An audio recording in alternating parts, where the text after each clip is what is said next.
That's good. Good morning, everybody. I'm actually very tired. I'm not tired. Am I? I'm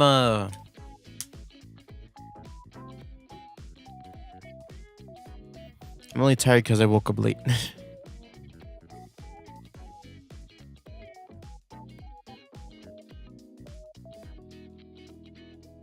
Woke up late today. I woke up like 50 minutes ago.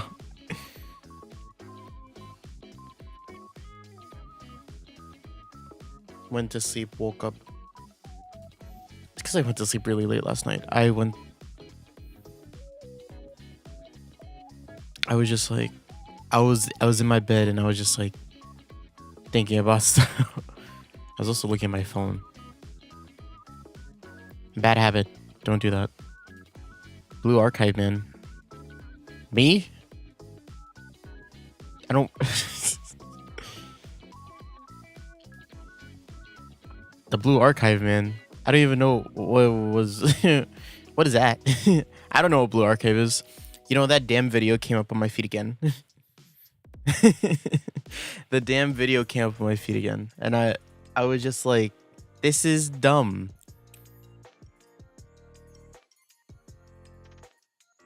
You will never get me to play Blue Archive. Nor do I no. No. I have too much on my plate already. How are you doing, Hina?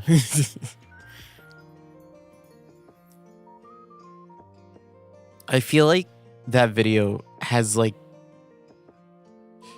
permanently warped my view of the internet. Pretty normal. That's so that's definitely a way to put it.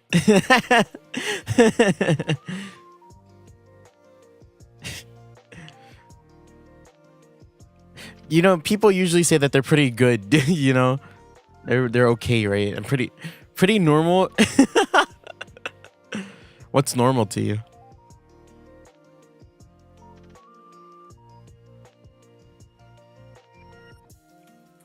That's good. I'm assuming that's a good thing. Man, I'm tired.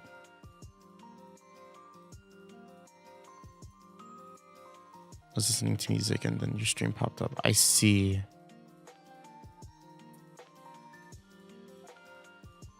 What music were you listening to? Do we have the same music taste? We probably don't. I feel like my music tastes are pretty unique.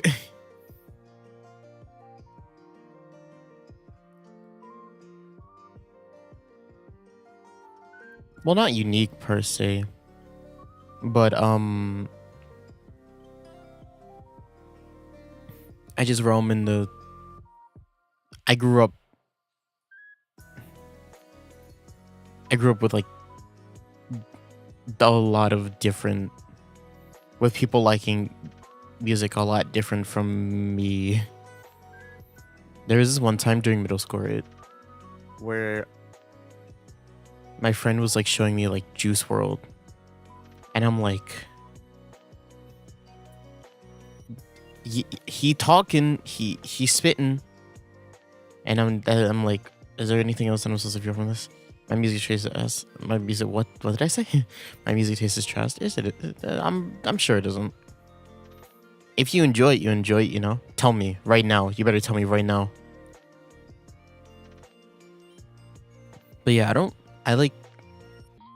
listen to like rap or stuff like that. Yeah, like in America, right? A lot of people listen to that kind of like hard rap kind of stuff, where it's like someone just like talking over a beat, basically talking fast over a beat in rhythms, and I'm just like, I get it. It's just not for me.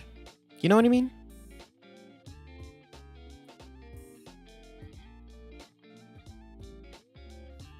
Like, I'm not super into Like not super into like that kind of like modern rap, like trap rap, you know? You like EDM? Yeah, that's fine.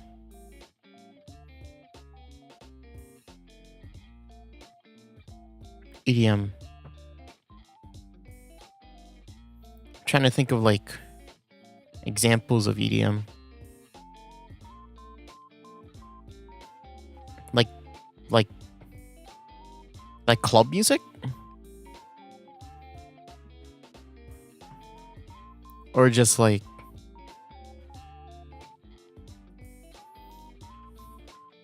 you gave me a name.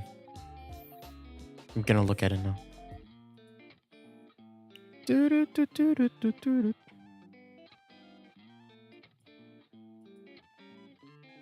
Ah, you like Osu music.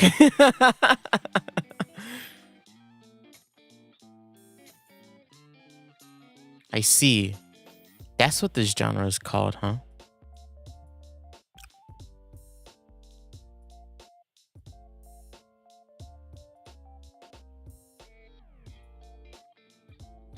Oh. This is the type of music that I attribute with Osu. It's like a beat, right? And a lot of like synths. And it feels like there's a lot of space within the song. I'm not saying that it's bad, right? But it's definitely like it's what I attribute. Like if I opened up Osu right now, I'd be like, "Oh, look, that song's in here."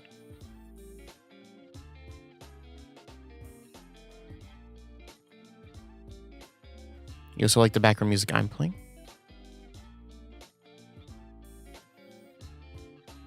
I see. Pretty good. I like it. Not my kind of thing though. But it's the same as like I understand it. I would probably if I had to, I'd probably listen to it over like modern rap.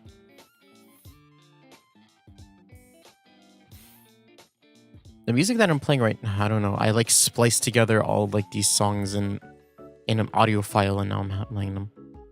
What you like to listen to? I listen to 2000s R&B. I listen to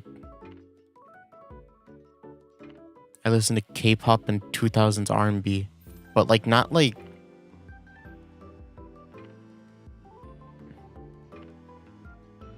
listen to a lot of like vocal artists, like groups. I listen to a lot of like K-pop groups, but like not any K-pop groups now. I'm not super into the K-pop nowadays.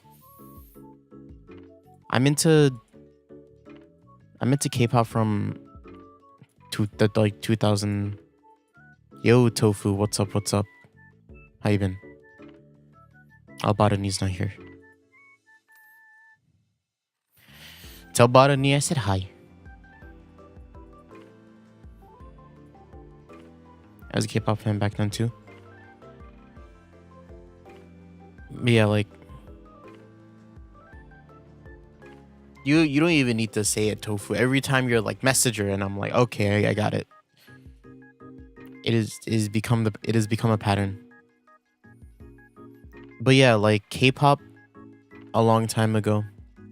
Not K-pop now. I'm just not into like, I don't know, cause I know Ambrosia likes this group.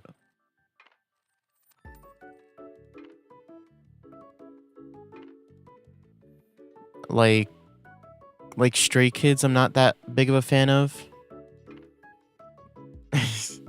Most of Stray Kids music I'm not a fan of. Like EXO's music, not super big on it. The group that I'm listening to a lot nowadays is B2B. BTOB. If you want to search them up. B2B. I listen to a lot of like old TVXQ. If you know TVXQ, old TVXQ, not the duo, but the quadruple. The quintet.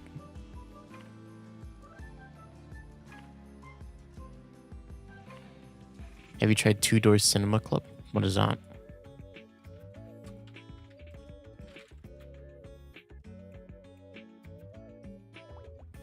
Music artist?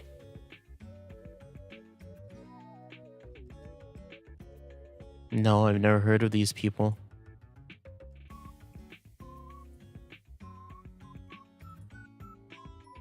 What genre are they? They have a wiki. they they look like a band.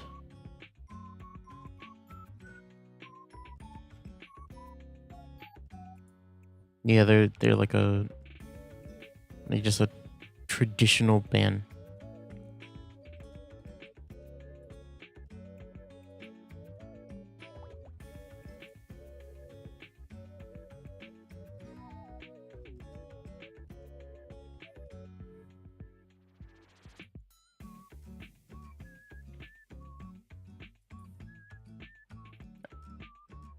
Underground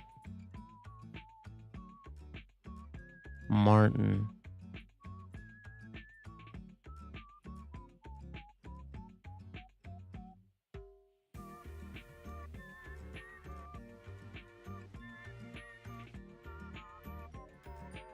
I don't know this song. What is this?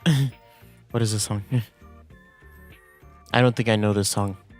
Hina. I don't think I know it.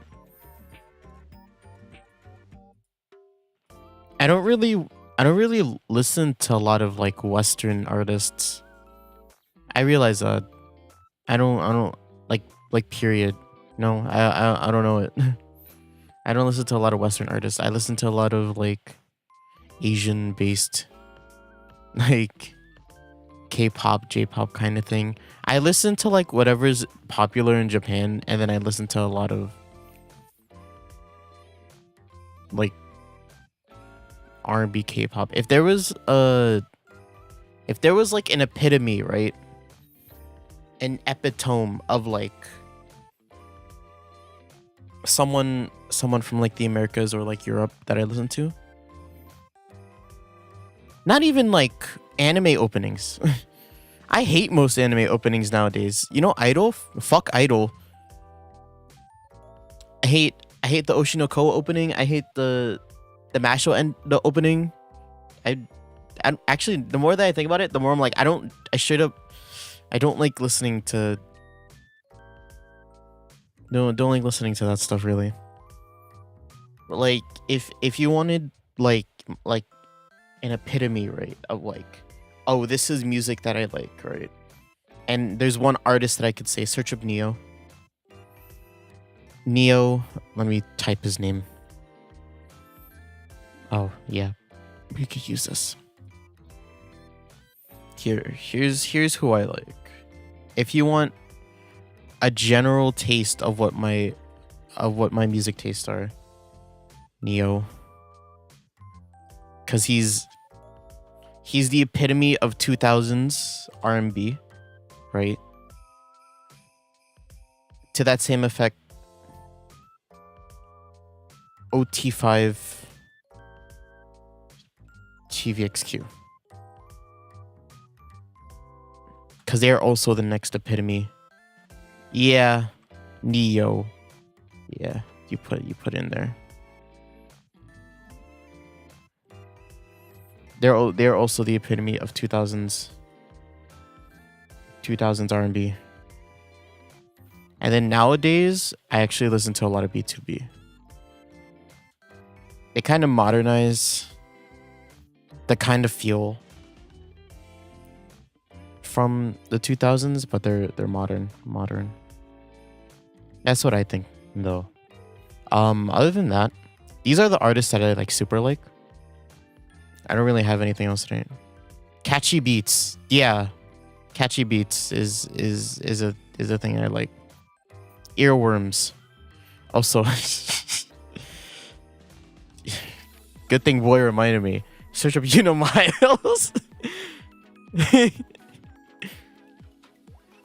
Search up Miles for some top quality stuff.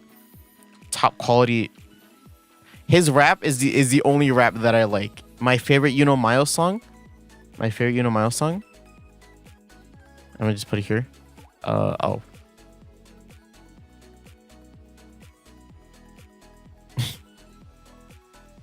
favorite Unimiles song is Pirates on a Boat.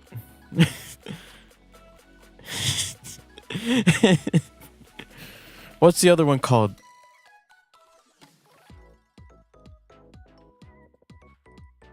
Ah. She on a Plane. I don't know if you guys can see. Hold up, let me just move it. This, yeah. Up here? Yeah.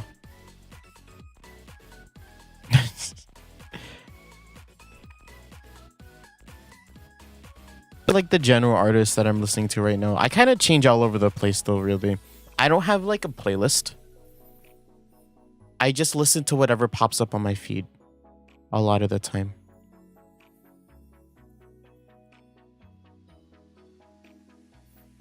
Why is there Indiana Jones?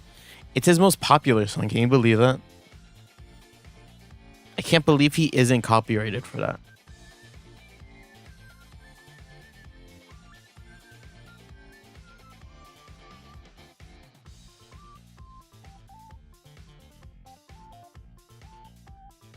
But yeah, if you can't tell, Miles is like meme. It's like meme rap. Miles is meme rap. I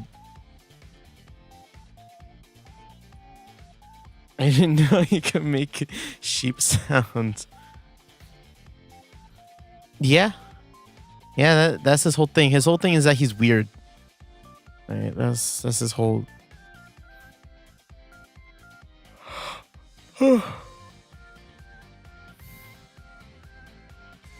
And he does it pretty damn well. He has such a big following. Just doing that. Hold up, I'm trying to get a graham cracker. Because I woke up late, I wasn't able to eat this morning.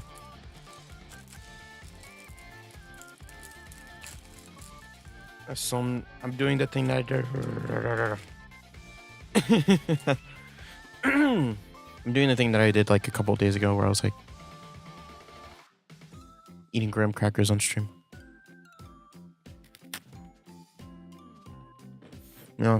A million listeners. Pretty big. I don't know if it's because people actually like his stuff or like he's such a big meme that people kind of listen to him out of pity. I'll just say I like most of his stuff.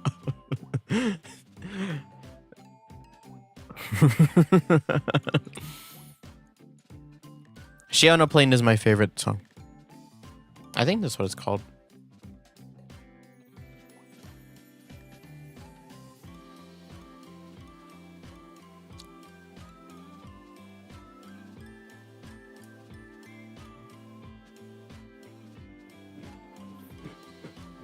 Yeah, She on a Plane is a good song.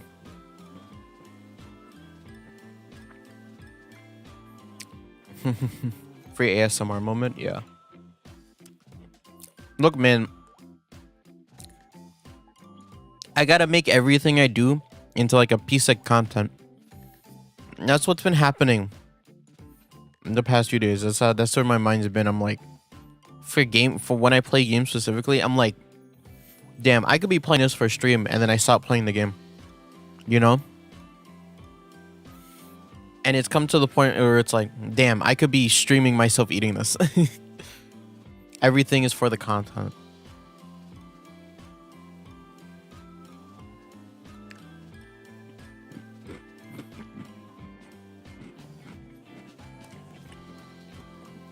I am really hard to try not to get crumbs.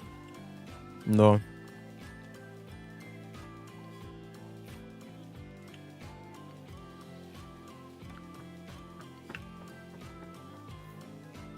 You stream for fun? Yeah. Basically. Streaming is really... How do I describe my relationship with streaming?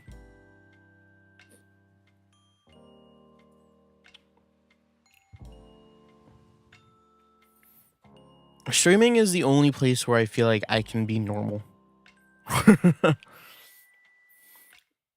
put me in front of like a screen where I can just talk into like a void. Yeah. Because I'm really bad at like, what's the word? Like socializing. At like, I'm really bad at interpersonal relationships. I'm really bad at like keeping up with them and like thinking about other people. It's just something I'm really bad at. Like really.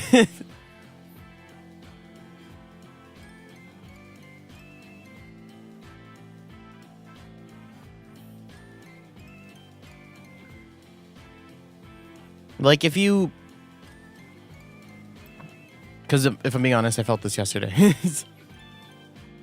Hase the rock, yeah. It's like talking to a rock.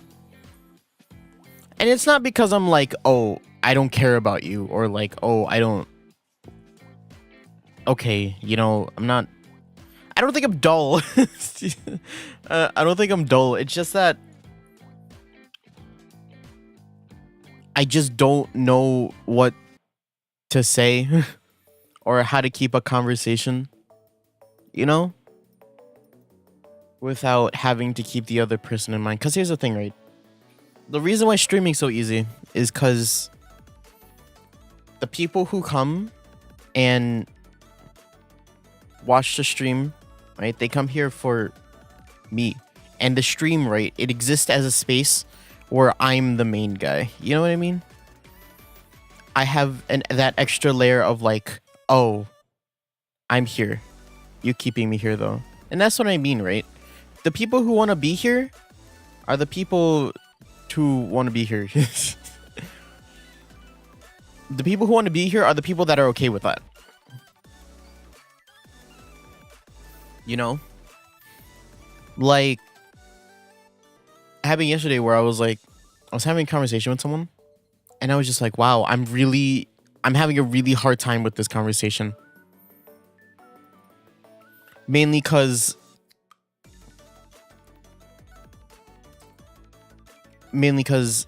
I just didn't know what to say. Like half the time I was just like, oh hell yeah. You know? And I'm just like, how do I keep this going? And usually I'd be like, if it was on stream, I'd be like, man, that's crazy. And then I would go off about something about me, right? About me, right? That's the important part, about me. But like in a setting that isn't a stream, right? Or it's actually just like we're on an equal playing field. I'm like, I overthink a lot about that stuff. And and a lot of the time I end up just not saying anything at all. Here's a really bad habit I have. And it's something that I've kind of just developed over time. I have a really bad habit of looking at a message, trying to think of a response, putting it off till later, and then thinking that I gave it a response. That is probably one of the worst habits I have. I think I say something. I didn't say anything. I probably talk with a great audio that plays. I don't play Blue Archive, alright? Hey. Hold up. What did I say? You think I filmed that video? I don't want that to be like, I don't want that video to be the perception of like all Blue Archive players, because obviously they're like the normal ones who just play to like, you know, look at, I don't know, like schoolgirls. What are they? Or like what? Wait, what are they? You know, well, look at cute anime girls, right? They're obviously like the normal players, right? But like, they're guys like him, especially because that video is like going viral on the Blue Archive Twitter, and it's leaking outside of it. It's like that's the perception of the entire community, and I'm just like, I feel bad.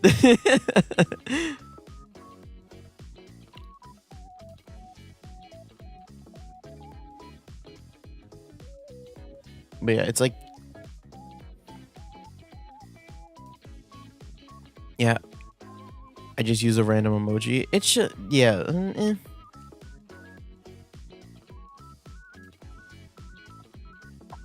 But then it just doesn't feel like genuine, you know? That's my only like gripe with it. Not that it probably isn't from you, right?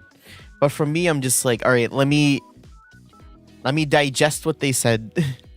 Let me think of a coherent response. Let me regurgitate it out, you know? Let me just boom right there, you know? Barani, what's up? What's up? How you been? Are you still at work? Like, if me, right? If I'm not, I have to like mentally prepare for. I feel like I have to mentally prepare for a like a conversation, you know? Yes, sadly. Oh, okay. Are you on break? Get on break. welcome, man. Good luck with the rest of the work. But yeah, I have to like I have to mentally prepare myself for like a conversation. I have to be like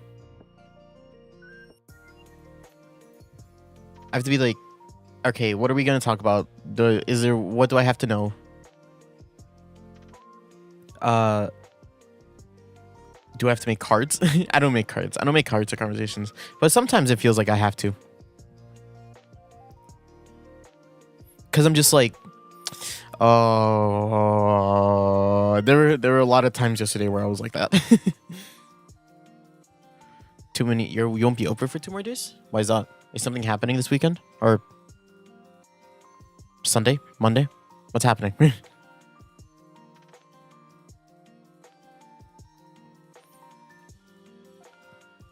Like the conversation that I had yesterday was about the Honkai lore. It was about the 2.2 Star Rail update, right? It was about the whole Penacony story, right? And I like Honkai. I like the lore, right? But here's the thing: a lot of the points of that lore I just didn't understand. And actually, yesterday, I was playing Honkai because I was trying to complete the areas and stuff like that. And Boy told me about this. After you beat the story quest, you get a text from Robin when you enter the theater. I won't go into details about what the text was about, right? But you get a text from Robin. And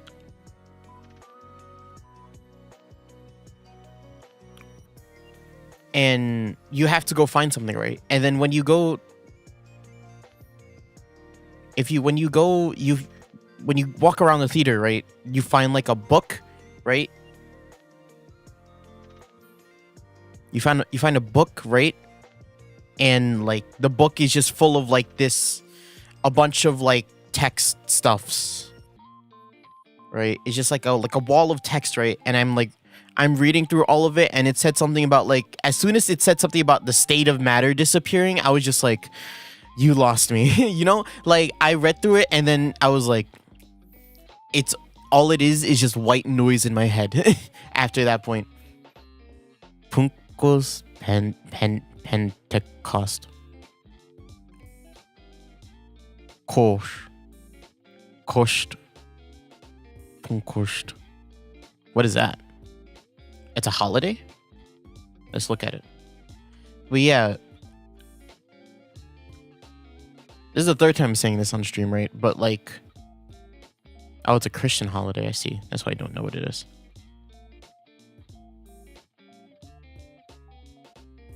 Happy celebrating it if you celebrate it. I just don't know what it is, really.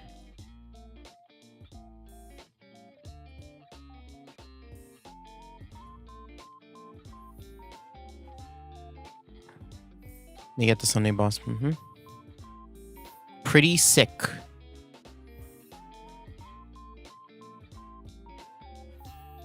I like that song. I like it a lot.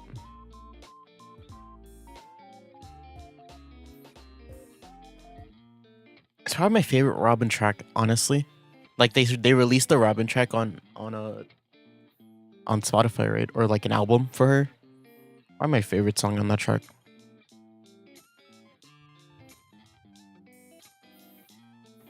But yeah, like that's my biggest gripe with Honkai really is the fucking like they talk a lot. They talk a lot in big words. You know, like and I'm sitting here and I'm like, what what are you talking about? It's really hard for me to read that. It's really hard for me to understand anything that they're saying.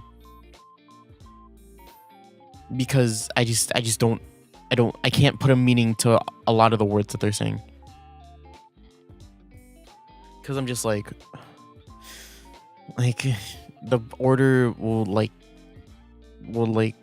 something or like you were in a dream. Acherons from the Acheron River. And Tierning can't pass on or some shit like that.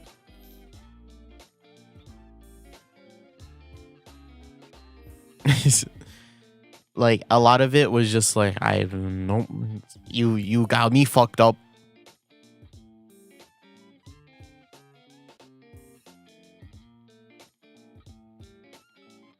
And so my only gripe, that's my only gripe with Honkai Star Rail. The way they talk is just give it to me straight. Come on. I just don't know. I just don't know half of it. Willing to talk. It's okay. Okay, I'm going back. Bye-bye. Oh, bye-bye, Botany. Good luck with work. It's okay. You'll get a 2-day break after this. Good luck. Good luck.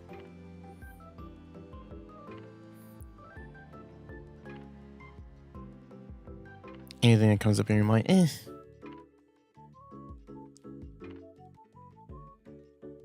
Here's the thing, right? When it comes to like talking to people outside of stream, now I find it not. It's kind of harsh to say it like this, right? But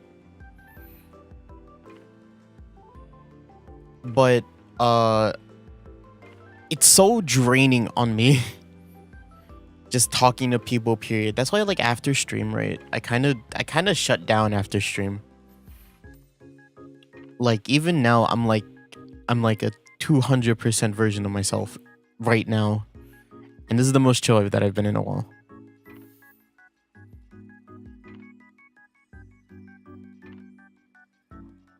Like I'm an introvert through and through, you know? I used to think that I was an ambivert, but then I'm like, no, I'm not. I get nothing from this. I can get excited from having a conversation from someone. Excited as in happy. Don't take that in any other way. Like hyped up. But like after that's done and like that ecstasy just like happens, I crash, dog. You know what I mean? I crash hard. And it's come to the point, right, where I've just like I don't really not mental breakdown. I just like crash as in like fall asleep. Crash as in like I shut down. Not mental breakdown like I'm crying, right? When I think of mental breakdown, I'm thinking like you're going insane. No, I don't go insane. I just stop, you know? Like after this stream today, I'm probably just gonna be like, I'm just gonna sit and I'll like chill out, you know? I go sleep. That's usually what happens. That's usually what happens after stream. I like fall asleep. Mainly because I'm just like I'm tired. And that's a habit that I take from when I went to school. After school I used to do that. After every 7 hour school day, I was like, I'm tired. And I go to sleep, and then I wake up at 3 in the morning to do my homework. I did that a lot. May I ask where you're from? I'm from America. I am American through and through. I am American. I can probably assume where you're from too. You said something about your time, and I'm like, wow, you're far ahead of me. You're 12 hours ahead of me, right? It's 12:40 right now for me. I thought you said you're Asian. I am. I'm from an immigrant family.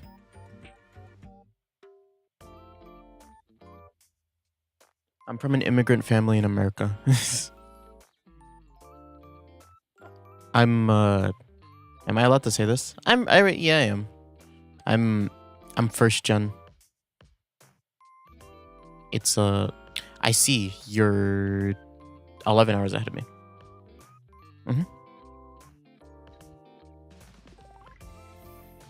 I still grew up in a pretty traditionally Asian household. I'm just in America.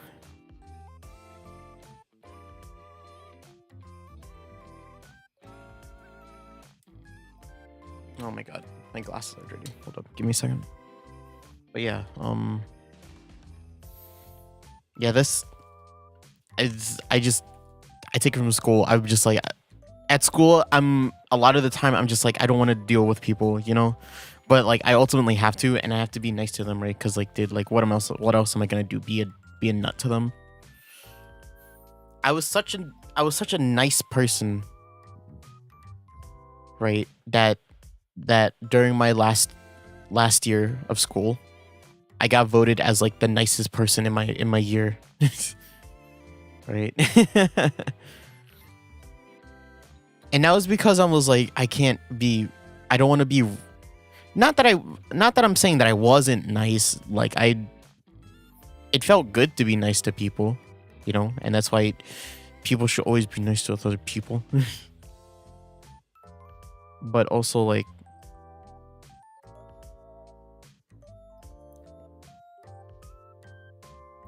I just didn't want to be real with them. There was a point where I was like, I don't crave like companionship, you know? I don't want friends. I like being alone. I felt like that for a lot of my school life. Don't let the blue archive demon control you. I would never. Not at my school. God no. You think I liked anybody there?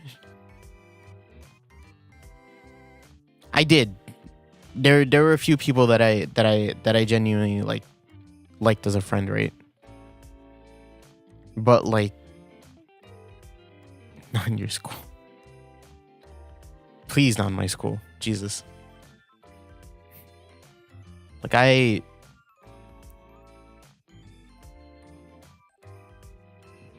won't bomb public. I'm just a functioning human being, you know. I don't go outside a lot. I do a lot of my work inside my own house. Whenever I go out, I'm just like,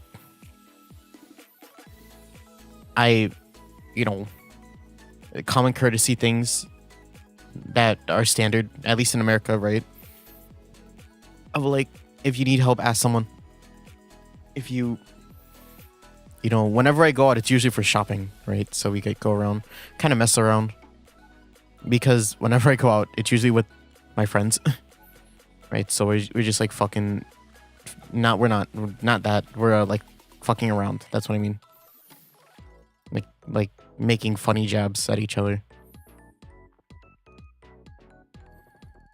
Last time I went out, I got fucking manhandled though.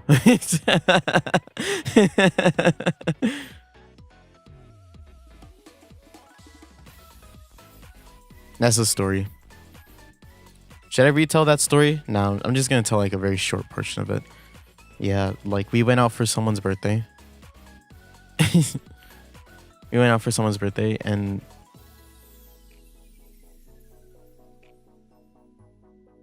I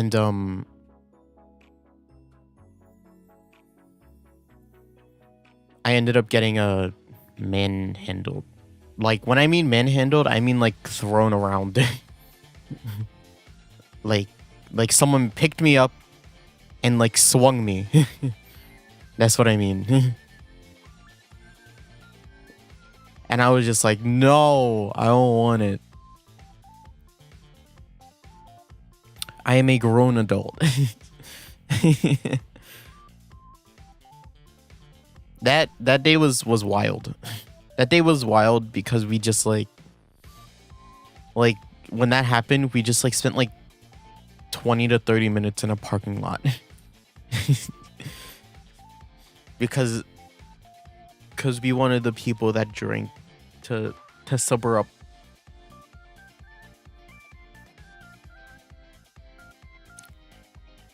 It was funny. It was a funny night, though.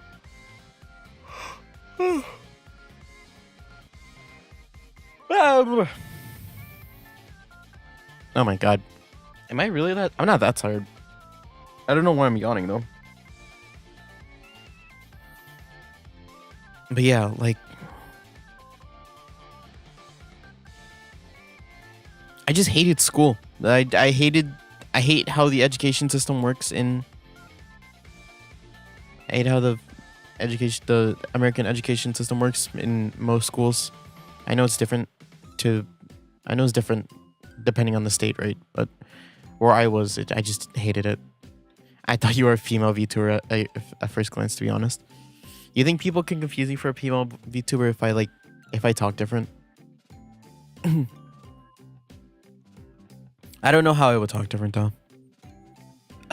I don't know how I talk different. And the thing is, like, you know, the thing about school is that, like, it's really dependent on the people that you meet there.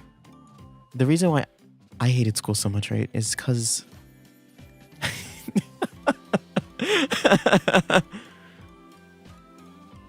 like, the reason why I hated school so much was because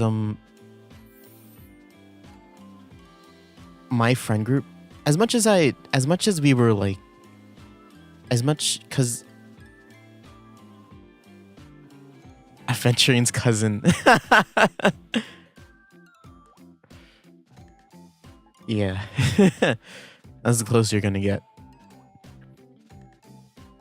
Yeah, I usually talk like low, mainly because I was a quiet kid in school, so I just talk like this. But yeah, like the reason why I hated school so much because like in school, like you have these like cliques, you know, like you have like the popular kids, you know, you have the you know, the other circles of friends that people make, right? And I was a part of. I was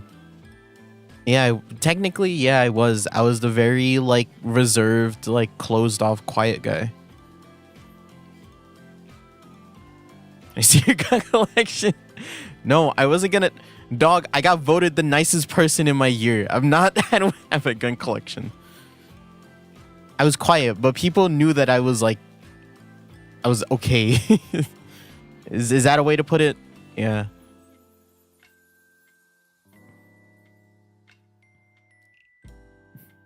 I don't have a gun. I don't have like an AK-40, right? I'm a very normal person. I got bullied in middle school. That sucks. Fuck bullies. I hate bullies. Bullies can go eat a chode.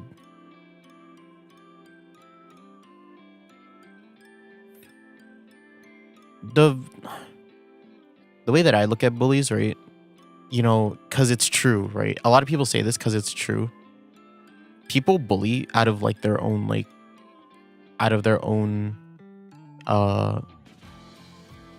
whatchamacallit, insecurities. And I'm just like, you feel the same way about yourself. Like people like hyperfixate on things and they're like,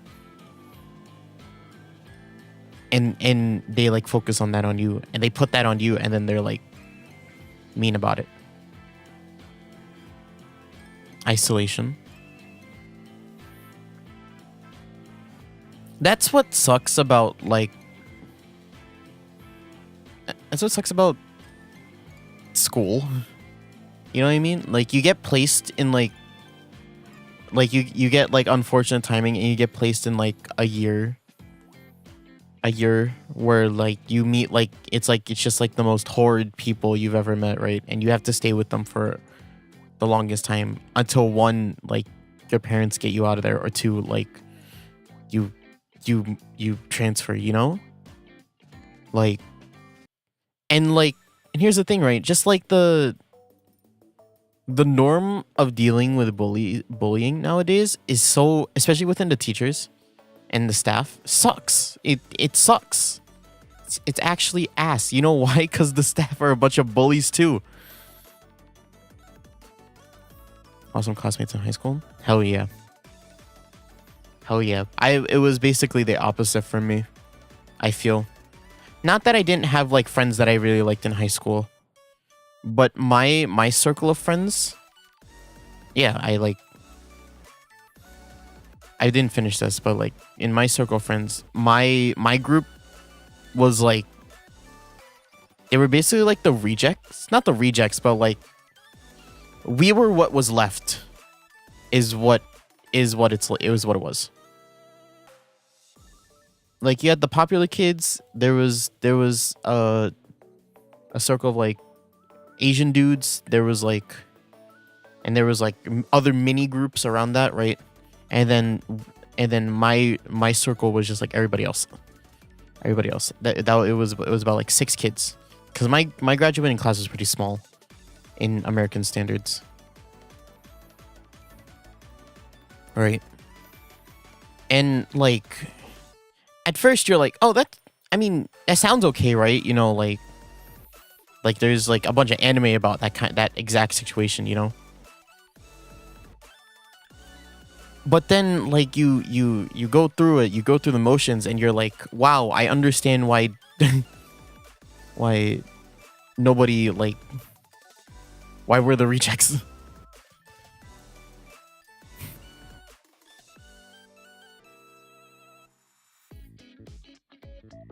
But the thing is, right, I'm kind of the person that like really that hyper focuses on like people's flaws.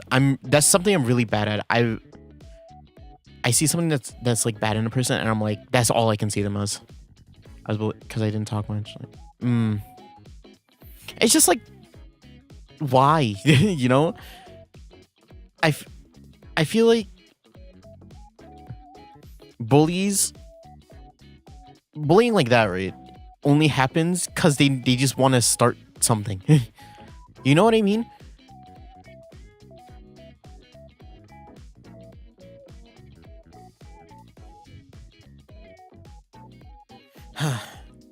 Because it's like, right, like if I don't have to say anything, I'm not gonna say anything, right? One of those things, if I don't want friends, I don't want friends. Don't start giving me shit because I don't want to talk about things. You know what I mean? If I'm being honest, I would have had the same problem as you too. I really would have. I just got lucky. But that doesn't change the fact, right, that it happens to other people, even if it didn't happen to me. And I'm just like, that's fucked, you know? Because what if I was in that position? Can I be your friend though? Sure. I don't know what really constitutes as a friend though. That's how like socially inept I am, right? Outside of stream, because like in stream, right? In stream, I'm a fucking like talking monster, right? I just talk all the time. My mouth, it just keeps going on, right? But like outside of stream, I don't know. Not that I don't have friends. I have friends. I have the boys. Hi, is boy still here? I think boy's still here, right? But like I have friends outside of stream, right? I'm not really, like, I've known them for so long that like I could just spam you until you reply. Sure, you can do that.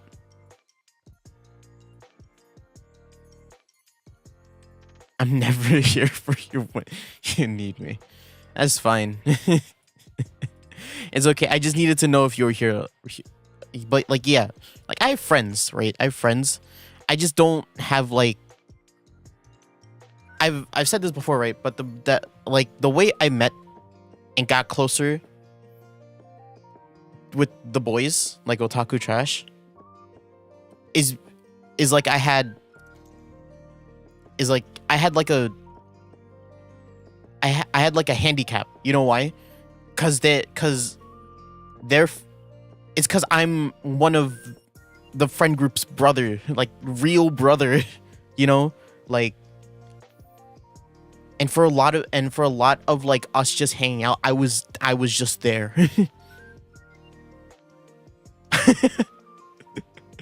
No, boy, don't answer that. You can't say anything.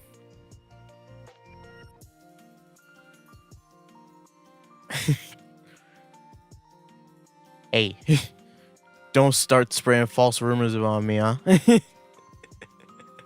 What do you think you're doing? Wait, you know what I mean? Like, but I'm being held like, no, you're not. What? Why? Who's holding you at gunpoint?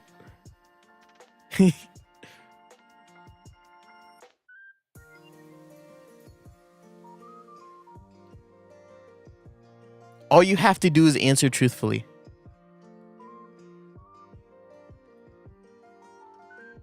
It's okay. You don't even have to say anything. By the archive. Is me not liking Blue Archive like against the Bible? Like the Blue Archive Bible?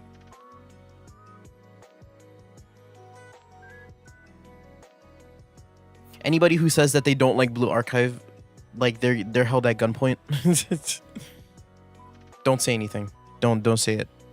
But you know what I mean? Like friends.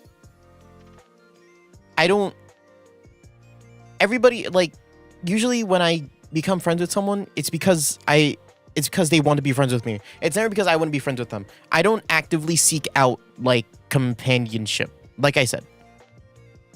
You know what I mean? Like, I'm not gonna go out of my way to meet people. It's just like not in my nature.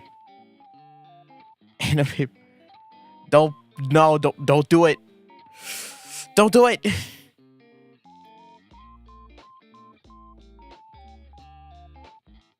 Don't betray me. How could you? Betray me. There's no betraying. Just say it. You could just say it. That I don't like Blue Archive.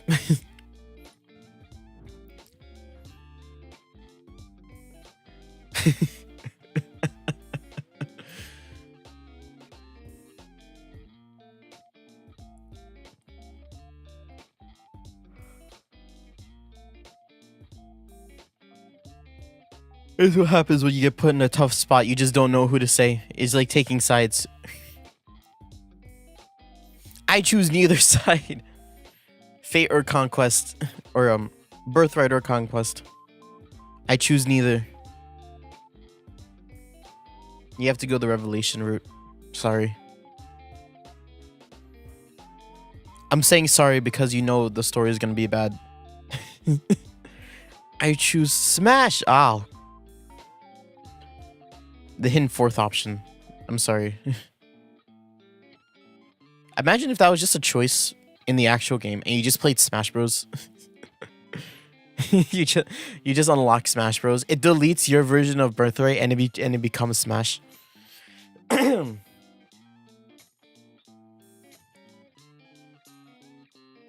like, you know what I mean? Like, I don't, and it's not like I don't put effort into. What's our YouTube thumbnail about? Oh, today we're supposed to play Phoenix Wright, but we're talking for a long time today. I usually play a game when I'm streaming. Did you know that? Did you know that I usually play a game while I stream? but we're talking, so I like give it like a bit before I start playing the game.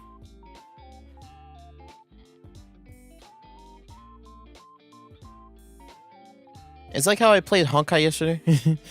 I played Honkai yesterday, but I barely played it yesterday. It's like that.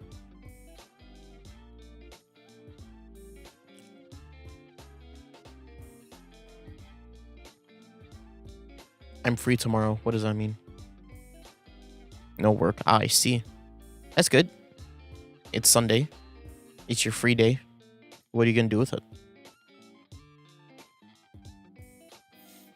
I have work to do. I always have work to do. So no sleep tonight. That's what it means. Birds be born with no shackles. Yay. What was I saying before the whole Blue Archive thing? Oh, right. Now that you said that, okay, spoilers for 2.2, right? 2.2 spoilers for Honkai, right? But that's just for anybody who hasn't played it yet. I know you two have played it, though. I was looking at Twitter yesterday, and I saw a tweet about, like, it was, like, Robin, it was, like, one of the Robin texts, right? And she was like, do you know the story about the little Charmony bird that I had, right? Or something like that? And the tweet was like, no, Robin, I've heard this story 5 different times, and I started to think about it, and I'm like, wow, we really did listen to them talk about that damn bird 5 different times. During the story, they kept talking about a bird that they found in the garden, in their garden, Sunday and Robin's garden. and they told that story like 3-5 different times in the main story, right? And then Robin, when you get her as a character, I think she's like, do you want to hear about the bird story? Yeah, the crystal bird. Mm-hmm. The Charmony dove, yeah. And I was just like, wow, yeah, they really did tell us that story, that damn story. 5 different, because like it started off as a flashback, and then it played a flashback again, and then Sunday told you about it. And then Sunday told you about the story, and then like I think it told you like another time after that. And I was just like, wow, they really like talking about this damn bird. I didn't realize that until I saw that tweet, and I was like, yeah, they really did talk about it. I spammed the story. That's fair. It was an 8-hour trek. Can't watch Sunday yapping for 15 minutes straight. That's fair. Especially when I don't understand anything he's saying. I don't remember anything he said. Other than order. Other than I follow the dream. That's it. That's all I got.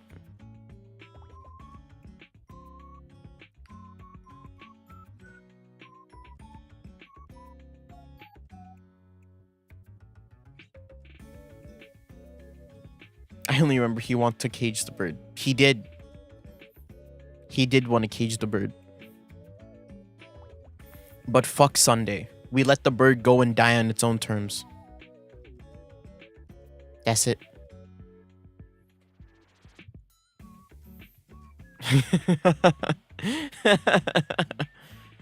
Monday, Tuesday, Wednesday, Thursday, Friday, Saturday, Sunday.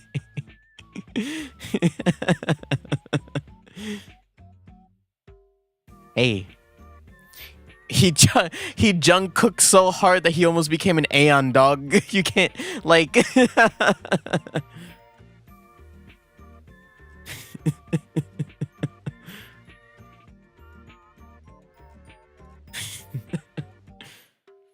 That's how hard he believed in what he was saying. He almost became an Aeon. He counted the days so hard.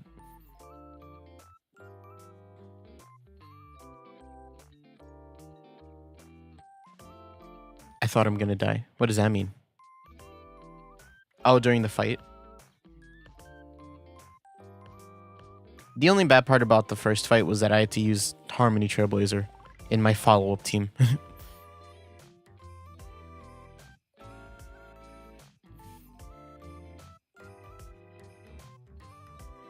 As that was the only thing that I was scared of. I mean, as long as you broke him enough, you basically lived, right? You only needed like, yeah, Sunday. Sunday's the last day, I think. Yeah.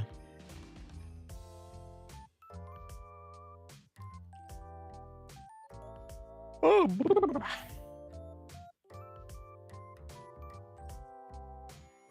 Dun, dun, dun.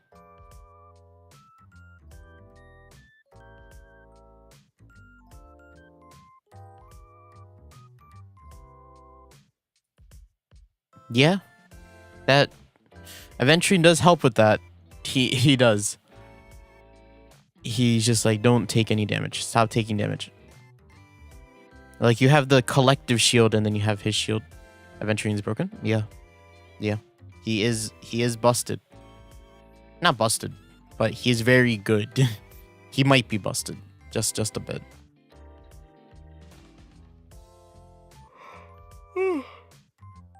Okay. I think we should move on to the game now. Or maybe I'll take it all. Or maybe I'll take it all. Maybe I'll take it all. Who knows?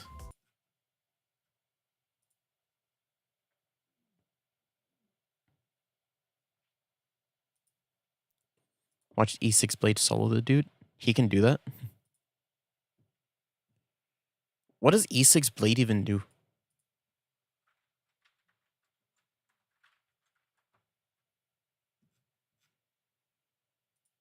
Is there a dedicated Blade main out there? Will he become better with Jade?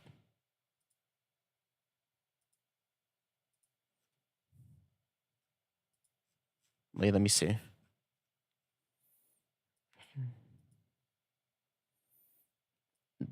The maximum choice reduced to that's pretty good. Pretty damn good, really. Makes him an easier character to play. I download HSR just for Acheron. I thought you were... Did you not play like super early? Were you not... Honestly, I thought you were a day one player. Also... Yeah. Oh, so you started playing when Acheron came out? Wow, you got through the story quick. That's like 48 hours of story. That's so much story. Let me open up the game. Like holy crap. This might be loud. Just give me a second. Just one test real quick.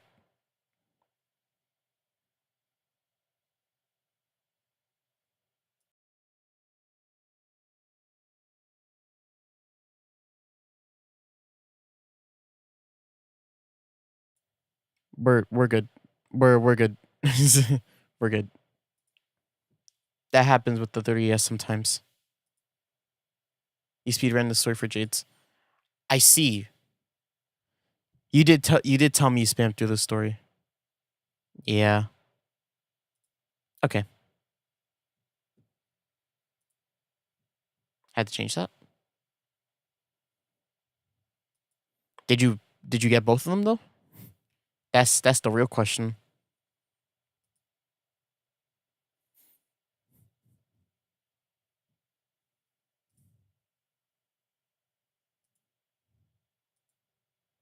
Holy crap, nice. I'm assuming you won. I don't know how many gems the story gives you, actually. I know you already get a lot of free ones at the start. I just haven't gone through all of it. Still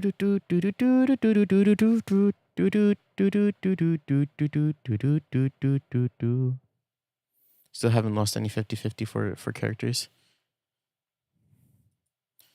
I wish. I wish. I have lost. I think ever since the beginning of the year, I've lost all my 50-50s. You lost to 70. Wow. That's impressive, isn't it?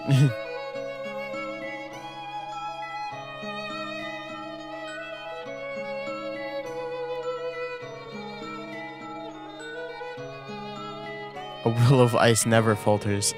That's right. Yeah. You got your Pards Lycone though. As basically there. I mean, the thing is, Aventurine Lycone is like really good.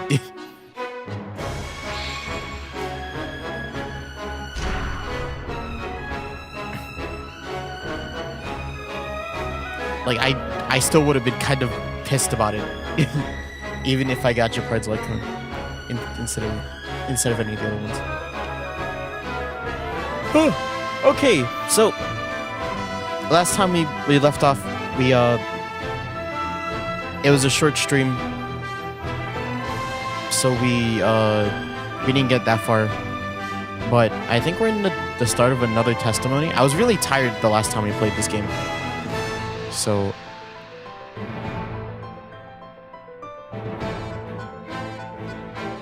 I don't really remember. You should apply for an Aventurine's lost cousin voice actor. Dog, they're all dead. Dog, they're all those peeps are dead. All the Avgens are dead. Kakavsha, you gotta get out of here. We're gonna get another of.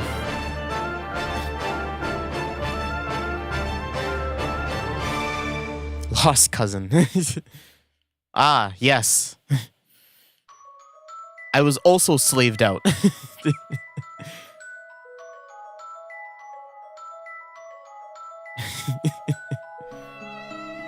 We were separated as soon as all of our family died. And the whole thing about us being beautiful. Yeah, if I am, I can't wait to be a beautiful boy. They're like, I saw a post where they were like, oh, who's canonically like attractive in HSR? And they're like, oh yeah, all the Avgens were like known for being very pretty. And I'm like, hell yeah.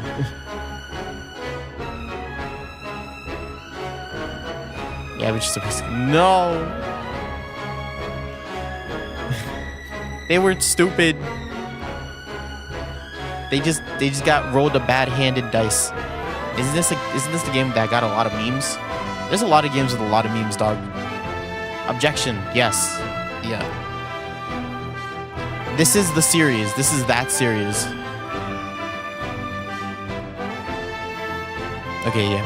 For these streams, usually I don't talk that much during these streams because it's a story focused stream, and I'm voice acting a lot of it. So we're just gonna sit back and chill, all right, with the game.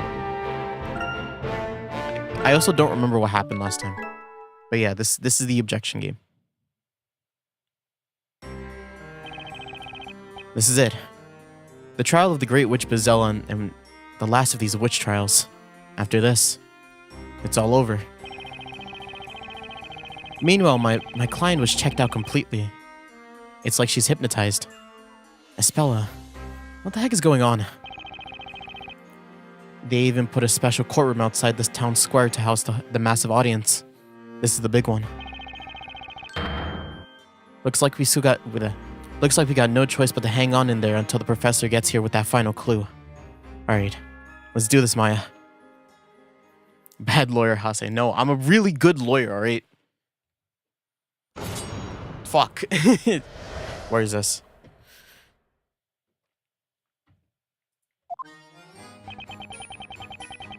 Watch this. I'm a really good lawyer. The storyteller finished speaking to the crowds at the town square this evening. That's when the Great Witch appeared. I still cannot forget the sound of that terrible incantation. It was undoubtedly that girl's voice. We ran towards the tower as soon as we saw her, keeping our eyes on her to make sure she didn't escape. We split into 2 groups at the entrance, one to guard it and the other to chase down the witch. I was in the first group. I was one of the pursuers. I ran into the tower and caught the witch. Oh, whoops. There was no one but us at the crime scene. We captured the girl, but there was nowhere for anyone to hide there. There was no other witch, I'm sure of it. I was gone the entrance. I heard the door locked. I don't know how to read this guy. This is like the first time I've ever been like, what are you saying? That's right, young one. The fateful bell tower, the fateful incident. We saw them with our own fateful eyes. Okay. Who do I? You. Hold it! What do you mean there was nowhere to hide? How can you be so sure there was nowhere to hide? The whole city was watching the tower at the time. If the witch tried to climb down using a ladder or something, she'd have been seen. That's a fair point. But we're talking about Bezella here. She could have become invisible and flown out of the bell tower, you know? It'd be child's play for Bezella, since she can use any spell she wants. Right. The Great Witch Bezella could have escaped with ease. And yet, a spell was caught at the crime scene. Hear that, Nick? That's further proof that there's no way a spell is Bezella, right? It's hardly conclusive. I mean, if that was enough to convince everyone, we wouldn't be having this trial. But there's something in Foxy's testimony that keeps nagging at me. Was there really no place to hide? Can any evidence in the courtroom confirm that?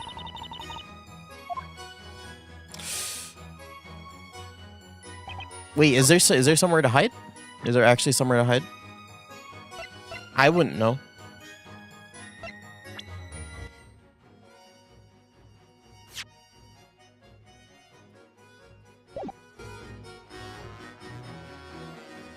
Like the only thing that I could think of that they're like hinting at is that this contraption, if I remember, this contraption with the locket opens up a ladder up until the belfry. Right? Right, because this is where they caught a spell at, and then they like went up to the bell. That's all I can think of.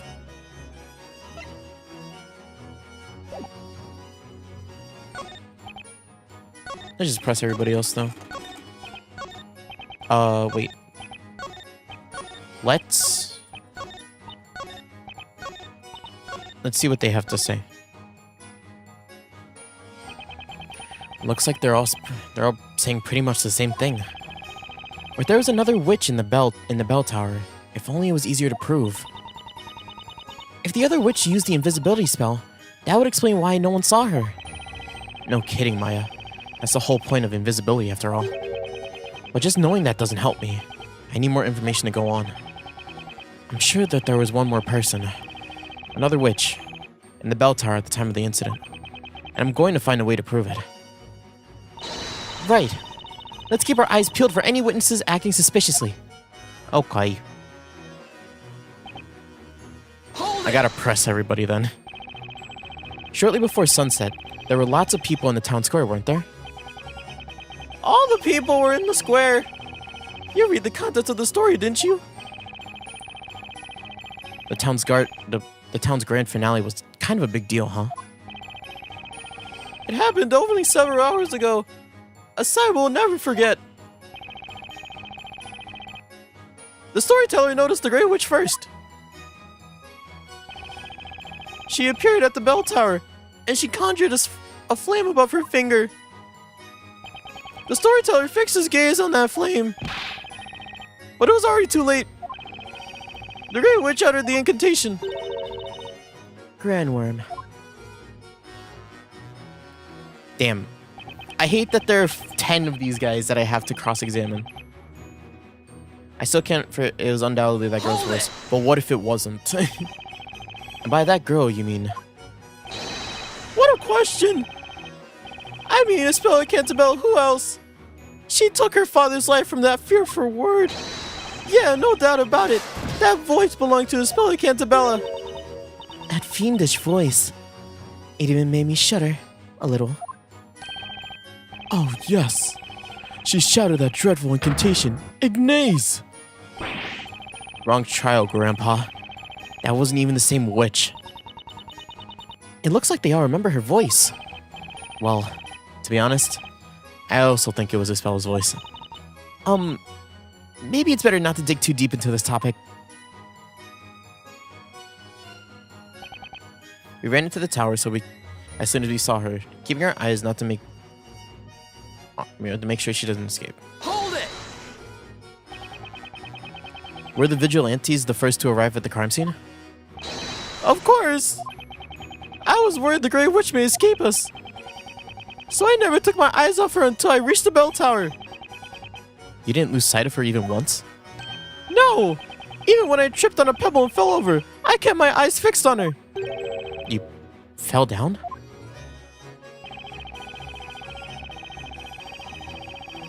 It's dangerous to run without paying attention to where you're stepping. I saw my fellow vigilantes capture the Grey Witch. That's when I tripped and fell. It was impossible for someone to have run. Yeah, it was impossible for someone else to have traded places with the person who summoned that fire dragon. Therefore, the Great Witch Bazella can be none other than Espella Cantabella.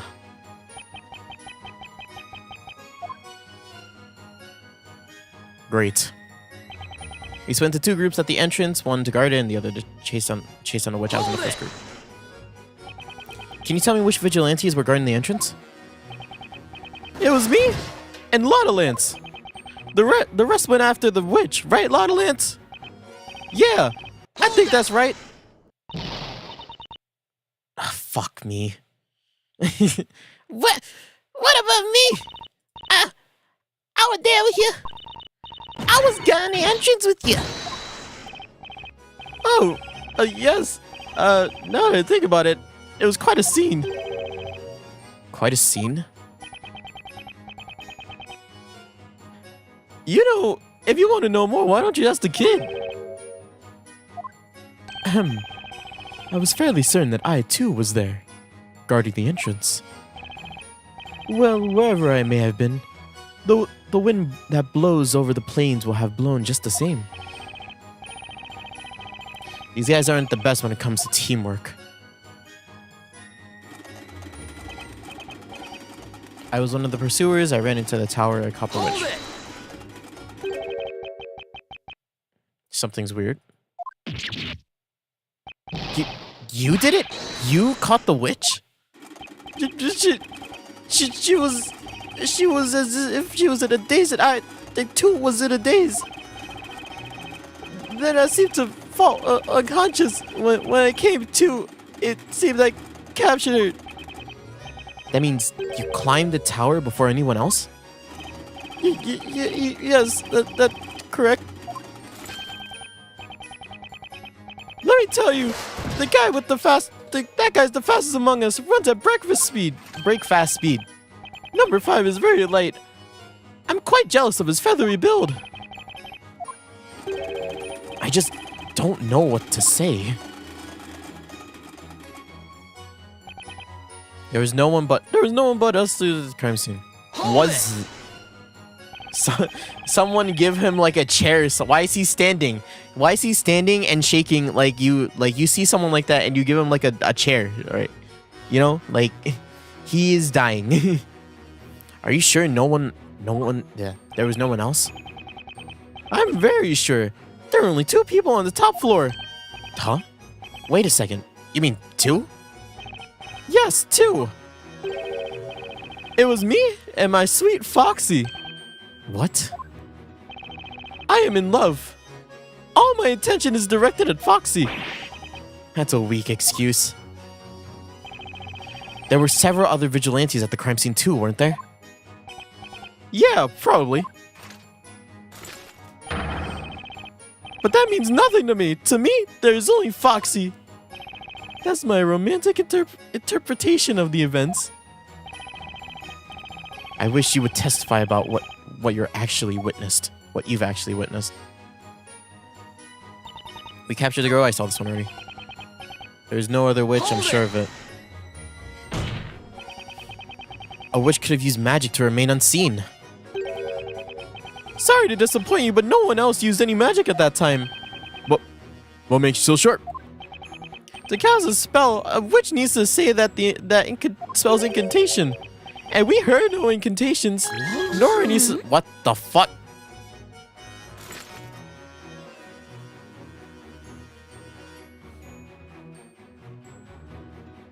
Fucking not everybody having an opinion on this. Alright. Hang on! Cripple guy. You're not crippled. You're just, like, handicapped. Mr. Shaky?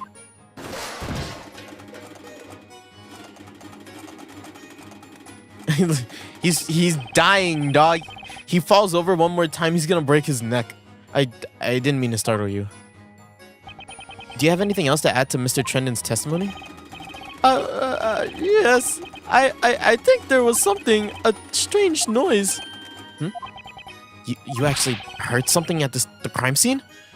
And you said it was a strange noise? Yes. He's dead. Look what you did, Nick. That's just cruel. What? I didn't do anything. I can't remember if I heard anything odd when we were at the bell tower. Excuse me, Mr. Shaky? Get back up. He's dead. Oh, he's actually dead. I cannot... it looks like we're temporarily down a witness. Let's give him a break. Maybe someone else heard that noise. Number 8 said he didn't hear anything unusual. And it wasn't only Shaky that seemed to have a different opinion on the matter. Let's question the other witnesses too. Oh, we gotta question the other witnesses. Hold it! Yeah. You didn't hear any. No, you didn't hear. He was unseen. Did it disappoint you? I didn't hear any incantation. You didn't hear any incantations. Is Shaky like actually like down? No, he's right there. You. Hang on! Excuse me, number 6? Yeah, I'm sort of busy thinking about something right now. What do you think about Mr. Trendon's statement? Is there anything you'd like to share with us? Well, kind of. I just thought I had... Trendon saying that since he didn't hear an incantation, the witch didn't use magic, right? Yeah, she didn't. She couldn't have turned invisible, see? That's some surprising reasoning. Especially coming from you. But she couldn't have simply cast the spell earlier? Huh? If she was invisible from the start, of course we wouldn't have heard the incantation. That's a good point. My, aren't you a smart one, Servius? You took the words right out of my mouth. I was thinking the same. Out of Foxy's mouth? Oh dear! I feel like I'm melting inside. Watch me bask in Foxy's love, Trendon. Girth, the envy, the jealousy, the chagrin. You make me suffer so, Foxy. It was a noteworthy testimony. But this witness wasn't the only one that seemed to have something to say about it. Okay, let's question some more people. Okay. I don't want to talk to the kid. I want you. Hold it! A witch couldn't have been seen. You couldn't have seen it. There was no incantation. I heard no incantation. Okay, you. What was that? Hang on! Miss Foxy? I forgot you had. What? Would you like to ask Foxy a question, Defender Boy? I'd like to know what you think about Mr. Trendon's testimony. I have a little pet theory, you know. He's saying that since he didn't hear an incantation, the witch didn't cast a spell, no? Yeah, she didn't. So she couldn't turn invisible, see? Well, that would make sense. But couldn't she have simply cast the spell earlier? Huh? Oh, you really just did say the same thing. If she was invisible from the start, of course we didn't hear the incantation.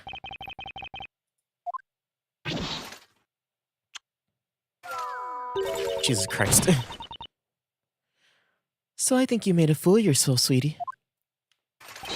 I have. It's just that you say, oh, the public humiliation. Walk over me more. Let me be your doormat. I hate this dynamic. I'm not a fan of this. I don't want to be a part of this. I have to say it. I'm legally bound to say these words on my screen. It looks like the testimony went kind of off the rails there. Tell me about it. Just leave them to themselves and don't make eye contact. But you know, it wasn't just Foxy that seemed. There's questions of more people. Okay, one more person.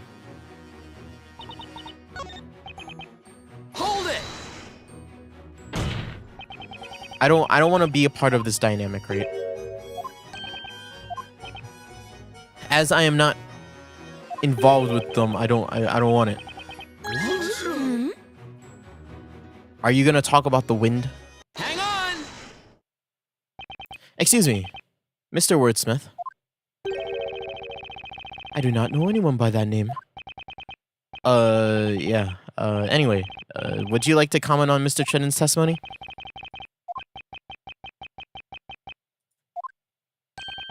I see you have nothing to say. He's in Greenfield mode again. Do not rush to conclusions, young one. I am. On a green field, sky-clad, watching petals dancing in the wind. Yup, I knew you'd say that. And yet, a single shaft of light has shone through the dark abyss of my memory. I heard something in the bell tower when we went to apprehend the witch.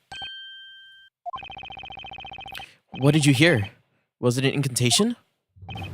No, it wasn't an incantation. Nevertheless, it sounded like a woman's voice. Mr. Wordsmith, this is extremely important information. Please add this to your testimony! Yes, I shall do that. It's best that I tell you about it now, before I forget again. As the defender requests, you will now testify about the sound you heard. Okay. Hey, we got it. I remember hearing... Okay. Hold it! Okay, let me just press the rest of them. You locked the door to the bell tower? Hey! I wasn't gonna waste any to escape. See, I turned the key and the unlock. What the fuck are you saying? You did a great job, didn't you? His intentions weren't bad, but it did more harm than good. Huh? The little boy swallowed the key, and there were no spares. He successfully locked everyone in the bell tower. He swallowed the key. That's right. We couldn't get down from the bell tower for some time afterwards. This incident has led us to coin a new word for getting helplessly trapped. It's called...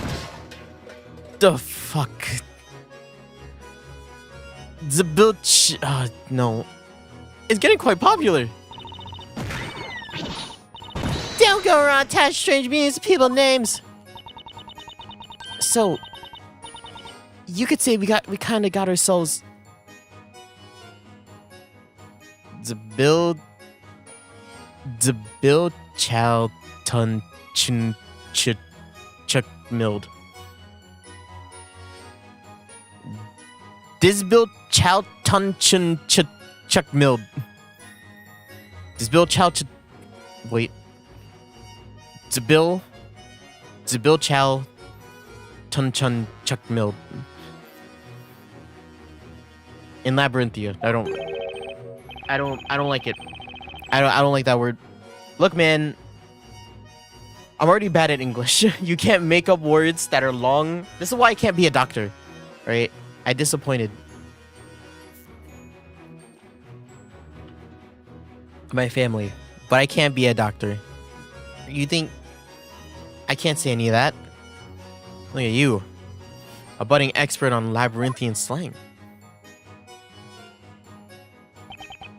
This is why you're a bad lawyer. No! I can logic. It's not like they're hard words to stay in lawyering. Look, I'm reading everybody else's words. Hold it! I know what objection means. You heard a woman sobbing? Yes, sobbing or perhaps wailing. Eek. She sounded a bit like hinges in need of grease.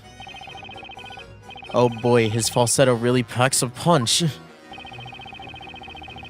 And there was another noise too.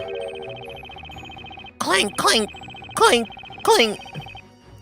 It was a pleasant sound, rather like that of wooden cogs in motion. Huh? Another sound A clink, clink. of chains creaking. We've come a long way from the sound of a woman crying. Ow, I remember now. I remember now. A woman's scream. It sounded like it came from the contraptions. On the second thought, I heard it too. I remember a certain wailing, creaking noise flowing through the air. And when did you hear it? We ran into the bell tower, and I think it was when we arrived at the entrance. Indeed. Only the quickest of us got there in time to hear it. Mr. Wordsmith is a fast runner. Gotta be honest, Nick. I never saw that coming. I think it might speak more on the slowness of the other vigilantes. Anyway, we got a new piece of info. The vigilantes heard some noises resembling machinery in the tower. I wonder what was making all those eeks and clinks and clanks. Was there some machinery up in that bell tower? Now's a perfect time to present something that may have some connection to those noises. Looks like they're all saying pretty much the same thing. Another witch. Okay, fuck yeah. Yeah, we're gonna present some evidence now. I thought they were gonna give me a choice if I wanted to present something or not, but I think I just have to present here, right? Present. Wait. Just so I don't mess up. Every good lawyer has to have their local save file, so they can rewind time and redo their mistakes. This Objection! is the contraption. The defense has a theory regarding the source of those strange sounds. It was most likely this mechanism on the middle floor of the bell tower. That reminds me. There was some contraption up there unlike anything I'd ever seen. That's right, Chief. We never touched it, though. How about we try operating that contraption to see what it does? We might just be able to reproduce the sound that Mr. Lottolance heard at the crime scene. Right, you might be onto something. But it was I who testified about it before that young man. I talked about it too. Well, it has got my curiosity. Let's see you set that contraption in motion. My lord, just leave it to me. Okay. Are you gonna tell me that we're gonna have a damn puzzle in the middle of this trial? Get ready, everyone! Prick your ears up!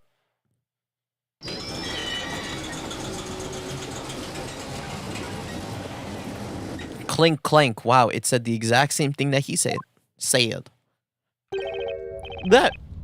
That's it! That's the very same sound I heard! Oh, it is! That's what I heard as well! Yes, that's it! Oh, he fell over. As you've all seen, or rather, heard, it's clear that the device was operating shortly after that incident. Objection! This doesn't change the fact that we know nothing about what that contraption does. Your demonstration hasn't led to any valuable conclusions. Inquisitor Darklaw has a point. It's not like I don't have an idea of what that machinery was used for. But how should I go about proving it to the court? I guess I should confront Madame Butterfly over there about her testimony. It seems we wasted a lot of time over nothing. Defense, you may continue the interrogation.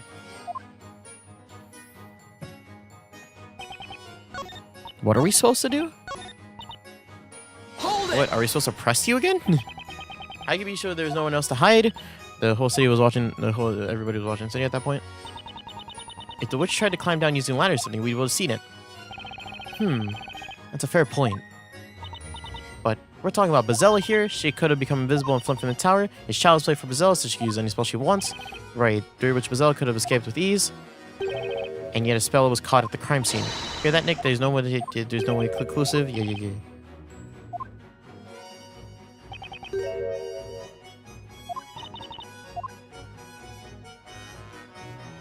Okay, so we just present. I think we just present the map, right? We just present the map. We present the map. We show we show that they could have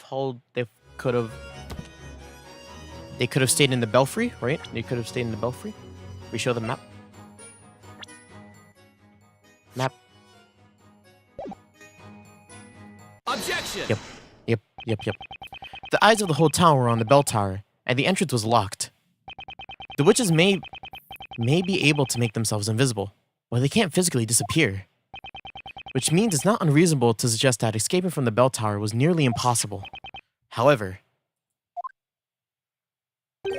hiding themselves after the incident is a different story. That's the sketch of the bell tower, isn't it? Most fascinating.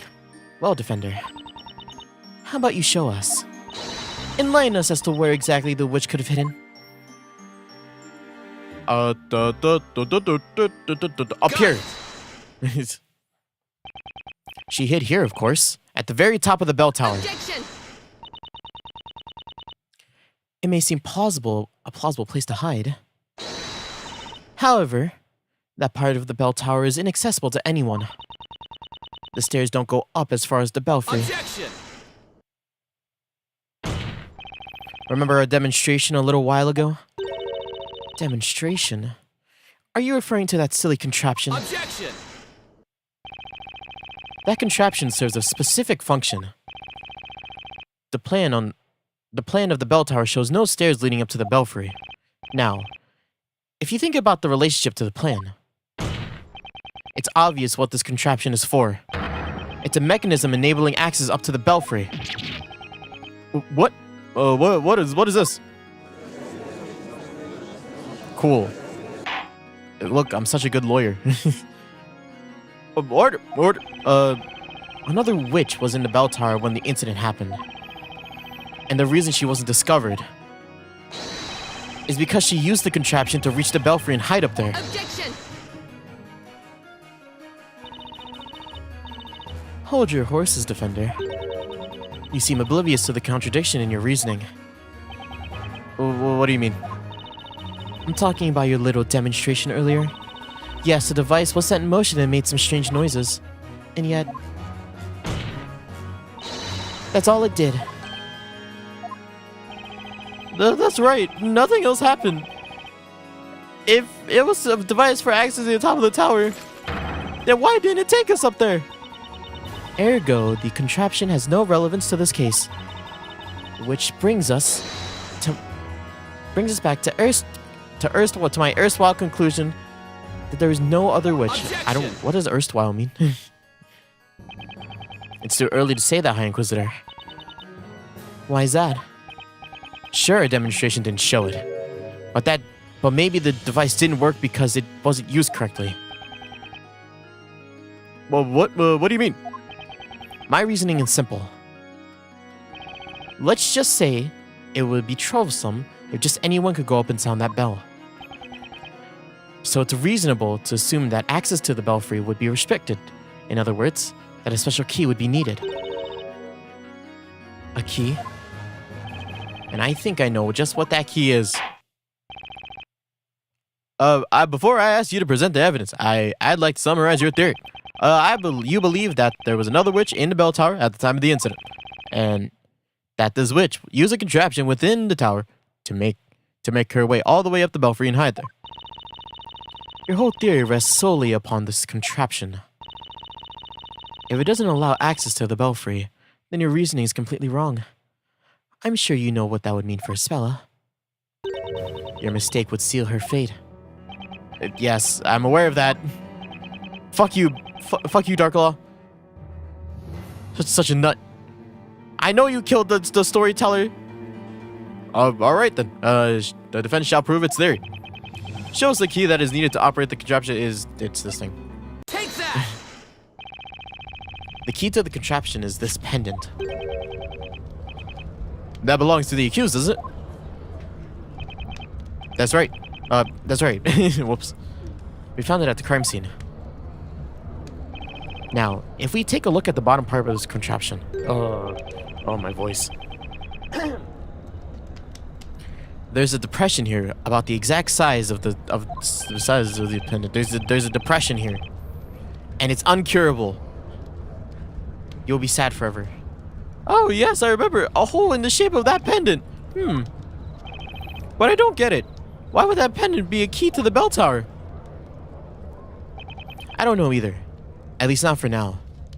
But the point is, it definitely is.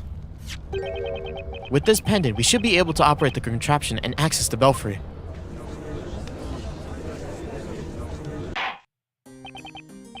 Well then, the court will grant the defense a chance to prove its assertion. However, it shall be given one chance only. What, are you gonna make me solve? Are you actually gonna make me solve a puzzle? Oh, fuck you guys. You guys aren't. Are you ready, Defender? Make sure you're prepared for the consequences of a mistake. This will be your only chance. If it doesn't work, that will be the end of it. Yes, I'm ready. I've got to be right about this. Good.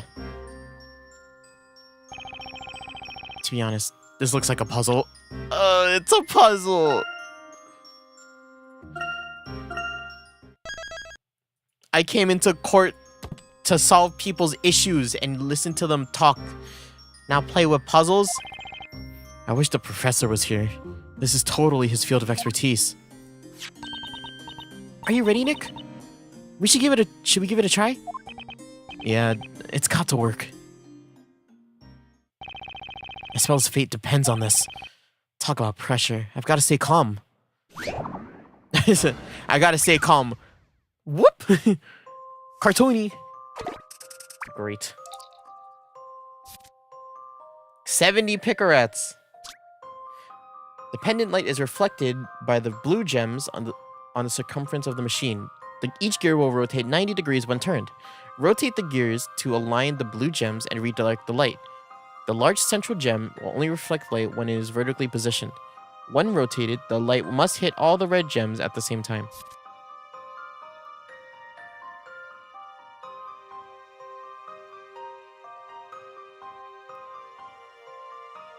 Wait, what? The central gem in the middle will only reflect light if it was vertically positioned? What does that mean? Okay, Nick. Let's give this thing a shot. Whee! Whoa, a beam of light. Of course, this must be the key. That light is just begging to be pointed at one of those red gems. You're right, still. It looks like there's some kind of trick to the whole thing. A trick? Yeah, think about it. There are two gems. I bet we have to light them both simultaneously. Looks like we're gonna have to do it with only a single beam of light, too. What? Are you sure we can pull that off? Yes, Maya, we can. Do you underestimate me? I take serious offense to that. I have no clue, but we've got no choice but to try. All we have to do is move the gears and bounce the light off the blue gems. Alright. No time for jitters, Nick. We've got to make this work. For Spella. Oh my god. What's attached to what? Okay.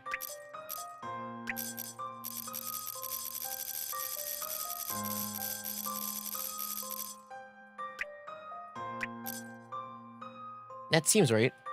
I can't move that, so unless I can do this. Okay, this has to be right then. This has to be right. Unless you do this. No, unless you do this. And then that reflects off of that, and then you can rotate this one.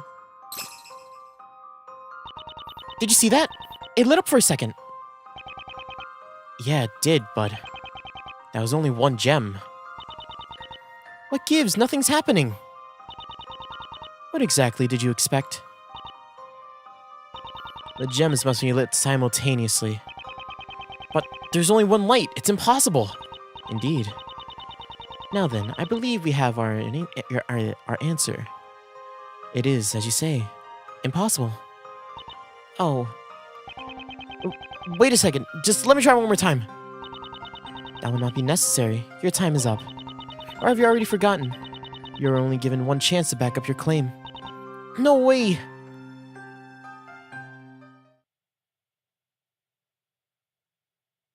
What? Huh? Huh? In the end, the defense has failed to prove its theory. The contraption will not be operated with the pendant. But the pendant fits right into the mechanism. There's no way it's a coincidence. But still, no matter how much I try, it seems it's impossible to direct the light at both gems simultaneously. It seems your foolish experiment wasn't too much of a waste of time. What? While you were tinkering with that contraption, the accused regained consciousness. Oh, Espella! Is she okay? Well, despite seeming a bit confused, she's in better shape now. Although, I wouldn't describe her situation as okay. Quite the opposite, in fact. Don't tell me you've forgotten about your agreement with the judge. You failed to prove your theory, and so, the accused's fate has been decided. There's nothing I could say to that. Attendants, bring in the accused. Oh, fuck. Hi, Espella.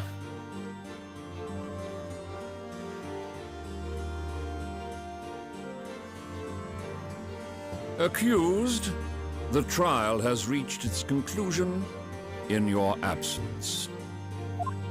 The court shall now announce its verdict. The verdict.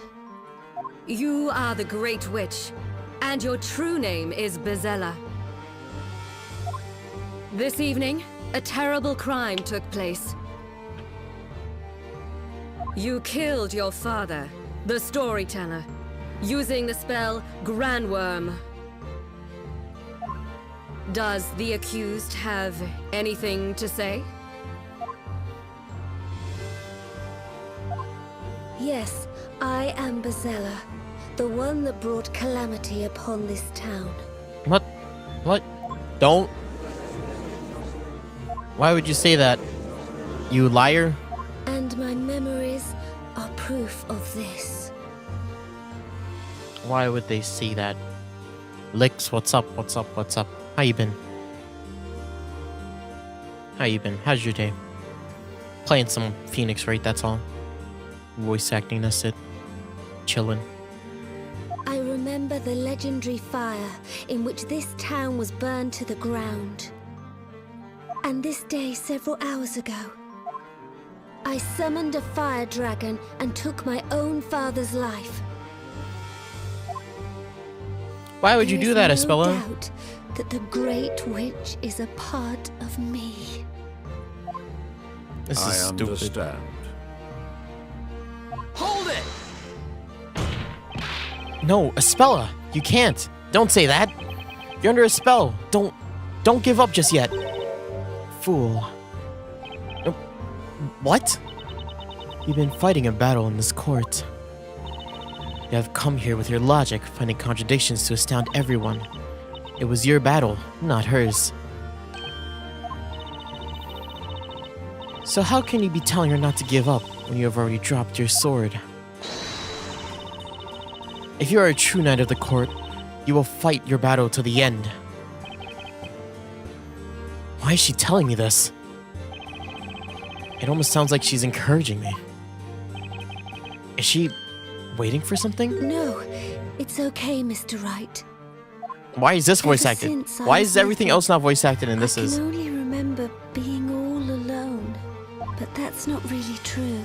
There were people who were dear to me and memories that I cherished. At least, I think there were. But I've already lost all that. They were taken from me the moment I became Bezella. Poor Espella. Bezella, Espella. Since then, I started working at Aunt Patty's bakery. I met Mr. Wright, Maya, Mr. Layton, and Luke. The four of you did all you could to help me. Yeah, we did. I am truly happy to have met you. But blame for the Great Witch's crimes rests solely on my shoulders. Why? No, they don't. So let's put an end to this now. Bezella must not remain in this town. Thank you, Mr. Wright. Wait, she has a pendant on her thing. She has a pendant on her arm. I just saw that. Hey, give it to us. Espella. Well then, it's time for the final verdict. Think, Phoenix, think. Isn't there anything I can do? I just need something. Anything that could offer a single glimmer of hope in the darkness of despair. There's got to be something, right? Raise objection. Objection! She has a thing on her! You can't, what the fuck?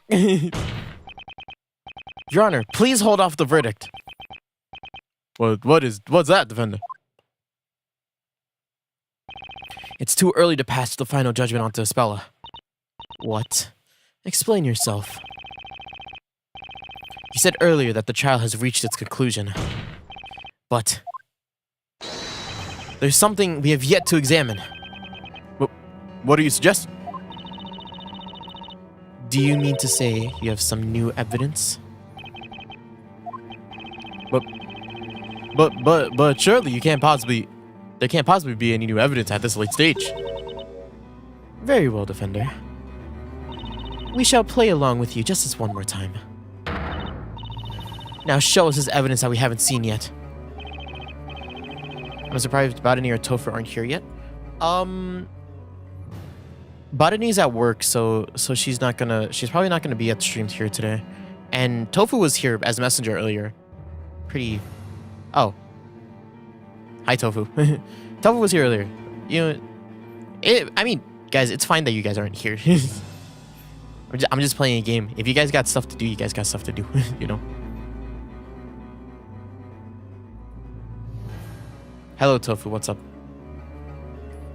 The new crucial piece of evidence is on Espella's person. There's only one place where it can be. It's in Espella's possession. I have it? Lix. Who are you? Who are you? Are you Luna? I feel like I've asked this question and you've given me an answer. I just don't remember. Who are you? Who are you? You gotta fill me in on this.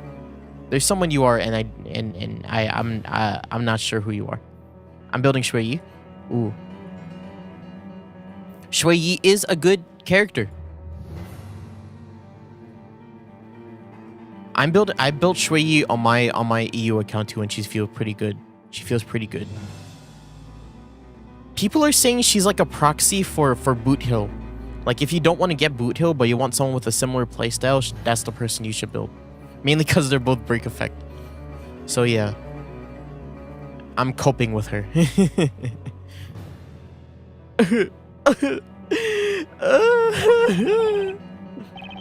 I saw for a second. Something there that she shouldn't have. An item that contradicts what we've heard. My gut feeling tells me that this is the key to the whole case. Most interesting. I shall enjoy watching you hopelessly struggle through this, like a fish caught in a net. Now, Defender, show us this new evidence that the accuser supposedly has in their possession. You look, it zoomed in right on it. It's right here. Got it. Look at this. What do you have there, miss?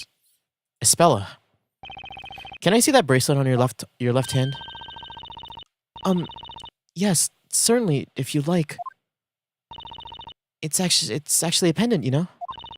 But the strap got torn somehow when I was up in the bell tower. That's why I've had to wrap it around my wrist. Since, well, before the trial started. But this pendant, it looks exactly like the one that we have here. Wait a minute, what's all this? We confiscated her pendant at the crime scene. Why is she wearing it now? I don't get it. This is giving me a headache. So I was right. I have another question about this pendant. Espella, do you remember when exactly the strap broke? I'm trying to remember, but no, I can't. I know it was still fine when we parted ways, but... In other words, she has no memory of it. She doesn't remember when it broke, or when she tied it on her wrist. That's certainly bizarre, I must say. Your pendant has almost already been submitted as evidence. Objection! And yet, Espella still has her pendant. That's a fact that we can all attest to, which means... There must have been 2 pendants to begin with. Really? Objection! He is right. So there are 2. And? The accused was caught red-handed at the crime scene.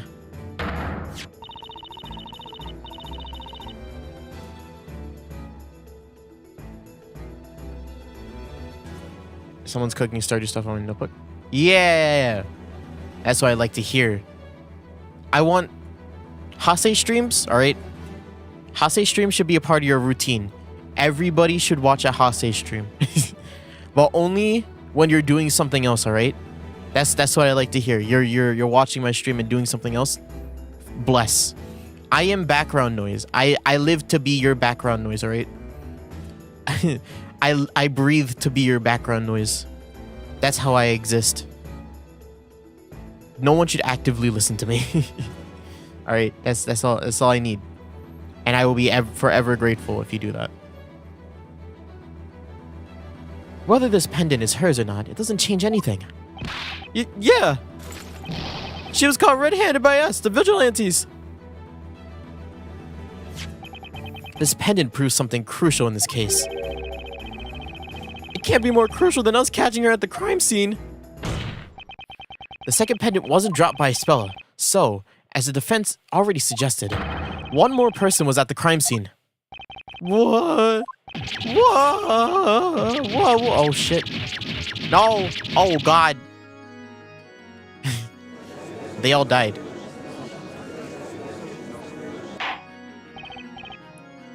Order! Accused, submit that your pendant as evidence. It isn't. Yes, my lord. Nick. If we have 2 pendants to work with, maybe we can see if that strange contraption will work this time. Now that makes sense. Whoa! Oh god. I'm a good lawyer, alright? Good lawyer Hase is doing his job. That must be why it didn't work before. Your Honor, the defense would like to try operating the mechanism in the bell tower one more time. What? Why not? The contraption didn't work before because it only had 1 pendant. But both pendants are needed to operate it properly. Foolishness! Fuck. Can I do a lemon grab? That's what that should... Nope, I can't. My voice is too deep for that. Foolishness! Try as many times as you like! It's no use! Hi, Christmas Dark Claw, you know what this is about! I can't. I can't do it. If it's not going to work anyway, why not let the defender see for himself? What? Defender, if you think you can operate the contraption with 2 pendants, then I suggest you go ahead and try it. Unless it has already dawned upon you that such a plan is futile.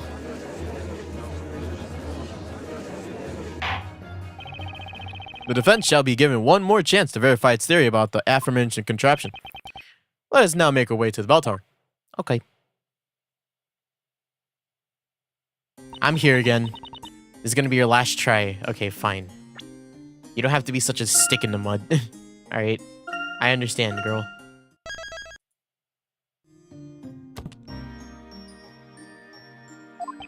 I know.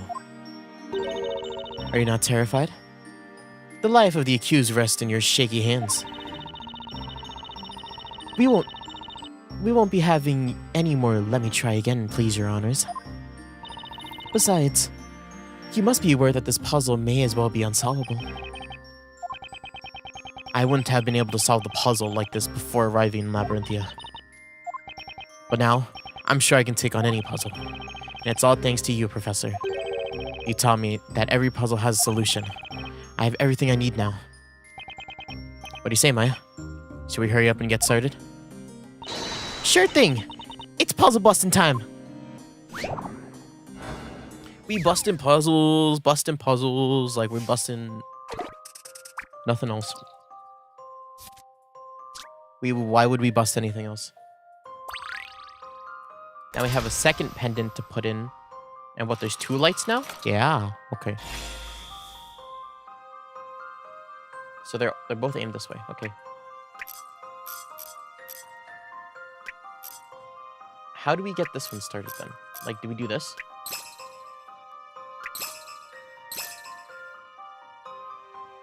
Ambrosia, you're at 1%. Go charge your phone.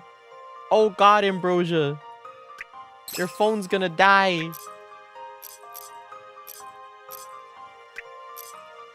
Thank you for stopping by though, Ambrosia. I appreciate it. Please charge your phone though. Oh God, your phone's gonna die.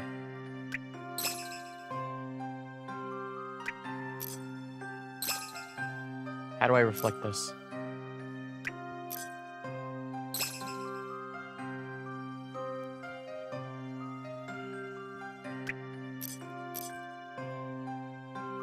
Zeus talk. Zeus.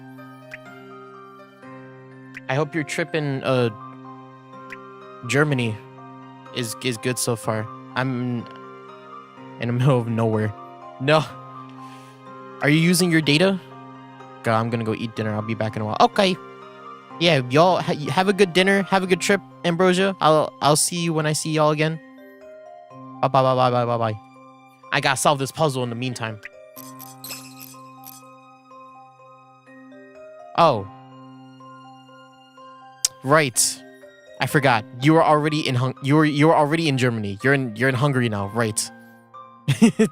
My bad. All right. Take my Hungary license away. Right? That's how it works. You can only take my Hungary license away when you find one of my family members in Hungary, right? As the only anybody who sounds like me, all right? That's the only way you're gonna find them. A Hase that can actually speak Hungarian is a crazy revelation. But yeah, have a good trip. This feels right, is the thing. I just don't know how to...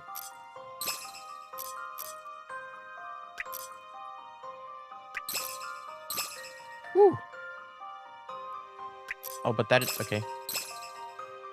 Dun, dun, dun, dun, dun, dun. Oh, this.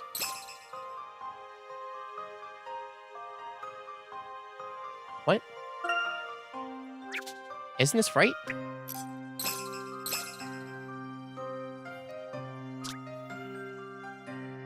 Isn't this right? I'm lighting both. This is both gems.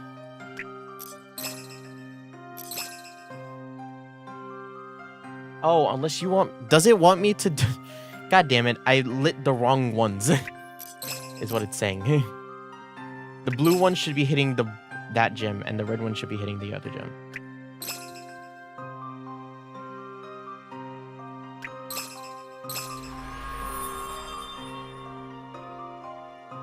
What did I do? Your Honor, there is a clear contradiction in this puzzle. What did I do? Puzzle solved. Wait, what did I do? I don't know what I did. Success. As the red gem shines in intense light, the larger gem on the pillar begins to emit a glaring light.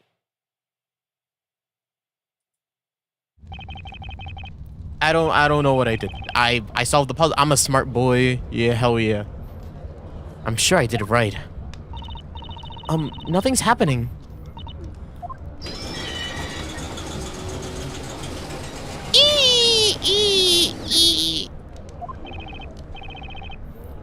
The sound. Oh God. Millennium Puzzle, open.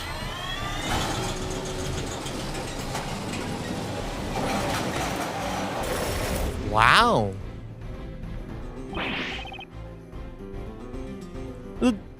This is one astounding contraption. What do we have here? It's still no comparison to the incomparable astoundingness of Mother Nature.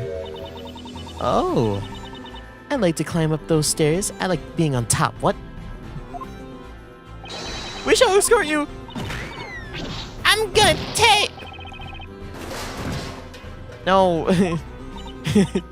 Number 5. I feel bad for number 5. Okay, Nick. Let's go see what's upstairs. Let's go. We're going on an adventure. Going on a... My boy, Nick, number 5. Isn't this bell? This is the bell. Yeah, I think you're right. You didn't say anything. That's the bell that was taken from underground. The bell of ruin. The bell that must not be sounded. Nick, there's someone hiding behind the bell. Oh, I'm gonna... Oh, shit, Kira. Oh, Kira. I thought I was gonna be jump scared. Honestly, I'm like... Yo. It's you. Now that's the last person I expected to find here. Hi, Kira. Miss Kira.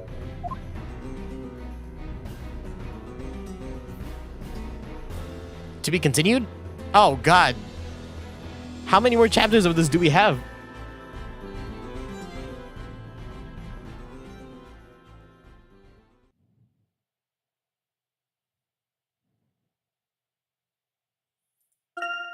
I thought that was going to be the last one. I think we have to play through Layton. And then we go back to Phoenix. I think that's what's happening, right? Yeah. It's so quiet in here. There's not a sound to be heard. Let's be very careful, though, Luke. The puzzle we just dealt with is not necessarily the only one in this place here.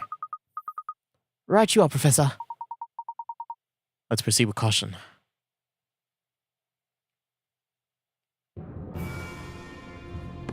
We are Layton. We are playing as Layton now. Layton has to finish his Millennium Puzzle. God damn it.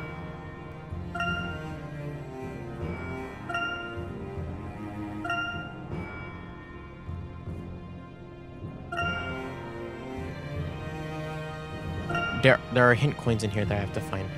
Hold up. I can't believe we're doing this at a time like this.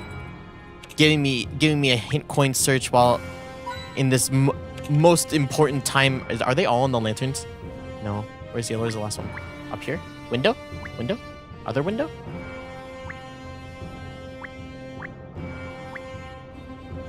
Where's the last hint coin?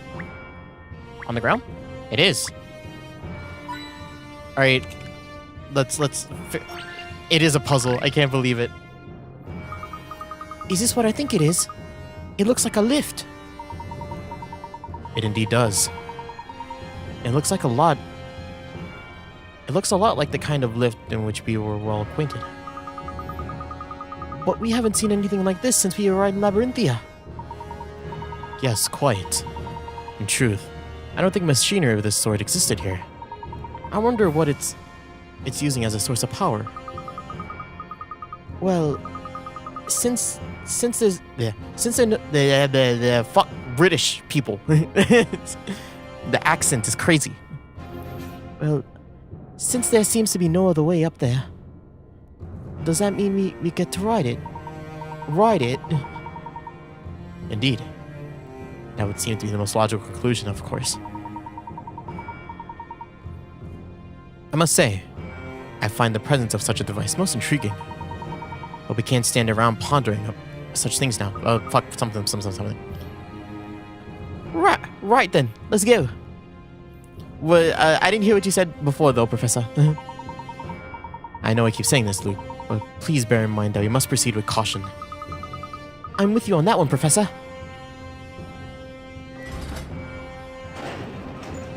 There's a puzzle up here. We're gonna die.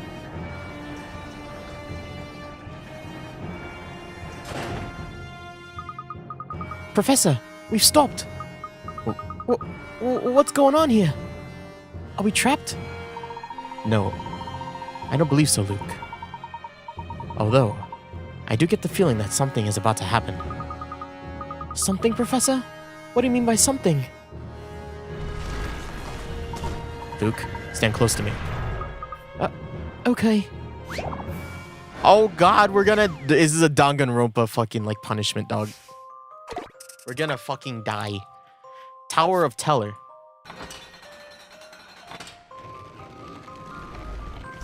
Oh. A stone statue stands before you. Beneath it lies a panel with what appears to have been one of the crests of some kind, which has now been disjointed. Move the panels along the arrows to connect them and rearrange the pieces correctly displayed. Okay.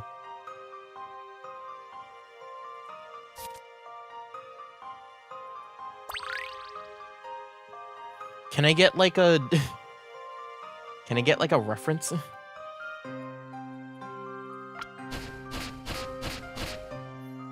Oh, the reference is right there. Okay, sick.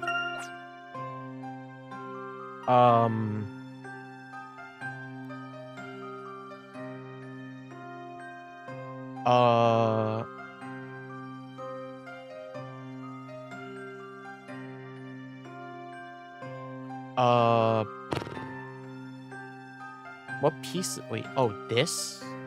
Wait. No, you nut. That's not what I pressed at all. This. That. This. Oh, I have to click the arrows. Okay. This.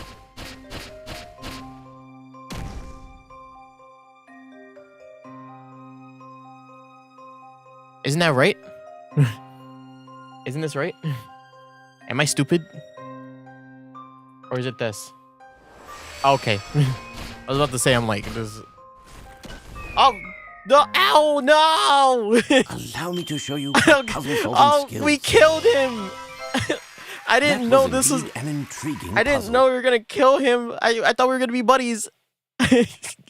God damn it! No, the owl. Correct. You have a sense of approaching presence or formidable foes in the shadows.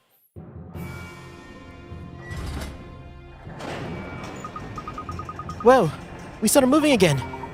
It would seem like this entire lift in itself is another puzzle in place to protect the thingy. I don't believe we're in the clear just yet. And this may just take a while. Guys, you can't have me. We stopped again. Another stage of the puzzle. Indeed, it would appear to be the case. I'll take this one, Professor. Alright, but don't overexert yourself. We'll need to work together to solve the rest of this puzzle. Roger that.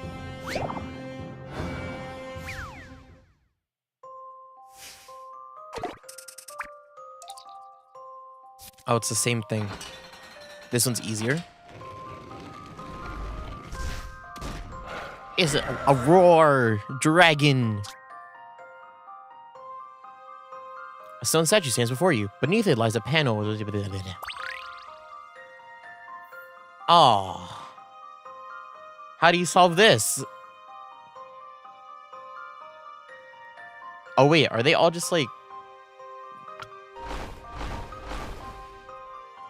Is it all just this? It is.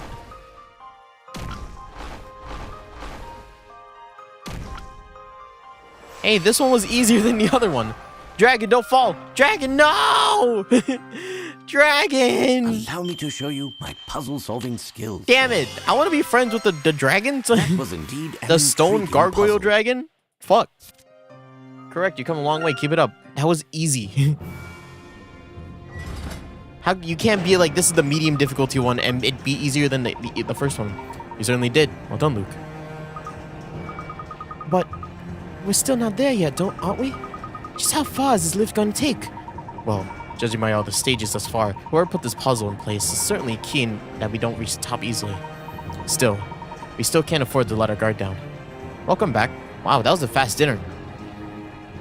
You said a while, and I thought you were gonna be back in like an hour or two. You know, you came back like 30 minutes. What'd you eat? Was it fun? Or was it fun? Was it good? We stopped again. Well then, allow me to take this one.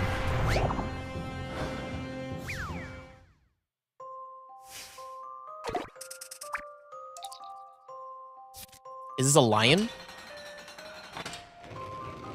A chimera? A bull? That bull is not happy.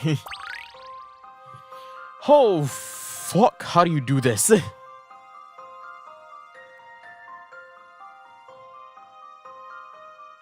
I think this is a move.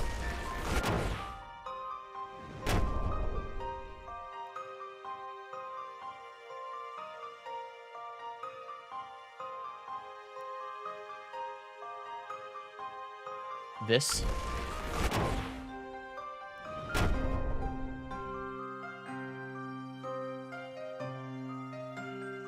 This.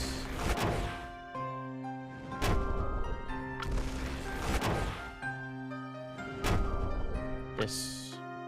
Hell yeah, I'm a fucking puzzle G. Bull, don't do it, please. Let's see if I've proven myself. Why do they keep dying after I solve? That was I'm just indeed gonna an stop solving the intriguing puzzles. puzzle.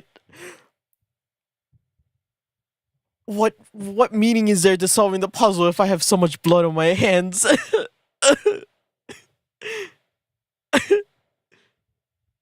We just ate sandwiches and quite. Oh, I see. Were they good sandwiches? I haven't had a good sandwich in a while. Actually, no. We had a party like last Sunday, right? My birthday. On my birthday, we had sandwiches, and those sandwiches were pretty good. They were like a bunch of toppings, but I didn't put any of them on because most of them were pickles. You like pickles? Not much of a pickle guy. I'm not much of a pickle guy. But the thing is, like, there's been a lot of like, I've been getting a lot of like short videos on like pickles. It's just like these two women just eating pickles, and I'm just like, wow, they really like pickles. Yeah, but I'm like, I don't want pickles. I don't like pickles that much. There was mayo. They put mayonnaise on the side. I was like, cool.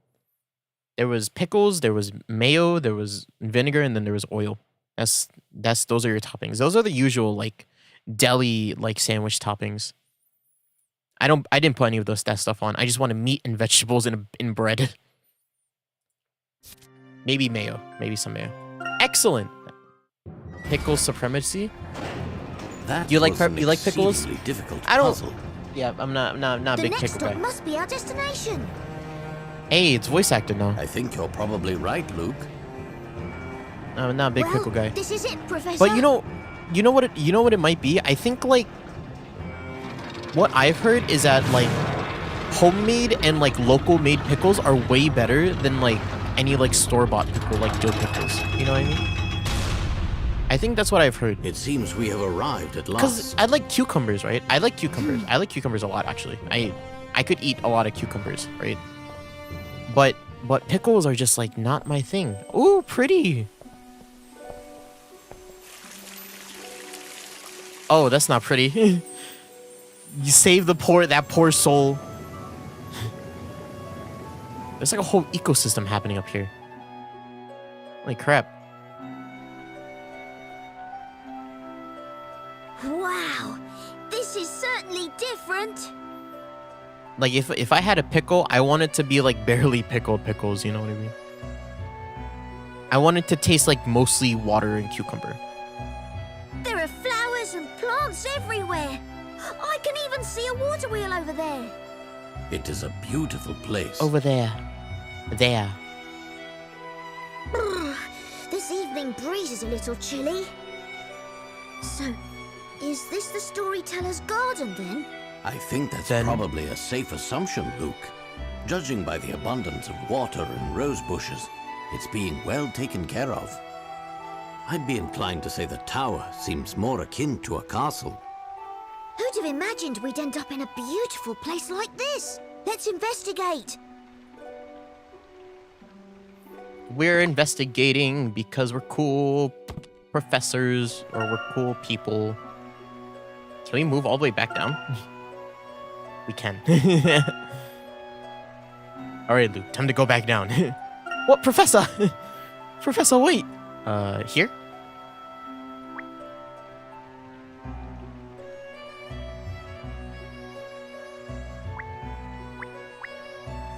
Yeah, basically everything is handmade in our home, from the bread to the jam, because we live in a real yeehaw middle of nowhere part.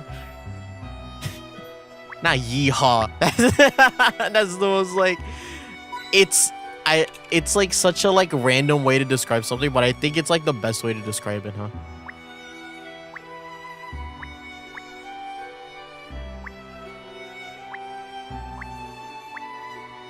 I see. Ooh, fresh bread is always pretty good. But I've only ever had I've never had someone make fresh bread for me. I've always just had it at like restaurants.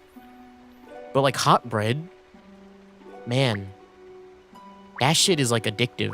It really is. Jam I'm not that big of a fan of though.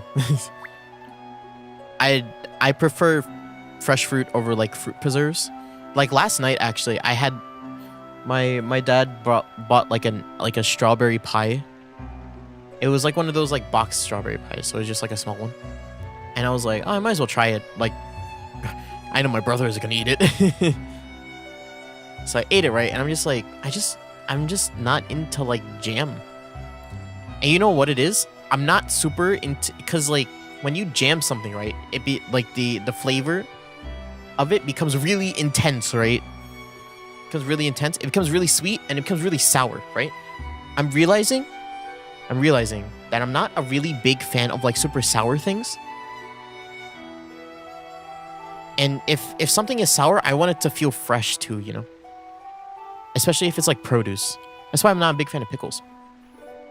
Pickles are like generally sour. At least the ones I've had, right? And the same goes with jam. Like some of them are mostly sour. Mostly sweet too, but like sour. This must be where the water surrounds the tower is turned into mist, right, Professor? I wonder if this is what creating a veil of mist over the garden. Are we going over here? Amazingly, it appears the structure was recently adorned by flowers and kept in rather good repair. I bet Espella sure must have had quite an uncomfortable life back when she lived here.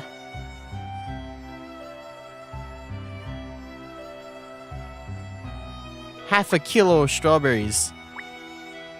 I do really like fresh fruit. Fresh fruit is really nice. You ever just have like a fresh mango? Or a ripe mango? Man. Not overripe. I don't like overripe mangoes. They're eh. But like mangoes when they're like right at peak. Mangoes at peak. Also like when they're a bit young, because my family likes to eat them a bit like green. And they have like a spice dip. I don't eat the spice dip, but I eat just the mangoes by themselves. I am quite into that. This building really is something else. I guess this part must be the storyteller's house. Espella must have lived here when she was younger. What accent are you? Yes, indeed. This must have been her family home. Her family. I wonder if she had any plans to ever come back here. No matter where she goes or what she does, family's family. This will always be her home. I'd say it's highly likely that she would wish to come back here someday. I suppose so, even if her family was only 2 of them. The relationship between Espella and her father must have proved to be an important clue. Yes, I was thinking the same thing. Huh? What is the matter, Luke? It's nothing. I'm probably seeing things, but for a moment there, I saw something moving at the top of the tower. Sorry. It must have been my imagination. Let's go inside, Professor. There's something at the top of the tower. Who would have thought? Every fruit is has that peak ripeness that's super satisfying. But I have to do homework now. I'm really trying to get about fruit. Do your homework. Well, you can keep chatting. I like you chatting with me, but like, you got stuff to do. What did I say earlier? I am your background. I am here to just fill in like a noise space in your head. All right? My bad British accent and every other voice is here to just fill your head with a story. That's it. Do your homework, but at the same time, I appreciate you chatting with me because I do like fruit. Like, probably like in like the, what is it? Like the food pyramid? Like the categories, right? Fruit is probably my favorite one. I do really like fruit. Like what is the fruit triangle? What are the groups? What are the food groups? There's like fruit, vegetables, grains, protein, and dairy. I think that's what it is. I do like protein. There's someone here. And I'll do it in the car tomorrow. Oh God, are you gonna have enough time? I remember trying to do my homework in the car. And every time I did my homework in the car, I always felt really ashamed because I knew my dad saw me doing it. And he was like, why didn't you just do it yesterday? And I'm just like, I forgot. I always felt bad. That's why I was always nervous to do it in the car. I was like, don't look at me, please. This appears to be a child's room. It certainly looks that way. From the condition, I'd say it hasn't been used for some time. Presumably, it was used by Espella as a child. Right, so this is where Espella grew up. Something pretty big must have happened to make her leave her home so young. I wonder if Espella and the storyteller used to get along. Espella was a young lady of strong conviction and a kind heart. I'm certain that's because she grew up in a fine home environment. In other words, I'm sure she and her father must have spent some quality time here together. Yeah, I have a feeling you're right about that. For Espella, this place must have been full of precious memories. I almost feel we're intruding. Coming in here like this.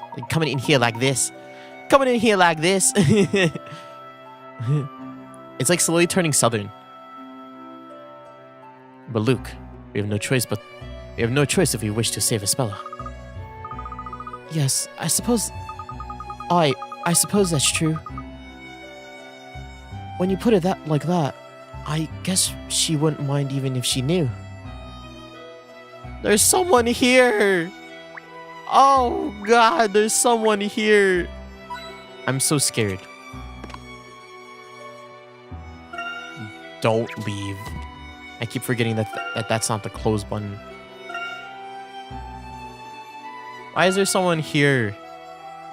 Hidden puzzle? No, just a bunch of hint coins. Alright. Hint coins.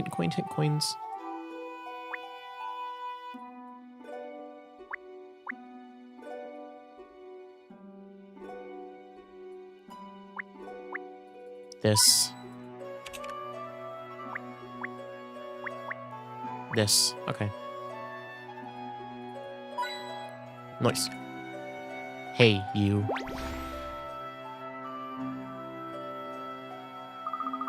Crikey! Professor, behind that curtain! There's someone there!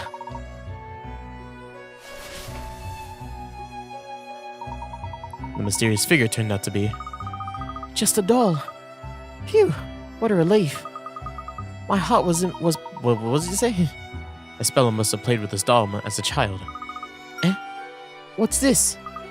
Professor, look! There's a child's picture book here. The title is The First Story. It would appear to be a handmade children's picture book. I wonder if it was written especially for Espella. It may well have been.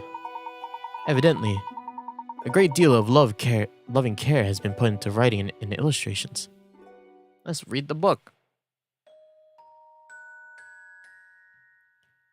There was a bad witch in the town. All of the carrots in the field disappeared, and all the money in the bank had turned to pumpkins. The people of the town had put up with all kinds of mischief from the witch. They didn't know what to do. Then one day, a brave young girl appeared and said to the townfolk, "When the witch uses witchcraft, she always uses a big stick, doesn't she? If we take away her stick, we'll be able to stop her." After hearing this, the people of the town set a trap for the witch and managed to capture her. At her trial, the bad witch said this to the people: "Even now, the great witch Bazella is living here in this town. Bazella is the witch of all witches, the queen of all witches. She is the one who gives us witches life."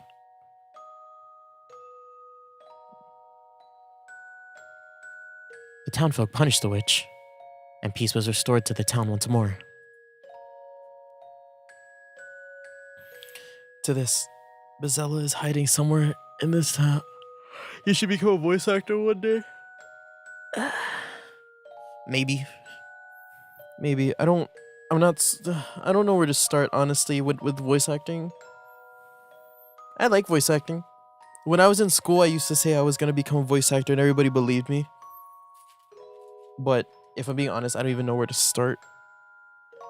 I'm already not promoting myself that well. Like, if people see me and they like my voice acting and they're like, "Hey, do a project," I'm like, okay.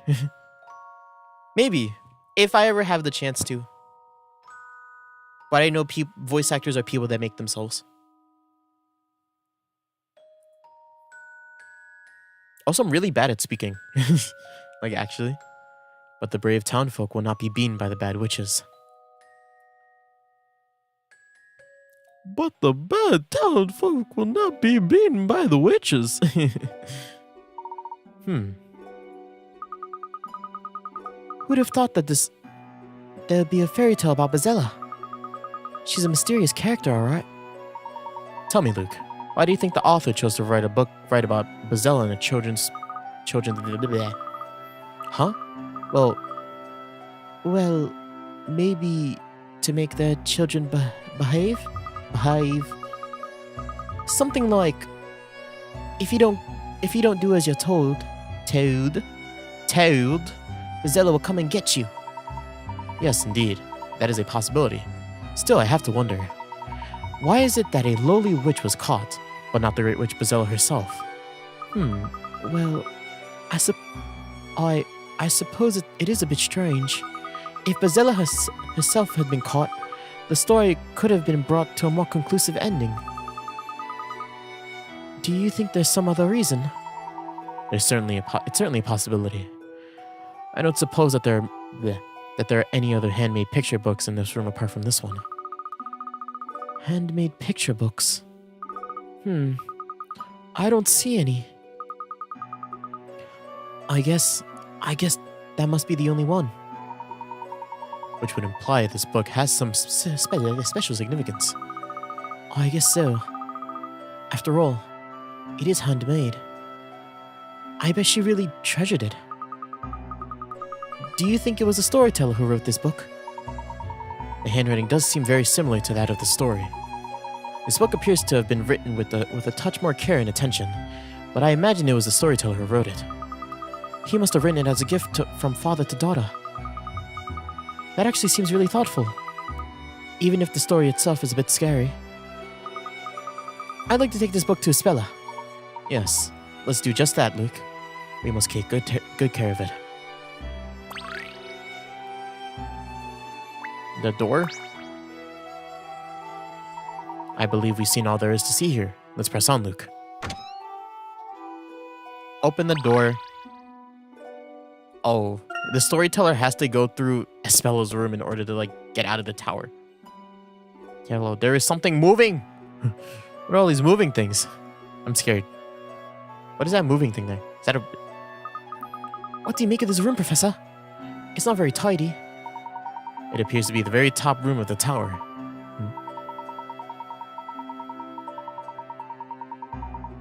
The parchment laying on the floor seems very similar to the type on which the storyteller writes a story.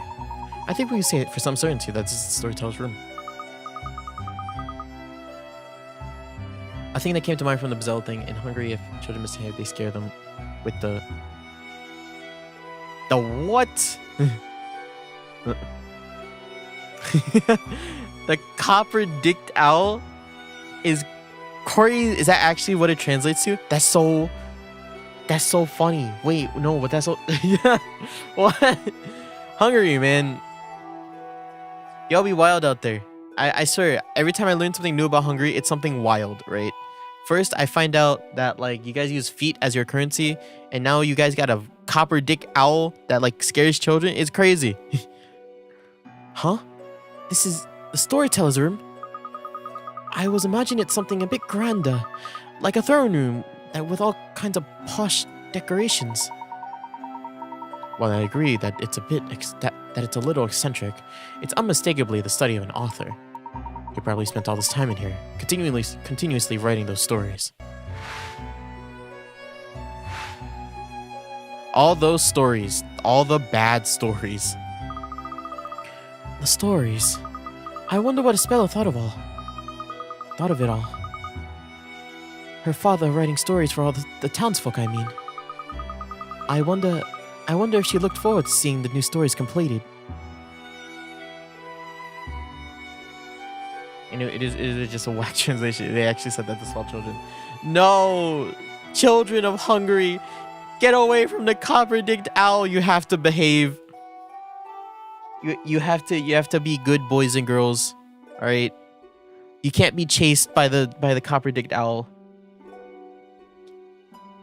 Who knows what it'll do to you? Oh god. I'm scared now. I'm scared of the copper-dicked owl. I don't want a copper-dicked owl coming towards me. You know? I'm scared. I wonder if she really looked forward to seeing all the new stories completed. Or if she... The stories are probably a little too mature for the content for a young child. I don't imagine the storyteller would have shown a spell on many of them. In that case,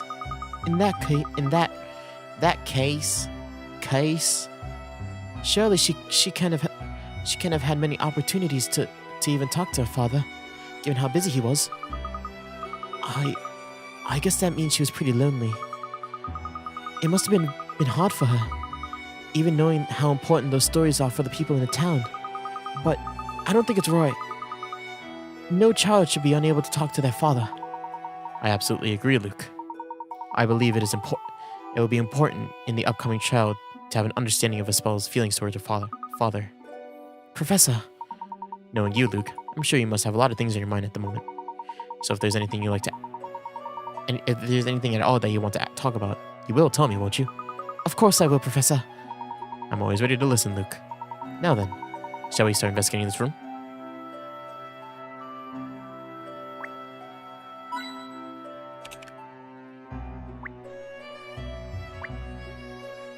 Imagine if you just start misbehaving and then like you're gonna go to sleep at night, and then at your window you just see a giant figure, and then it looks like it's a giant figure of an owl, right? But then he starts like flapping his wings to like start going up on your window, right? And then you just see a giant like line below him. And it was just like, oh god, he's here. Oh, what did I do?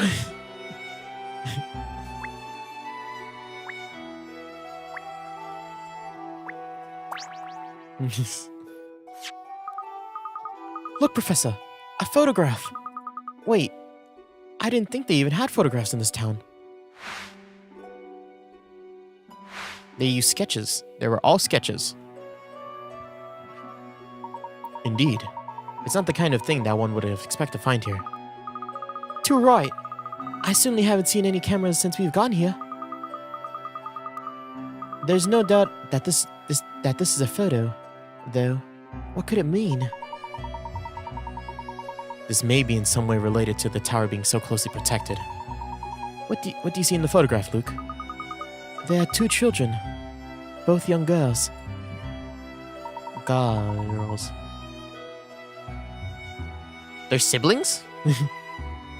Darklaw and Espella are siblings? The photo looks quite old, doesn't it? I wonder who they are. Well, one of them is surely Espella. There's little doubt about that.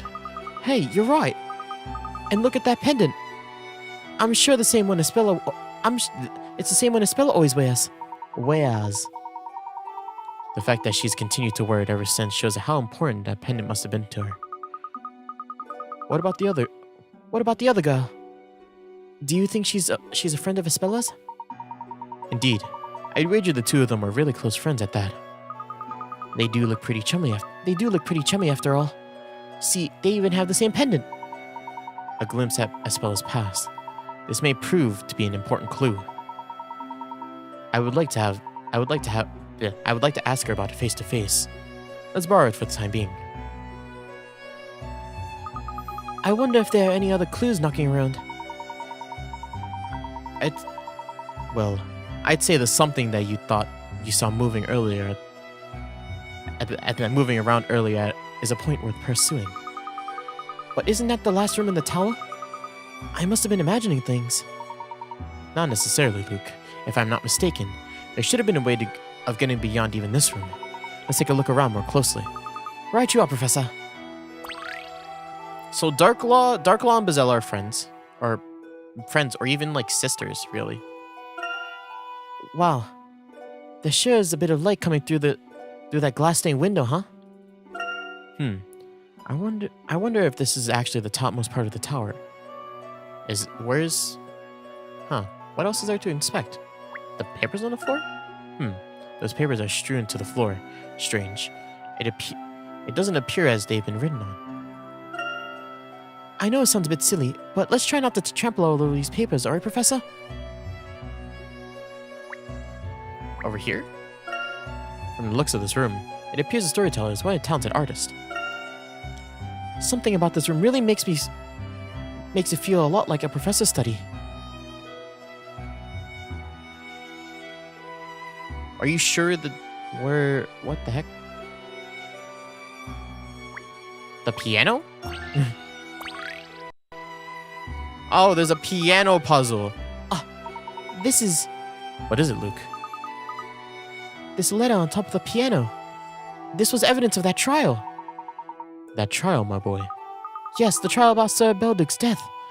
The trial when you were... You mean when I was turned to gold? In which case, this letter is the one that the storyteller's Owl Hoot gave us after we last paid him a visit. Yes. Well, yes it is, but...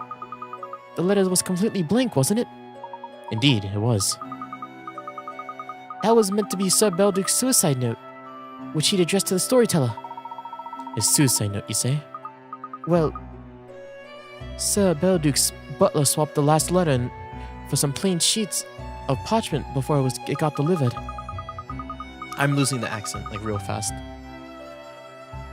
And those blank sheets were given to us by Mr. Hoot. Who knew something that was strange about them? I see. I certainly missed out on some intriguing developments during my absence. The real suicide note was revealed at the trial, but how's it ended up here? Well, I imagine it's quite simple, Luke. It's likely that after the trial finished, the letter was returned to its rightful owner. It was addressed to a storyteller, after all. Right. I guess that does make sense. I suppose this... Professor! I suppose the storyteller finally had a chance to actually read them then. Yes. In fact, it would be reasonable to assume that he most likely did so very recently, perhaps even today while sitting by the piano.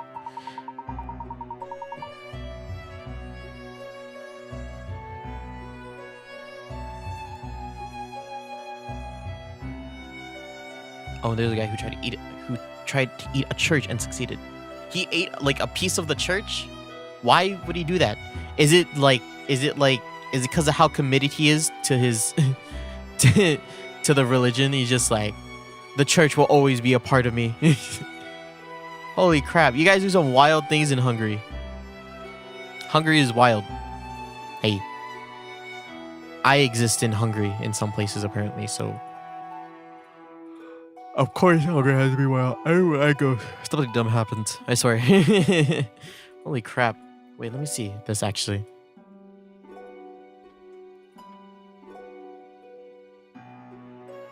Oh my god.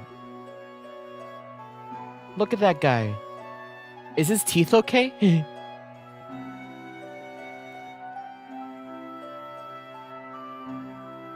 Are other people doing it too? Why are there multiple videos of this guy? Of just this guy? There's one... I see one that's taken... Like the original video, and then I see one that's taken at a different time, and then I see another one that's taken from a different angle. Did he do this 3 separate times? Did he eat the corner of that church 3 separate times? Oh my god. What on earth was going through his mind before that final parade? There's something that we're not seeing. We need to investigate this closely, Luke. What could it be? Surely this is not a trap of some kind. It's unlikely that a trap would be so obvious. Just a moment. There's some kind of puzzle on this piano. It's a piano puzzle. Oh god, it's an actual music puzzle. Below the stained glass window is written, when the stars are aligned, the goddess shall pluck her harp, bring forth a serene song.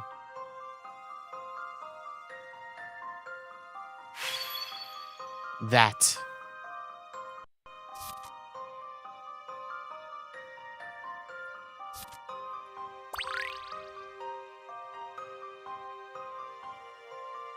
God damn it. Hold up.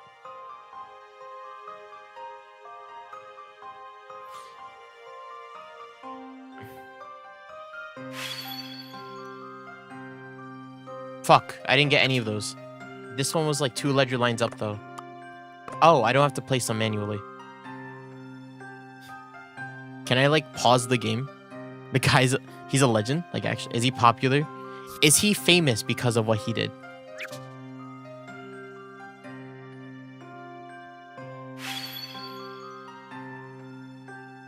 I think this is this. This is a tedious puzzle. This puzzle is tedious as fuck.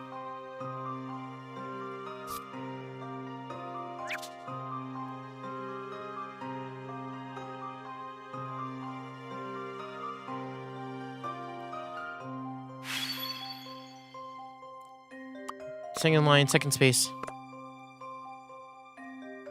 For this one and a lot more. I see.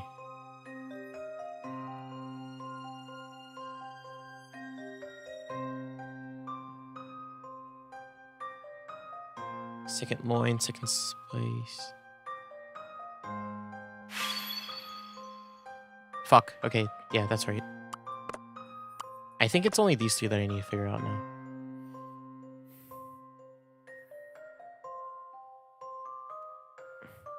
What? Like, has he done other insane things? Has he, like, eaten a bullet, too? Does he eat weird things? Is that his whole thing?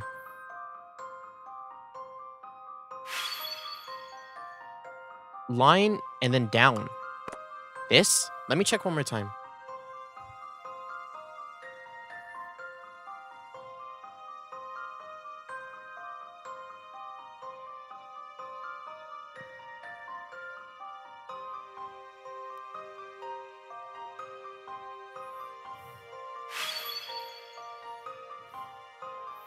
It should be this.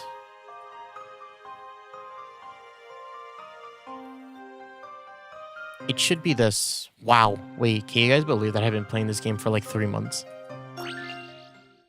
Allow me to show you my puzzle-solving skills. Come what may, puzzles are there to be solved.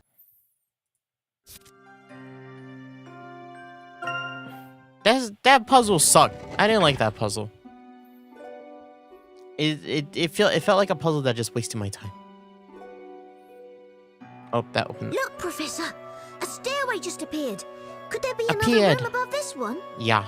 I have a feeling that the rooftop we saw from the garden continues above here. Oh, I can see what you mean, Professor. It's really dark in here. But moonlight seems to be coming in from up above. Well, there's no turning Up back above. now. The answer to the biggest mystery of all is surely waiting for us ahead.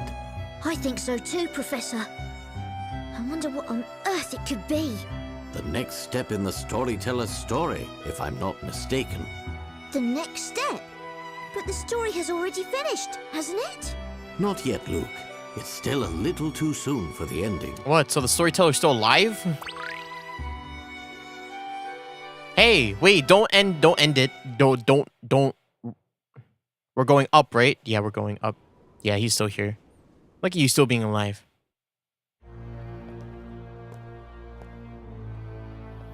Professor, look! The storyteller! Hold your horses, Luke. I had a feeling that you, of all people, would make it this far. It's you! I thought so. You are still alive. Professor Layton, I've had enough of your running around, flagrantly contravening the flow of my story. As such, I can no longer ignore your meddling. Oh! Professor, we're gonna die! Professor! Professor! Professor! Holy crap, Professor.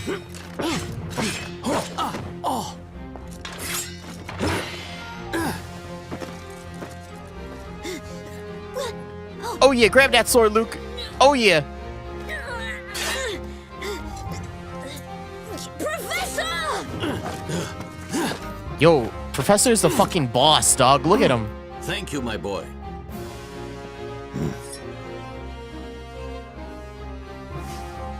Holy shit, this is a puzzle.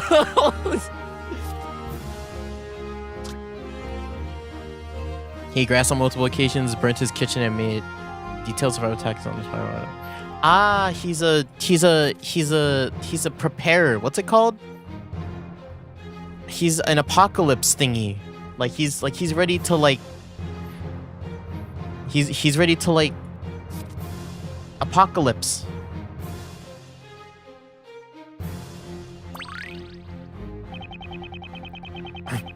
I'm afraid your role in the story ends here, Professor. Now allow me to write the tale of your demise. The knight drew his blade. As the battle came to a close, he raised his blade overhead and delivered a finishing blow.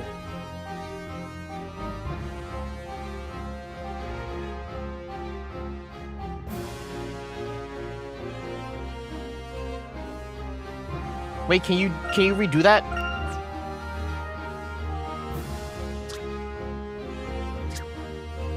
Wait, tell me again. Fuck. I forgot it already. I forgot. Wait, hold up. I may have forgotten it, but there's a reason why I stream the game.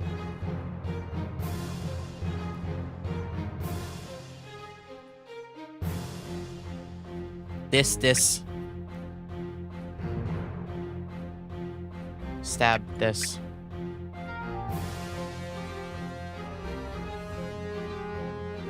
Man, I didn't think I'd have to memory. I have to memory something. This should be it though, right?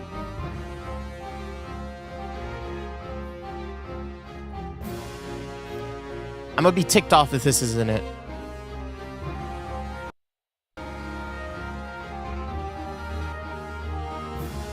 Also, my Google, I like full screen my Google, and now it's weird. Okay, we're back. Professor, Professor. Oh, get fucked. Yeah. Well played, Professor. How will you fare in this tragic tale?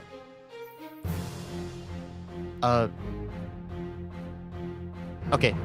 A new knight stepped in for his fallen comrade. He slashed quickly, delivering 3 blows, but for finishing the battle with a 3-hit combination. Spin. Overhead. Left. Overhead. Spin. Spin overhead. Spin overhead. This overhead spin.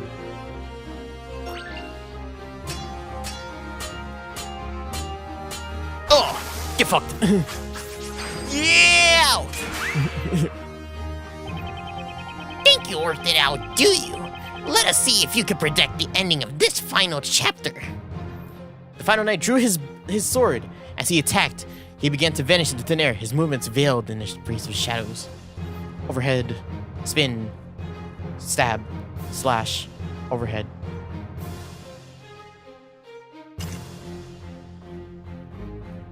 Overhead, spin,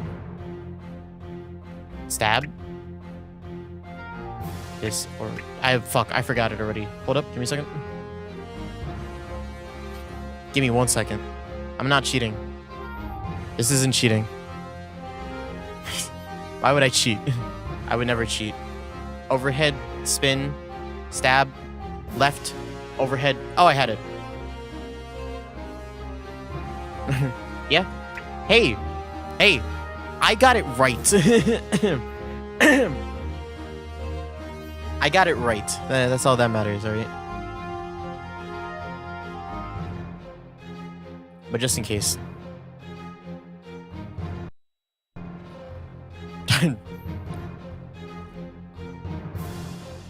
Yeah, imagine that, dog. Oh, fuck. Get. Woo, woo. Yeet. I've already seen the answer. Damn. It's pretty. You should expect That one was no okay. less from a gentleman. That one was okay. Marvelous. In this case, it would seem that the pen is not stronger than a sword. Yo, Layton is fucking boss, dog.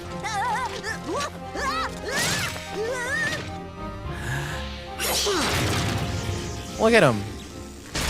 Beating the shit out of these guys. Professor, behind you!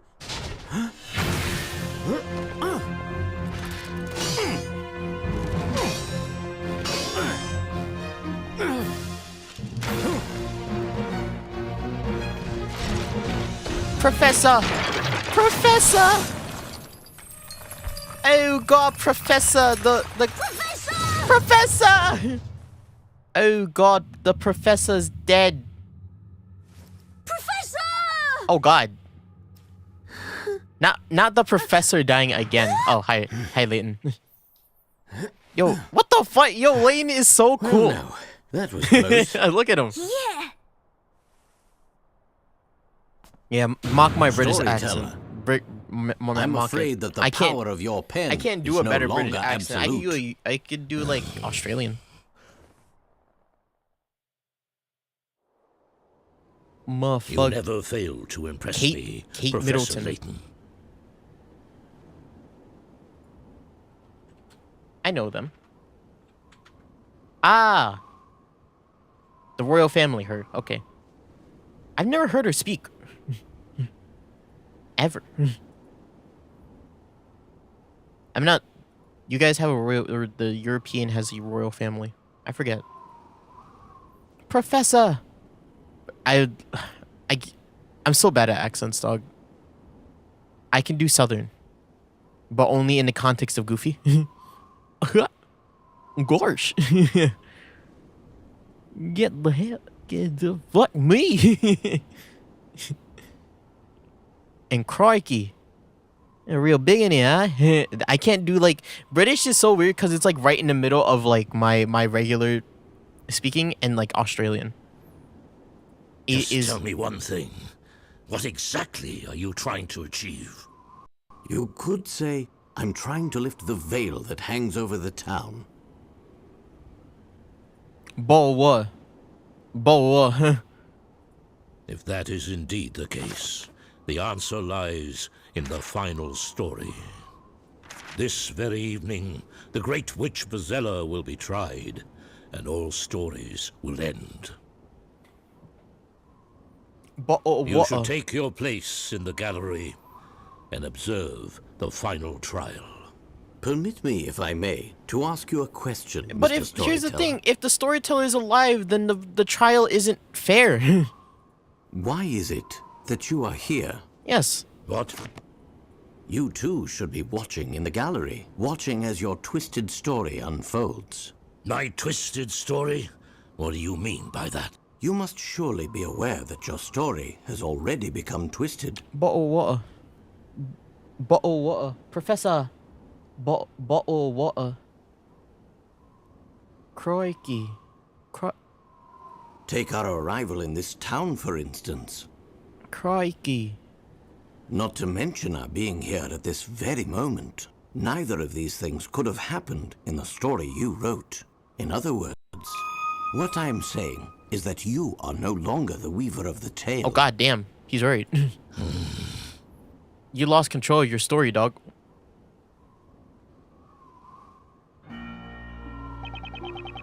It is as you say. The story I crafted has indeed been twisted out of proportion by someone else's actions. I'm not surprised that you were realized. It seems nothing passes those sharp eyes unnoticed. That is exactly why I decided to write the grand finale, to prevent any further distortion. Do you mean to suggest that by ending the story, he could return this town to its original state? To its original state, you say? I'm afraid that is not the case. The entire truth behind Labyrinthia is sealed by a single spell. That's right. The final spell. The final spell, you say?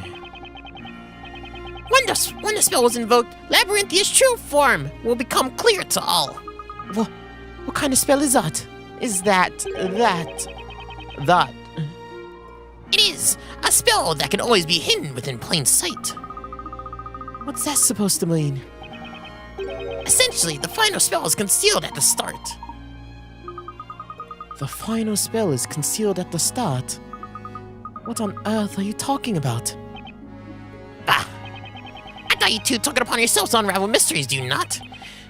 Do it with what you... Amir. Amir, god damn it! You do well with it. Very well. Now then, I believe there is just one more thing that you may wish to hear from me. And what would that be? Firstly, what would you say if I told you that this twisting of your story is leading towards a grand finale quite different from the one that you had planned? What do you mean? This evening, you supposedly gave up your life to the Great Witch Bazella, did you not? As a result, the person thought to be Bazella would be tried in court this very moment. Now, if you'll permit me to ask, do you know the name of the accused? Naturally, I wrote the name myself. There can be no question. Of course, the name of the accused is Darklaw, right? Espella Cantabella. He thinks it's Darklaw, right? He thinks it's Darklaw because there's something between those two. But we all know that Espella is on trial right now. What are you saying? You mean my spell is... Yes, the accused at this evening's trial is none other than Espella Cantabella. It can't be. That's preposterous. This is your doing. What have you done, Layton? You asked me what I've done, Mr. Storyteller. But I am the solver of puzzles and mystery. I do not concern myself with scheming. My spell, why? How is she the accused? Perhaps you ought to go and see for yourself, Mr. Storyteller. Do you think it's a good idea to stand here lamenting your daughter's fate? What's to be done? Well, Mr. Storyteller, I'll be returning to the court. I like to witness this grand finale with my own eyes. Ah, yes, before I leave, there's just one thing I'd like to make clear. I do not intend to simply take my place in the gallery and observe the trial. Naturally, there's only one place for me to stand in order to unravel all of these mysteries. You mean to say that you will stand as the defender? Unfortunately, the defender's position is already taken. Moreover, Mr. Storyteller, I'm the one who knows the truth. The true identity of the Great Witch Bazella, that is. How can you know? There's only one place at which I should stand in order to assert such a fact. And that is not on the side of the defense. Surely you can't mean... I anticipate seeing you again soon, Mr. Storyteller. Oh, we roasted the fuck out of him! Yo, we fucking put him over a fire and spit roasted him. Get destroyed, you idiot! You really thought this would play out the way you wanted it to? No, your daughter's on trial right now. Did you not know? You're so disconnected from your own family that you don't even know what your daughter is doing. Your daughter is being accused of being a witch. The biggest baddie in all of Labyrinthia. That is what she's being accused of. I can't believe it. All this time you spent as a storyteller. Oh no, my daughter is being accused of being a witch. Who would have thought?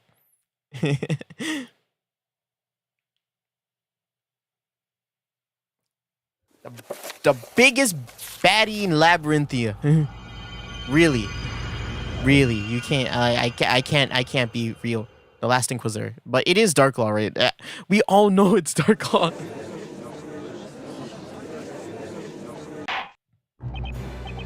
Court is now once again in session. However, I must say, I'm quite surprised by the recent turn of events. To see Ms. Kira as a witness stand once again, frankly, I cannot believe my eyes. What, so does the judge not know about the fire either? It's a fucking nightmare. You are most certainly sent to the flames as a witch. That's right! I was there, I saw it! She most certainly was! How is it? How is she still alive? It is because she's a witch. Can witches not die? No, she must use the mirror and vanish just in time. I say send her straight to the fire. We do it ourselves if we have to. Enough. A witch must be in possession of a Talea Magica in order to use magic. I hate to disappoint all of you, but do you see such a thing on her person? I think not. But she must have. That girl must have used the mirror. Surely you can see it, High Inquisitor. Demir is a spell able to make someone disappear from sight. It cannot make one vanish entirely. And besides, an investigation conducted by the Knights of the Inquisition has concluded that this girl is not capable of using magic. Listen well, Miss Kira. Your existence alone jeopardizes the very peace of Labyrinthia, and yet given the current situation, it is now imperative that you testify to this court regarding what you saw immediately. That will not be necessary. What? This girl has already been convicted of and tried as a witch in the past. What good could come from her testimony? Objection! But she was found hiding in the crime scene. I'd say that makes her a very important witness. A witness whose testimony we cannot choose to ignore. High Inquisitor Darklaw, I'm afraid your objection is overruled. You wish to proceed, then? Very well. Let us see just how much of her story this girl will be willing to tell the court, shall we? There's no doubt about it. Objection! No. You don't know. I win. There's no doubt about it. Miss Kira must have escaped through the passage leading under the Chamber of Fire. Although, from the looks of it, the judge doesn't have a clue that escape route even exists. I wish he'd hurry up and get a hint. I'm dying to take this helmet off already. The top of my head really itches. I'm sorry, Maya. Take that thing off now and we're as good as done. Just hang in there for a little while longer. Aww. Very well. Witness, you may begin your testimony. Explain to the court how you were standing here in court today, and why you were hiding at the crime scene. Hi, Kira. Where are your glasses? I'm not familiar with this Kira you keep talking about. I came from the Eldritch Woods. I came to this town to summon forth the fire dragon and kill the storyteller. As it rained, I waited near the bell tower, next to the vigilantes for my chance. I was only there to carry out my orders. I don't know anything else outside of that. You came here to kill the storyteller? Yes, that was my task. Objection! Objection! Keep in mind, this girl was not the one who summoned the fire dragon in the end. That was the accused. As I warned you earlier, there's nothing to be gained from this witch's testimony. Objection! Now hold on, she was still present at the scene of the crime with the intent to murder the storyteller. The defense insists that we are permitted to continue with the cross-examination on those grounds. Darklaw's really trying to weasel her way out of this cross-examination. That must mean there has to be something there. Hey, fuck you. I must admit, I, too, am extremely interested in hearing what this witness has to say. Defender, you may begin your interrogation. Okay, I will, yeah. I will continue my interrogation. Hold it! So her name isn't Kira anymore. You say you're not familiar with the name Kira? Yes, I've never heard it before. But I say, that is your name, young lady. Honestly, which is this? I have no name. I'm simply a resident of the Eldritch Woods. Nothing more. Eldritch Woods? The very same woods said to house the souls of the witches sent to the flames. Are you telling me they really exist? No matter how you look at her, the Kira up on the witness stand doesn't look like much of a soul to me. The girl has lost all memory of ever being a flower seller. That is all. If that's the case, then I wonder if she even remembers our run-in back at the marketplace. Say, Miss Kira, do you happen to remember me at all? No, I do not know you. I first saw you just now at the bell tower. She what? She doesn't remember what happened at the plaza. That's the important thing. Did you just say fire dragon? Yes, that was a part of my orders. I was told to come here this evening and wait for the right moment to tell the storyteller when the storyteller would appear before the people. Only then was I supposed to shout out the incantation as loudly as possible. Oh great beast great beast from the inferno, heed my call, grand worm. Oh, she just summoned. I believe this bears repeating. This girl does not possess a specter. It is impossible for her to summon any sort of magical dragon. Yes, quite. Oh, fuck, she summoned the fire dragon, help us! Yes, quite right, High Inquisitor. And why are you hiding underneath the bench, Your Honor? Yes, well, it is as I thought. Then, she could have not casted the spell. He's like hella panicking and just like, yes, of course. I believe I made it perfectly clear. This witch is not the Great Witch Bezella. Naturally, the Great Witch is the girl there, Espella Cantabella. There could be no other. Bitch! You're a nut. What is this?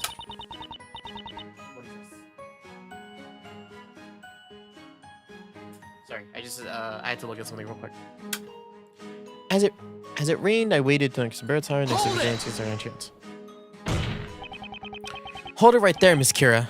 You snuck right past the Vigilantes?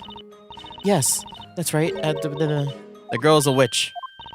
Therefore, something as simple as vanishing from sight is child's play, isn't that right, witness? Yes, that's girl. Kira, no, you're being manipulated. Aha, I just remember now. Just a few days ago, this girl used that very same vanishing spell. Demir, if memory serves. Well, what are you gawking at, witness? Continue with your testimony. What was that just now? I could have sworn I saw Kira's face turn even paler than normal. She's a bitch. Hold it! Miss Kira, who exactly gave you your orders? I cannot say. And why is that? I am not to disclose the identity of the one who is giving me my orders. That, in itself, is an order. How convenient. I'm only supposed to carry out my orders, nothing more. I do not know anything else. And besides, there is nothing more that I can really do. Nothing more she can really do? But hold on just a minute. Surely you're capable of using magic. You are a witch, are you not? I am not a witch. What did you just say? I cannot use magic. She can't use magic. This girl's a witch. Every person in the courtroom knows that as a matter of fact. There can be nary a doubt.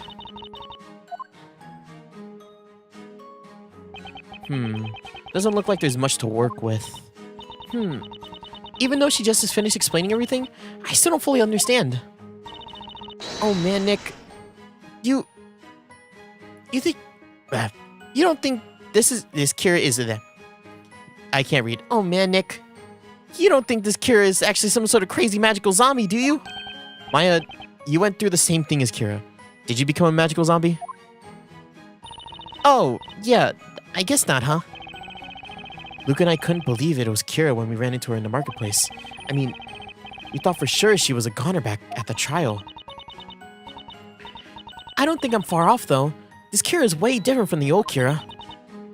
It looks like she doesn't remember a thing. She's almost like another person entirely. But what if that's just it, Maya? What if the Kira right here, right now, is the real Kira and the old Kira wasn't? The real Kira, huh? Yeah, and that's why. I think I'm bound to find something useful in her testimony. We can do this, Nick. I hope you're ready to slam on some desks, because we're gonna do some serious pressing here. What? I already pressed everything, though. So they're saying that the old Kira wasn't the real Kira, but this one is. Right?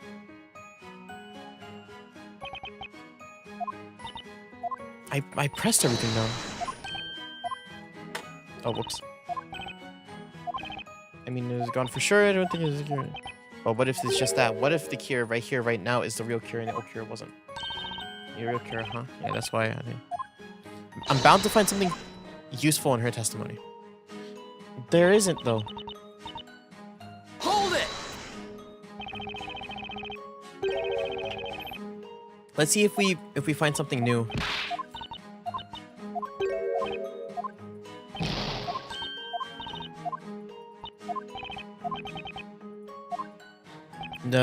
So she doesn't remember the run-in at the... No, she doesn't. Hold it!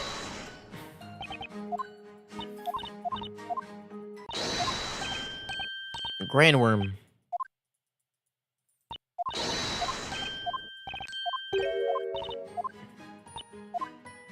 Is the girl right there is no other... Yes.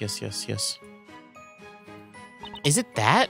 It might be this. Doesn't Grandworm require the pendant? Right? Go to her. Grandworm. No, it doesn't say anything about it. Damn it. Amalia, Goldor, Demir, Ignace. I waited next to the vigilantes for my chance.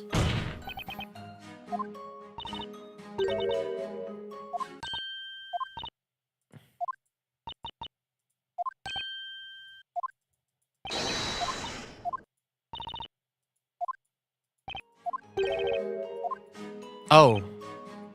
Wait, there's something not right about this testimony. It's just a hunch, but what should I do? Press further. Miss Kira, I have one simple question for you. You stated earlier in your testimony that you snuck past the vigilantes guarding the bell tower and went right inside. Tell me, did you use the spell Demir to get by them? That must certainly be the case. Had she not, she certainly would have been spotted. Objection! But remember what she let slip just a moment or two ago? She denied being a witch and stated she cannot use magic. Oh. Oh. Therefore, if that's true, then you, Miss Kira, would not have been able to use Demir at all. Objection! What a ridiculous argument. How else would this girl have been able to walk right into the bell tower unnoticed by the guards? Explain that. I have a better idea. How about we have the witness herself explain it to you? What do you say, Miss Kira? I am not a witch. And I cannot use magic. So, then, Exactly how were you able to ascend the bell tower on being unnoticed? witness, amend your testimony this instant. Okay. What is going on? There's got to be another way she got into the bell tower unseen. But other than magic, I have no idea what that could be.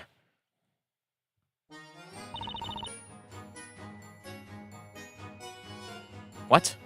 Hold it! What? A robe of what? Wait just a second. Did you just say robe of invisibility? Yes, that is correct. A robe of invisibility? Surely you don't mean a robe that can make you vanish from sight when worn. It's like the Harry Potter thing. Yes, that is correct. What? What?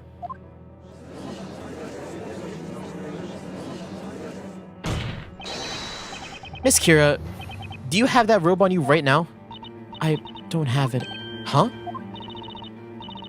That is, I dropped it back at the bell tower. Are you still picking flowers at least? Are you gonna get a new flower?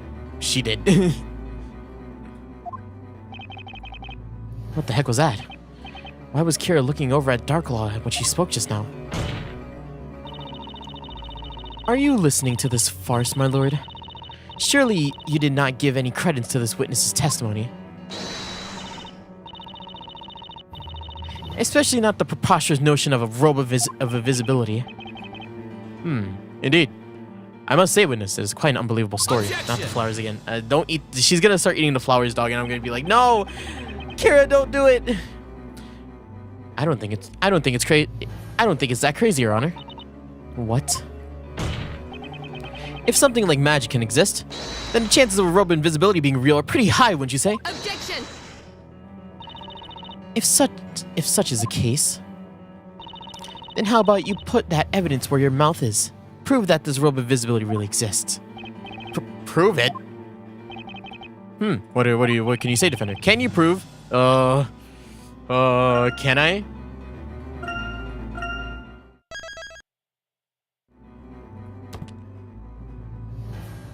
Does in fact exist? Can I?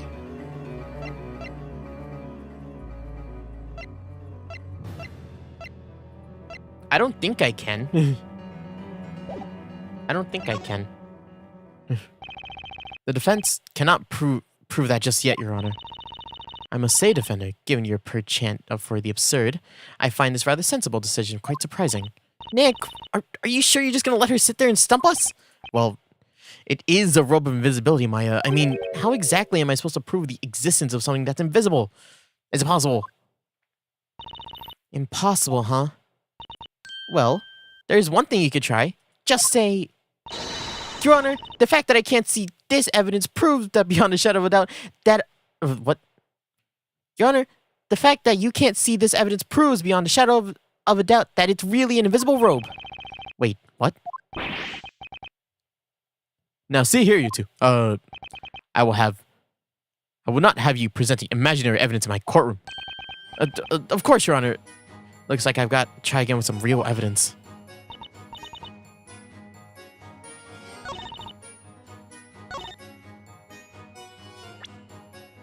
What? Am I actually supposed to present something there? Miss Kira, who exactly gave you your orders? Oh, you can't tell me. You cannot say. That in and of itself was its own order. I cannot tell you what your order was. What was your order? Who was your order? I don't know what your order was. That can't be true. Did you really have an order? Oh my god. I keep looking at you like I had an order. Not much to work with. Oh.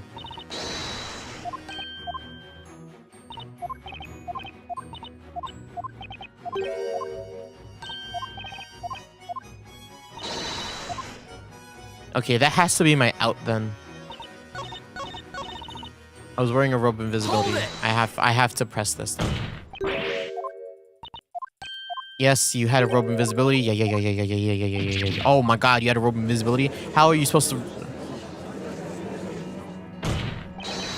Miss Kira, did you really have robe invisibility? Oh, I dropped the robe invisibility. What? You dropped the robe invisibility looking at Dark Law? Are you sure this robe invisibility really exists? She's just pulling it out of her ass. Well, the robe invisibility might exist. It's not that crazy. Magi's here, so why wouldn't the robe invisibility be here? Hey, you're a fucking idiot, alright? You need to stop talking all this nonsense and put some evidence in your mouth, huh? So, can you prove that there was... Sure. Yes, Your Honor.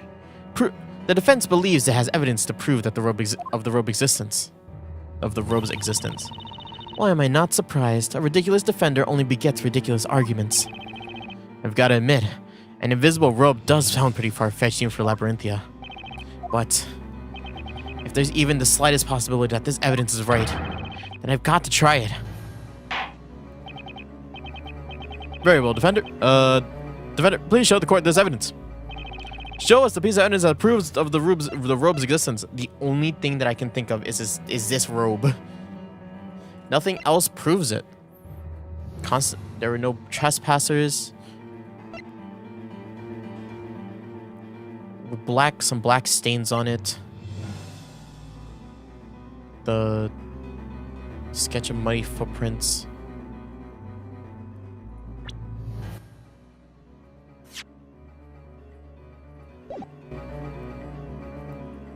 Oh, does the robe really prove anything? It might be the footprints too.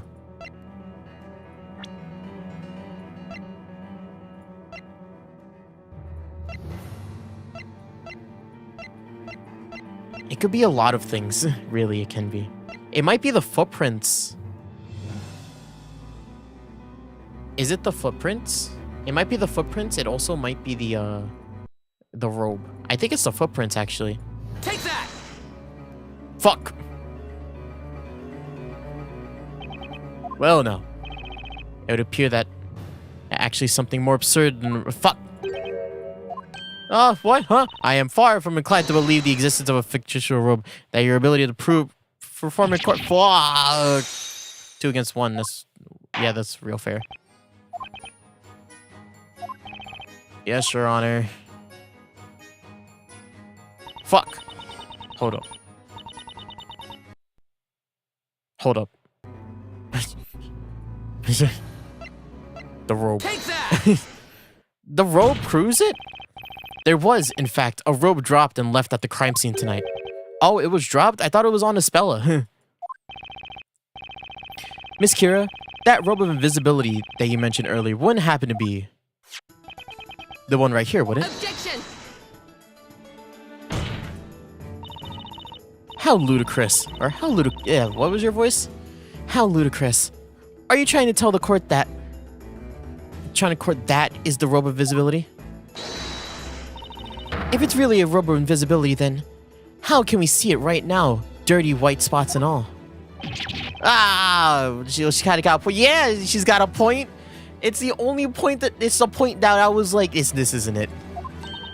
Oh, hey. What if the robe actually disappears when you wear it? Give it here, Nick. Watch and wonder as Maya the Magnificent disappears before your eyes.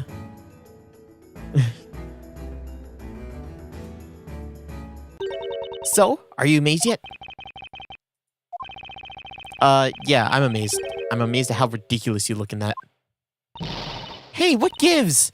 This thing must be busted or something. It didn't disappear at all. Well, that's not it. No.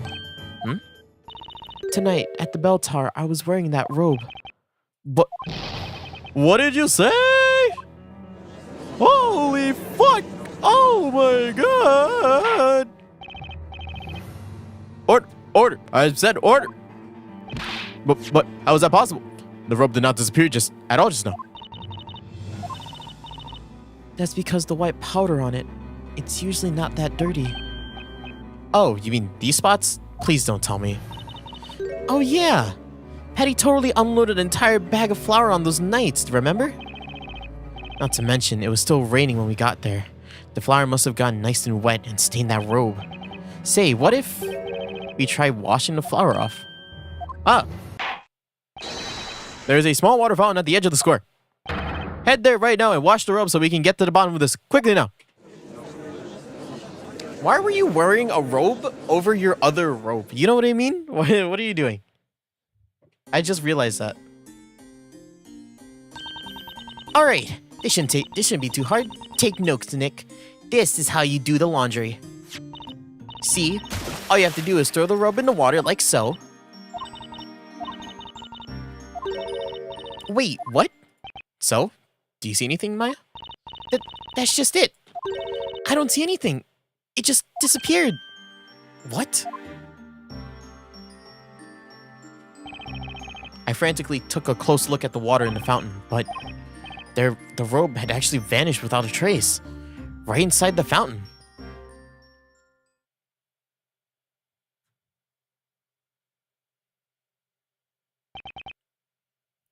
Defender, what is the meaning of this? Guys, the invisible cloak turned invisible. Holy shit. What is the meaning of this? How could you have lost such a vital piece of evidence? Your Honor, it wasn't on purpose. Trust me, I wish I knew how it happened. I can't believe it. The robe actually disappeared from sight. I don't quite know what you're talking about. I can still see the robe just fine. Huh? Look, it's right here, see? No, Miss Kira, I really don't see it. Because there's nothing to see. So, is that how it works? Putting the robe on makes you disappear completely from sight? But from the looks of it, only Kira is able to actually see the robe itself. It is not just me. All the inhabitants of Eldritch Woods, all of us can see that robe. The Eldritch Woods. What did I say? The Eldritch Woods. Our village lies deep within the recesses of the forest, in a world much different from this one. That's where I live. As long as we obey the law of the land, we are allowed to live there. I knew it. There's definitely something different about Kira compared to the rest of the townspeople here. For the time being, seeing as only the witness can see the robe, we will cover it in flour again for the sake of visibility. But there's still one tiny thing bothering me.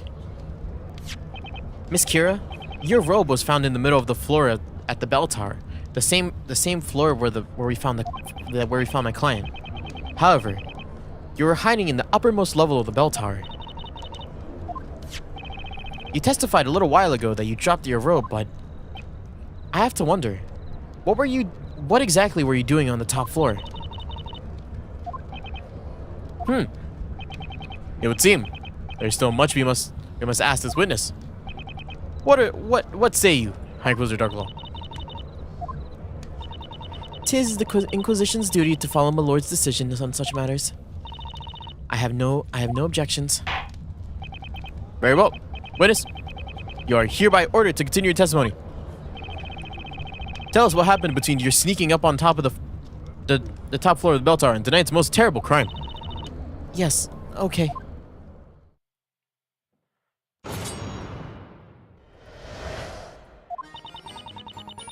I was waiting on the middle floor of the tower. I turned around, but I was too late. They attacked me from behind. There was nothing I could do. My arm was restrained, and the attacker covered my mouth. As I struggled to get away, I think I managed to pull something off of my attacker. That's when I lost consciousness. I woke up to find myself next to the bell on the top floor of the tower. Ooh, she got attacked by Darklaw. Crazy. Witness, are you saying someone attacked you while you were in the bell tower? Yes, that is correct. But who? I don't know. They attacked me from behind, so I couldn't see who it was. So you were unconscious the entire time after that? That's why I was unable to complete my mission.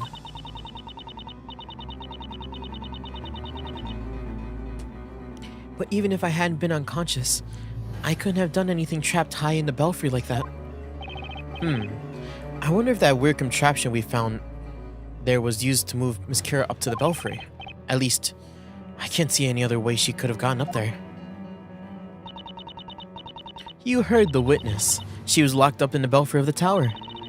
In other words, she couldn't have had anything to do with tonight's events. Therefore, there's no need for this utterly useless interrogation. Objection! Not so fast. The witness also testified that someone attacked her tonight. Defender, are you implying that this attacker could have been Bazella? I cannot say for certain, Your Honor. Regardless, the defense requests that we be allowed cross-examination of this witness. Request granted. Now then, defender, you may begin your interrogation. Excuse me. Ah, God, whoa. I drink water. Jesus. What fun begins.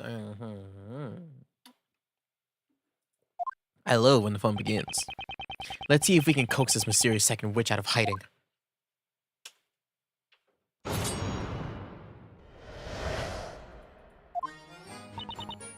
I do wanna...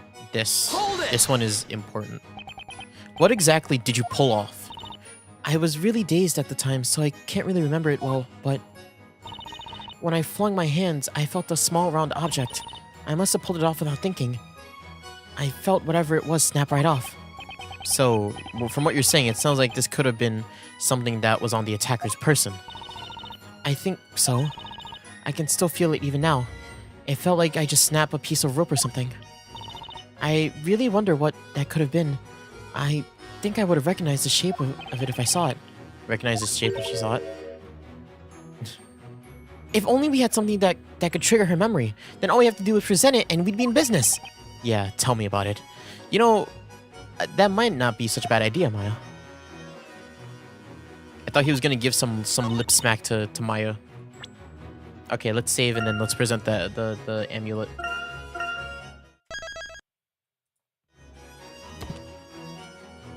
Okay. Hey, was it this thing? Objection! Was it this thing? Miss Kira, you stated that you felt yourself snap something from your attacker. Would that thing, by any chance, be this right here? Oh. That's it. I recognize the shape. That was the object I grabbed. Well, what did you say? But that's the accused pendant, is it not? Not quite, Your Honor. There are actually two pendants like this. The one you see right here is the counterpart to Miss Cantabella's pendant. Now that you mention it, I remember. The necklace was actually very tough. It didn't really rip right off so easily, so I struggled against it, tugging and pulling at it for a bit. And I must have snatched their neck in the process. Scratch their neck in the process. Well, wait a minute. You mean you scratched your attacker's neck? I think so. Internet! Stop! Dog, come on! Internet! I've been getting a consistent red box the past, like, few minutes. But yeah, Kira got nails ready to... Meow. Wow. I think so, but I don't know for sure. Nick, in that case... That must mean that dark stuff from the necklace could be... Yeah, this could be the attacker's blood. As the court can clearly see, there's still traces of blood left on the necklace. However, take one good look at my client, and you'll see that there are no visible scars or cuts of any kind around her neck. Ergo, my internet's a piece of shit. Fuck you, internet! Fix yourself! Why are you going haywire right now, man? We're at such an important part of the story, and you can't sit still for me. It is the easiest thing. It is the easiest thing in the world. And come on! I hate OBS, dog. I hate you. Son of a bitch. So actual son of a bitch.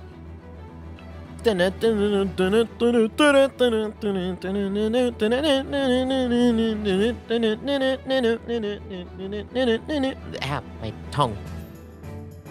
Wow, is it not gonna fix itself?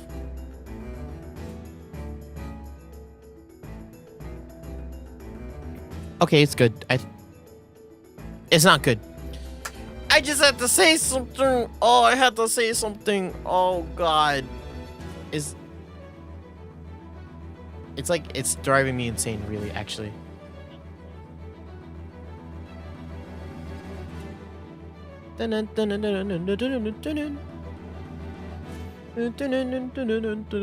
Okay, I'm gonna just go on then. Objection! Nice try, Defender. But I must stop you right there. Huh? Have you already forgotten what I told you? The Great Witch can use any spell in existence. She could have easily healed any such wound in a blink of an eye. I can't believe I'm saying this, but I already missed Inquisitor Barnum. Man, we really can't catch a break on this one, huh, Nick? Let us resume the interrogation. Witness, continue your testimony. Oh, crap. All of these are like two-part interrogations.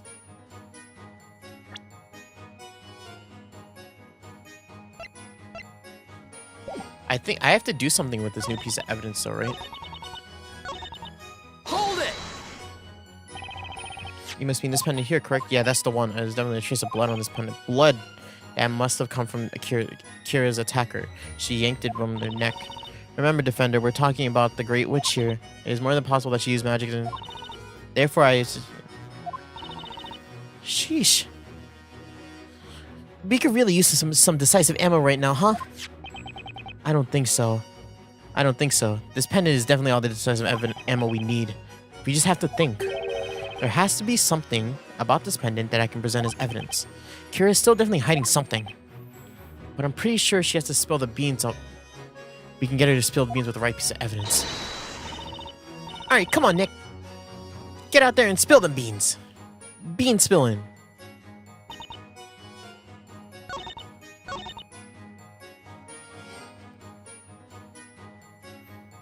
There was nothing I could do. My arm was restrained and the attacker covered my mouth. Hold it! Was the person male, female, or are you not sure? I don't remember much. But I do remember the person easily overpowered me. I remember they grabbed my left wrist. I tried to scream, but they covered my mouth before I had the chance. I desperately tried to break out their hold, but it was no good.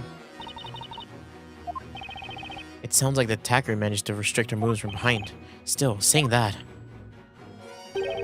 There's definitely something not right here. Something about her evidence testimony just doesn't add up. Yeah. Something about it is definitely a tiny bit different from what we heard so far.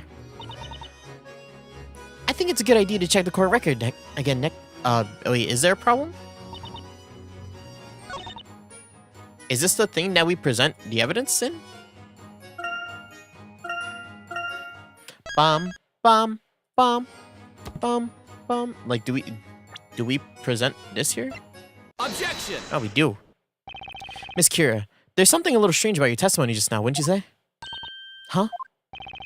You stated that you were attacked from behind and that attacker grabbed you by the wrist, correct?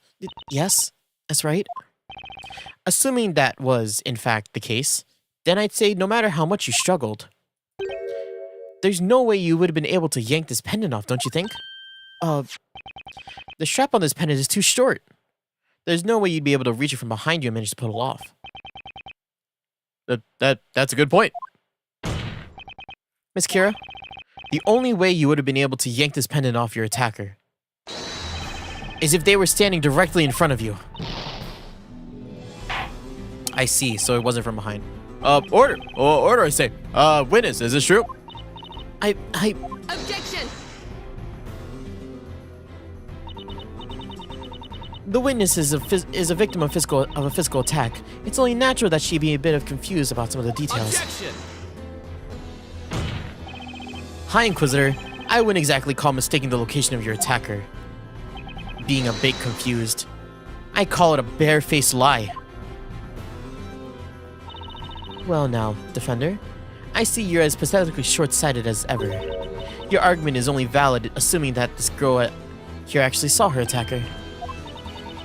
If she was not able to see this person, well, I'd say it'd make no difference where they were standing.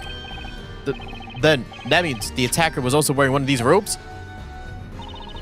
That is impossible, my lord. As the witness stated earlier, only residents of Elwich Woods are able to see these ropes. In short, the attacker must have been a witch and must have disappeared from sight with the use of magic. You must mean the Great Witch Bazella.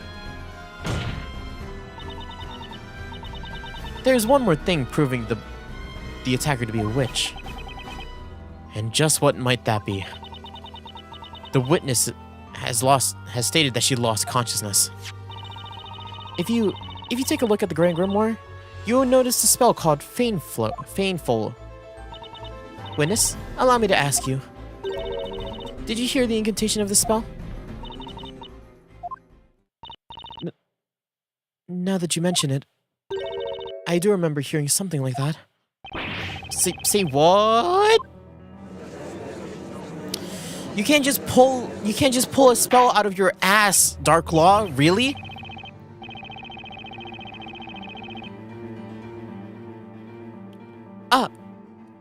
Here it is. Feign-Foul. Full. Causes those who hear the incantation to lose all consciousness. You must not forget, the Great Witch can use any and all magic at will. Why do you know this? You know? Witness, amend your testimony to reflect on this important piece of evidence. Yes, right away. Oh boy, I can't believe she managed to get out of that one. But still, I'm not about to give out just yet. I'll keep on going until we finally get to the bottom of who this attacker really was. Now then, let us continue with the interrogation.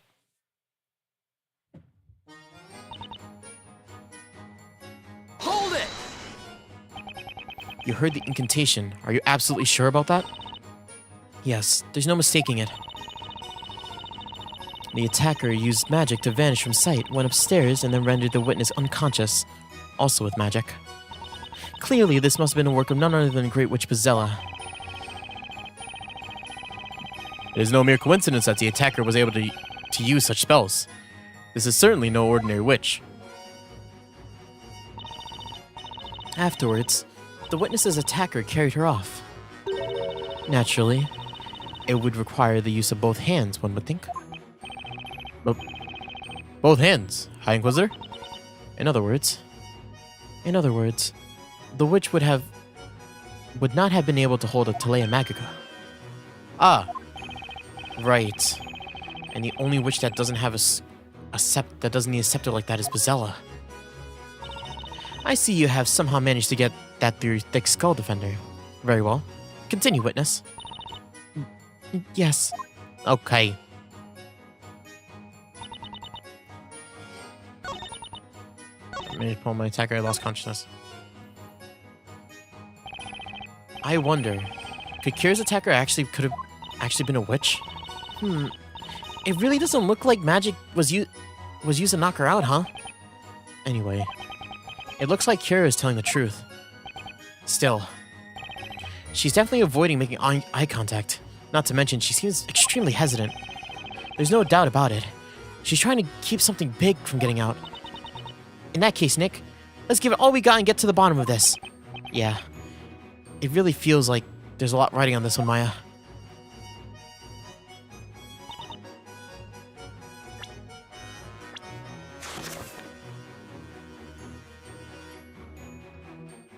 The effect takes hold the second the incantation is heard. Okay.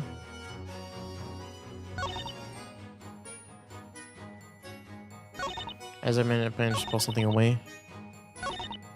Hold it! Where? You mean is Penderate? Oh, okay. This is all the same. Sheesh.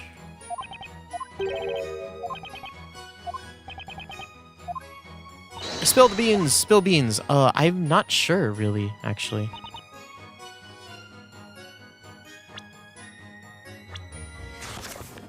Those who hear the incantation to lose all consciousness.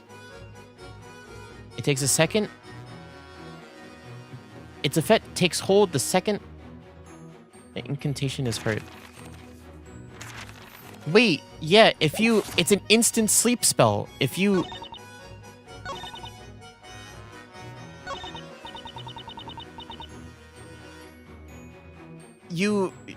It's an instant sleep spell. That's the problem. You couldn't have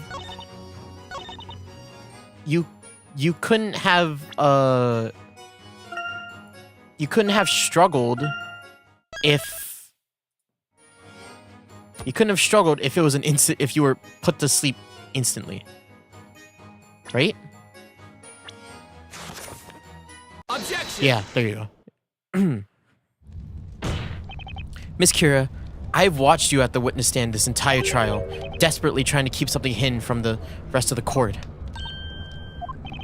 I wonder if you're familiar with the saying, a lie begets more lies. It means multiple lies are bound to unravel and leave your story with more holes than Swiss cheese.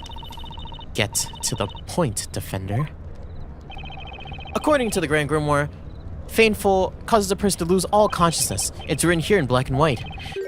Its effect takes hold the second the incantation is heard. Miss Kira, you testified as follows. You heard the incantation of Faintfall and immediately became aware of the presence of your attacker. Then you put up a fight. But if you really did hear that incantation, there's no way you would have been able to yank that pendant off your assailant. Yeah!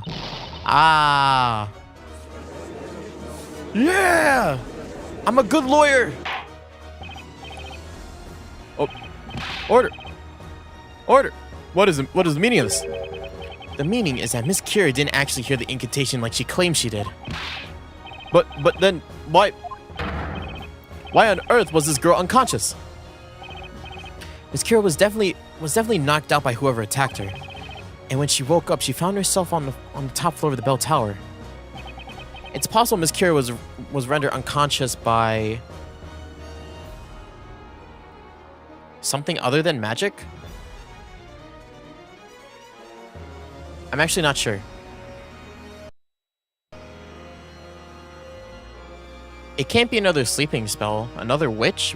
Well, that implies something other than magic. The answer is obvious. Something other than magic must have knocked her out. And what, may I ask, makes you so certain of that? Is it not possible that another spell could have been used? That's just not possible. You, of all people, should know that. What? Miss Kira's claim that she heard someone say the incantation is completely false. Even so, that wouldn't be too much of a problem if she actually heard an incantation. That's right. However, given her testimony, that can't have been the case. The only spell capable of making someone lose consciousness is Faintful. Isn't that right, High Inquisitor Darklaw? Defender, are you claiming that there is another way beside magic that could have been used to render Miss Kira unconscious? There's only one thing that I can think of in my mind. I'm speaking, of course, about sleeping medicine. Sleeping medicine? If you remember, Miss Kira stated that the attacker covered her mouth before she could scream. In doing that, the attacker was able to administer a potent sleeping medicine, thus putting Miss Kira out like a light. Indeed. That does make sense. Therefore, Your Honor, the attacker did not necessarily have to be Bazella. I mean, why would an all-powerful being capable of commanding any and all magic need to resort to drugging someone? Objection! Hold it right there, Defender. They managed to sneak past the guards and make their way up the bell tower. Clearly, they must have used magic to appear invisible. Objection! You don't need magic to make yourself disappear, High Inquisitor. Throw this on and get past those guards at... Put this on, and getting past those guards at the tower is a piece of cake. The robe of visibility. But, despite all that, there is one glaring problem. Miss Kira? Yes? You admitted to the court earlier that you were attacked from the front, correct? If that's the case, then there's only one possible conclusion we can draw. You, Miss Kira, were entirely capable of seeing your attacker's face. Why is that? I didn't... It's simple. You even said it yourself. Only residents of the Eldritch Woods are able to see through this robe.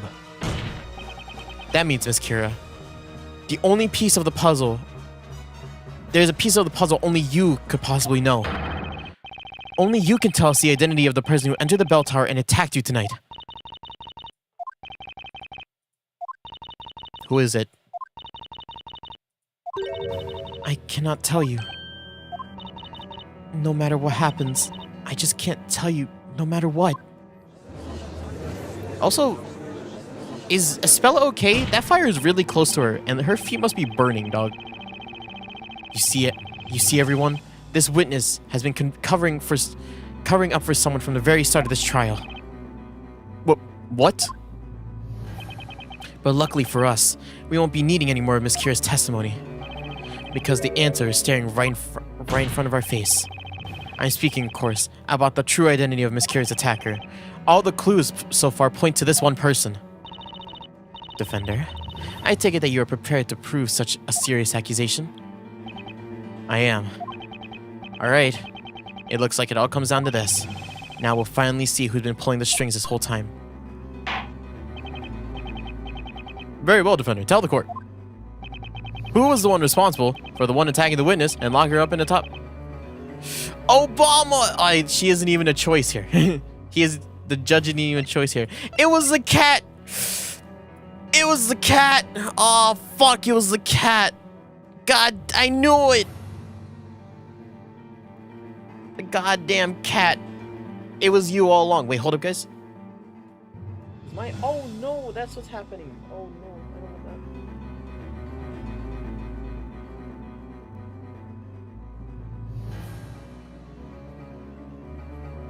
that. Damn it, there's like I thought there was like... I was playing with my headphones the entire time, right? And I thought there was like a piece of plastic under like a part of my headphone, but it was actually just a sticker that's supposed to be there, and I started ripping it off like unconsciously. Whoopsies.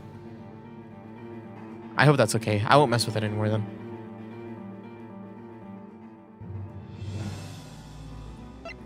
Yeah, it's you. Take that!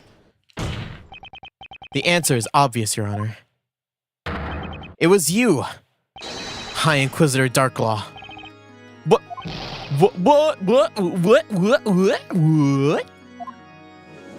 Yeah.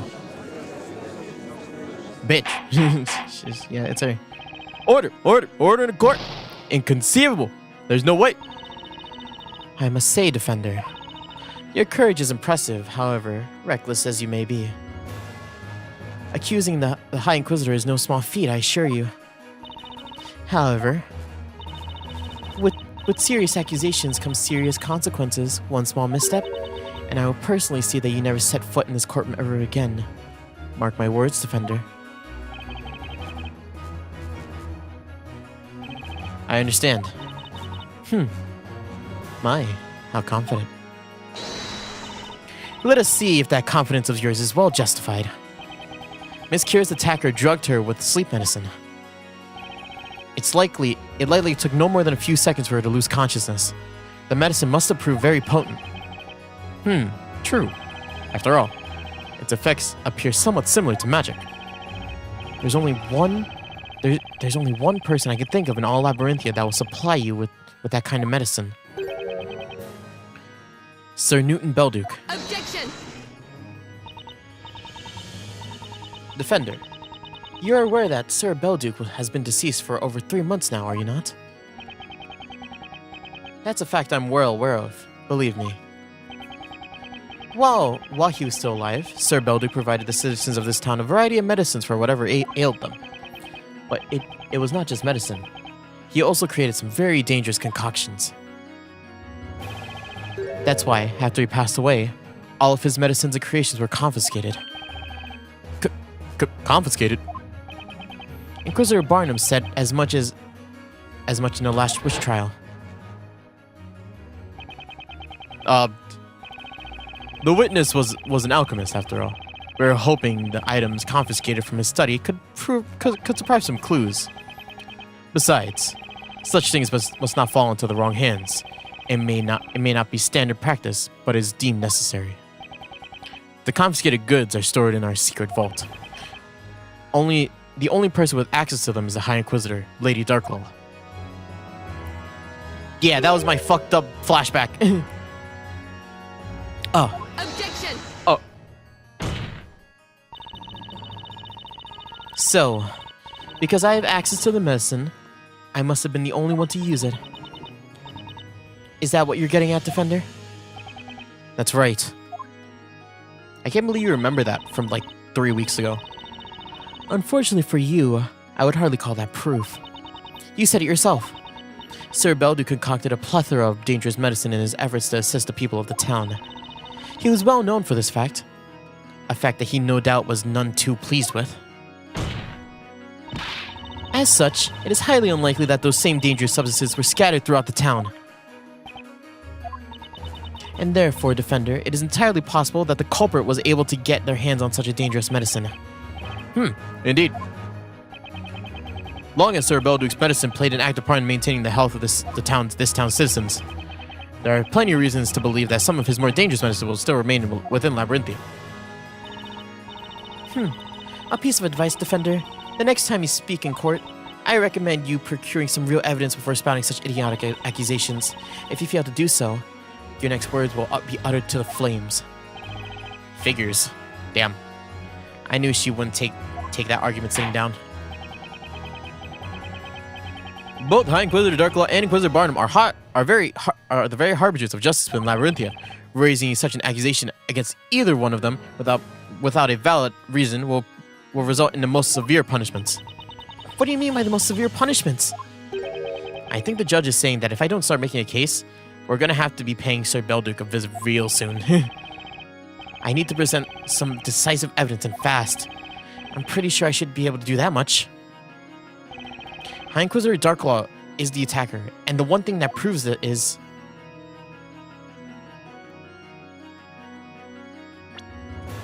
I think it's Darklaw herself, right? Can we look at the scratch? We don't have evidence of this is the thing. Like, not at all. We don't have any evidence of this.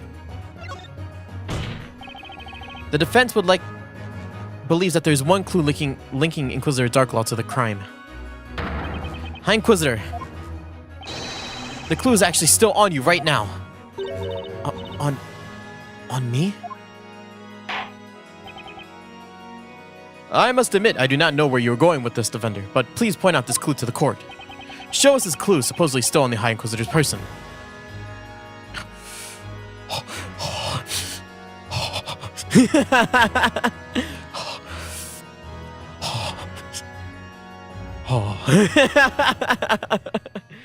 No!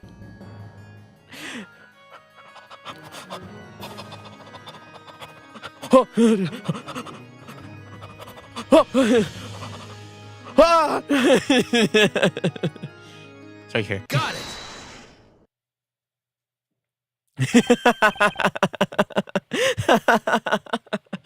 Whoa, what happened? What happened? What?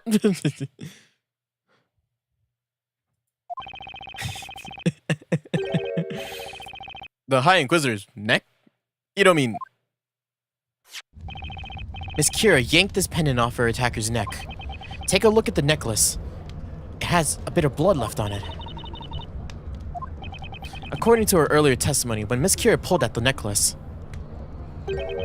she supposedly felt herself scratch the attacker's neck. Is that correct, Miss Kira? Yes.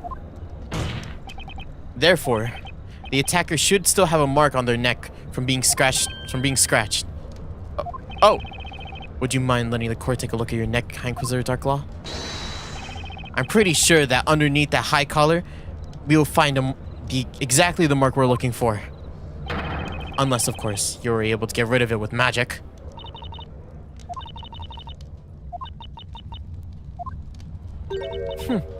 Most impressive. What? I have to say, Defender, you've managed to finally hone that dull blade of yours into something of use. You're correct. There is, in fact, a mark on my neck that I did receive tonight. What? Lady Darklaw? What is the meaning of this? Does that mean Lady Darklaw is the Great Witch? No dip, Your Honor. Yes, you're still here, Defender. Your Honor, I know you're shocked and everything, but come on, work with me here. Your Honor, the defense would like to call High Inquisitor Darklaw to the witness stand. What did you say? It's quite clear that the High Inquisitor has some connection to what transpired tonight. And what's more, there's a chance that she used her position of authority as High Inquisitor to frame my clan as the Great Witch.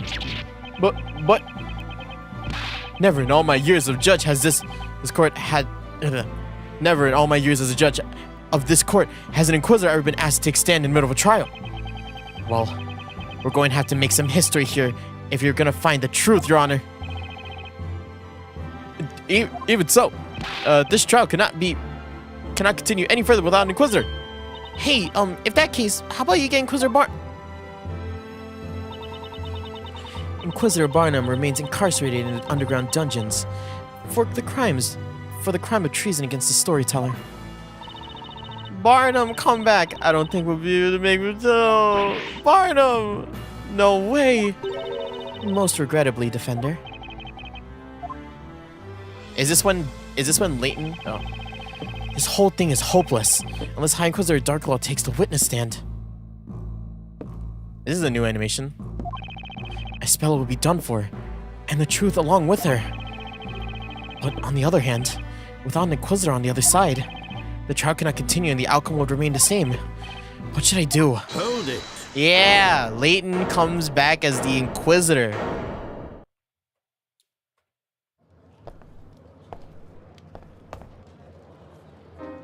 I believe I can fill that role.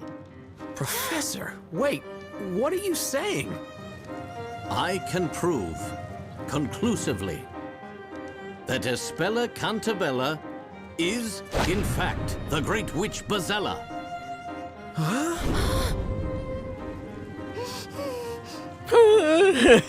Now, Mr. Wright, the time has come Our at storyteller. last He's probably in the gallery. to settle this once and for all. I'm assuming that this is all just an act. We'd been waiting for the professor to show up. If there was anyone who could find some decisive evidence to win this thing, it was him. However, he ended up standing behind the Inquisitor's bench. The professor wasn't on our side here. I had to wonder, what the heck was going to happen?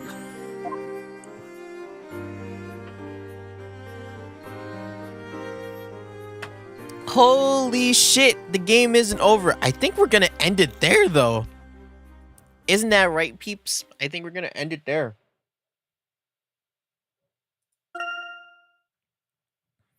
Unless you think we can keep going for another... I don't know how long this is going to be. I think we should save this for next week.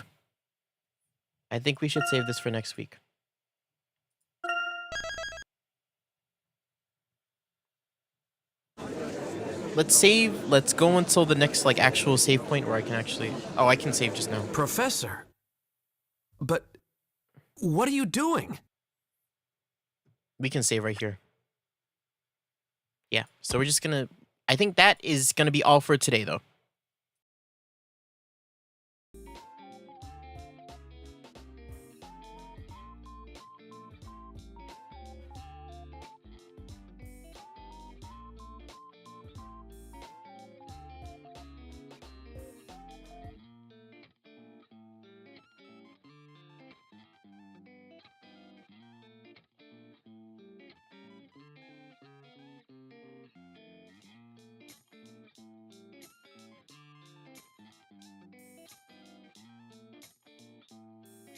The mic. I muted the mic by accident.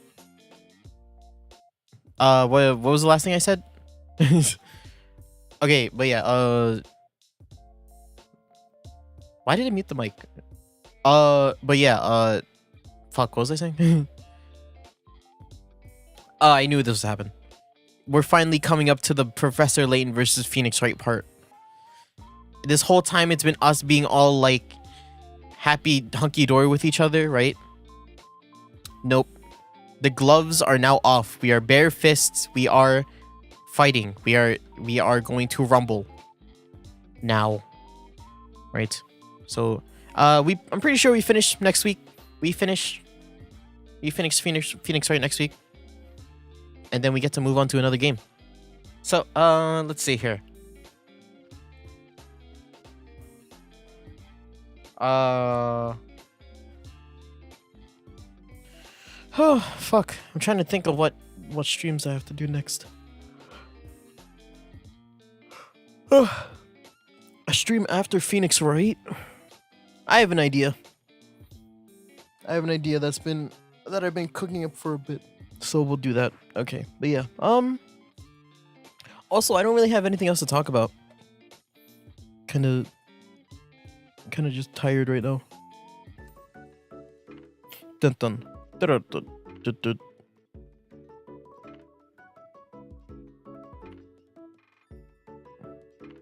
Yeah, that skill issue. Yeah, that's a skill issue. That's why you gotta practice. Get practicing.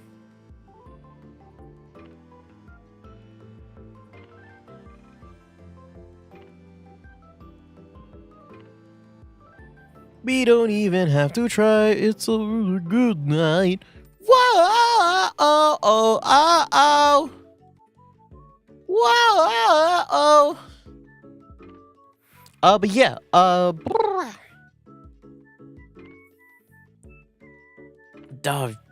I really don't have anything else to say.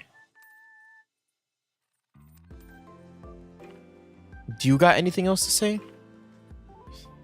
Because I don't. This is the first time I've ended a stream and I was just like, nothing comes to mind. And I think that's okay.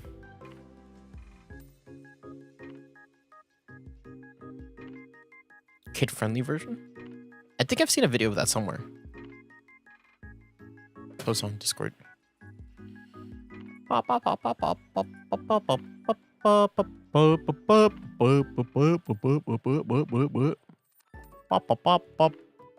Yes, I did see this. I saw it a long time ago, though. Right? This is a pretty old video.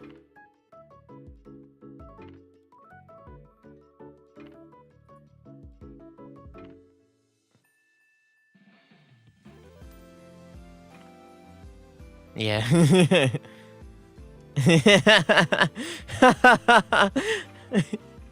He's just so like deadpan about it, you know? It's supposed to be happy, but his voice is so deadpan about it. Just that. I feel like there are multiple versions of Usewa being like really happy. Like there are multiple people who have done it.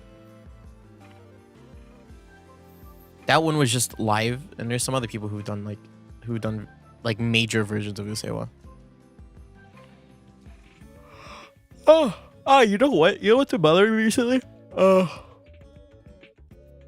I think my wisdom teeth are like starting to like, or like, there's like a wisdom tooth coming out of the left side of my mouth that's starting to bother me.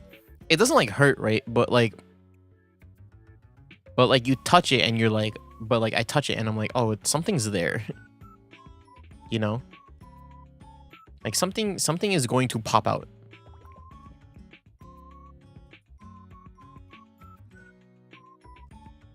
That's gotta go. I don't want it. It doesn't bother me too much. As long as it doesn't bother me too much, I'm fine with it. I don't want to go to the dentist, dog. Fucking dent. I take care of my teeth. I don't need you to check up on me. Oh yeah. I hope it doesn't bother you too much. Not that I don't trust doctors. I'm broke.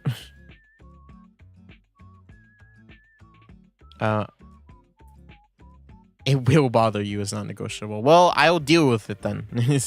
I will deal with it. I'll sit there, deal with it, and then it'll never hurt me again. I only live life once.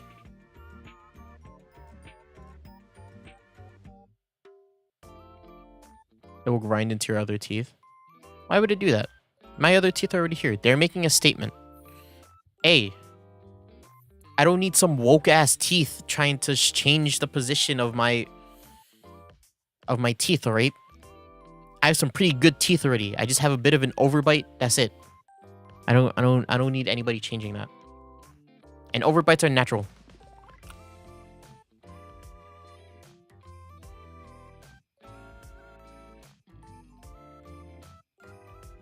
I don't know. This one feels like not diagonal. I know what you mean though. It grows in at an angle. Why are we equipped with this though? Why do we have it? Are we that early in the evolutionary line where like we have wisdom teeth and we still have a need for wisdom teeth? Or like, are we a part of the generation that's like growing out of wisdom teeth?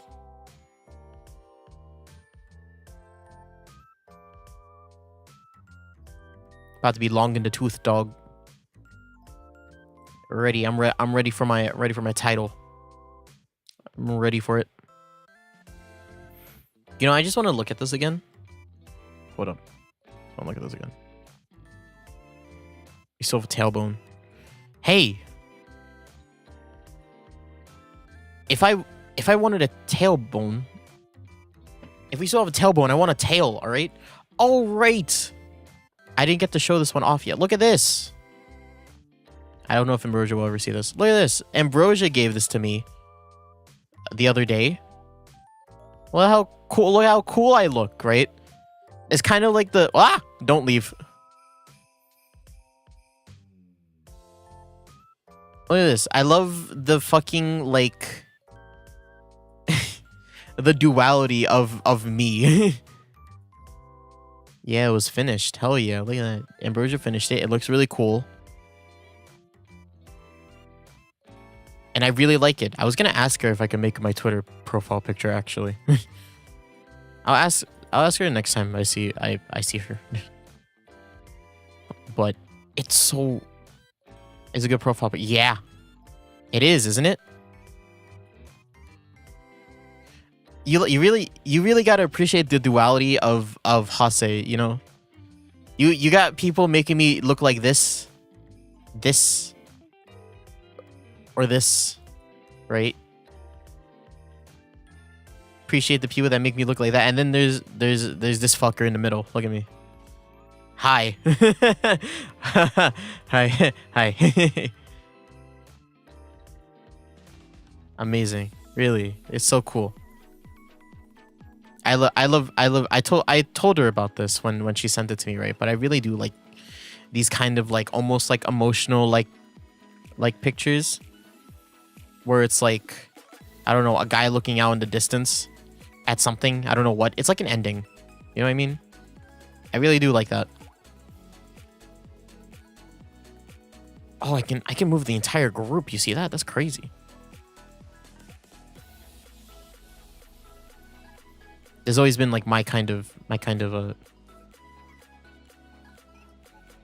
realm. You know why? You know why? I'm gonna get dark for a second here, but like kind of goes into like why like I'm kind of okay with dying, right? With dying with the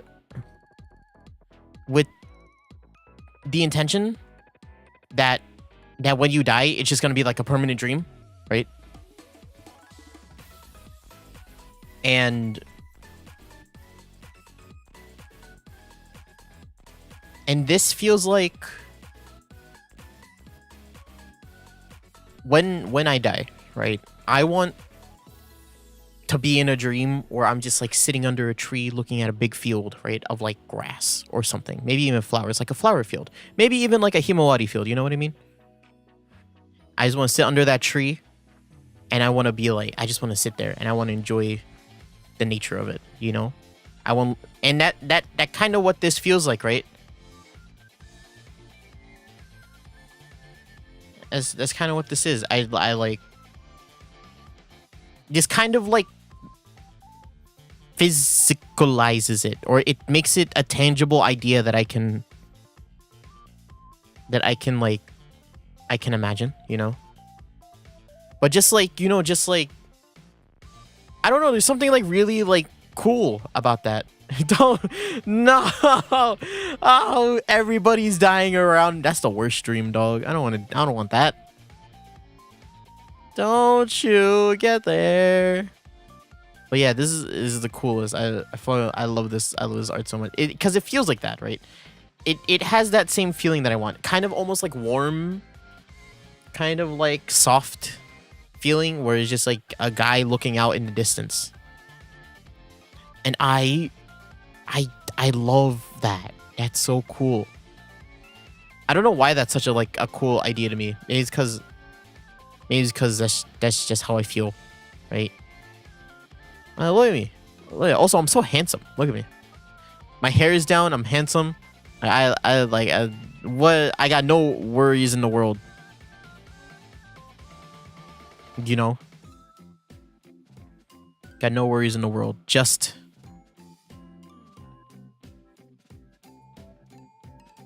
head empty.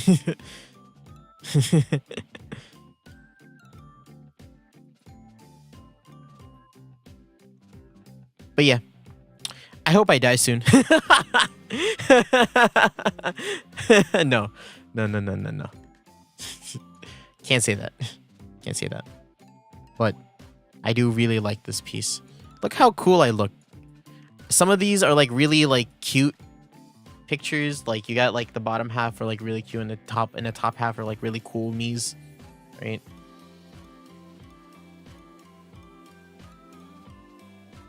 Is this how people see me? Am I that cool? Look how cool I am. Such a cool boy.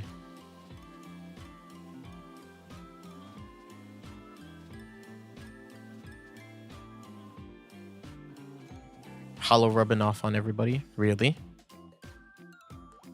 No. Don't rub off on me.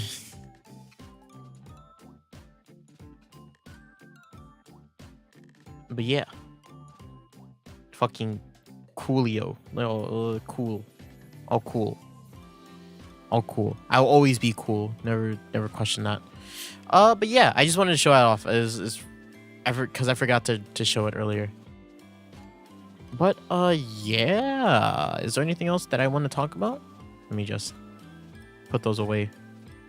I will look at those in my free time. Is there anything else that I want to talk about?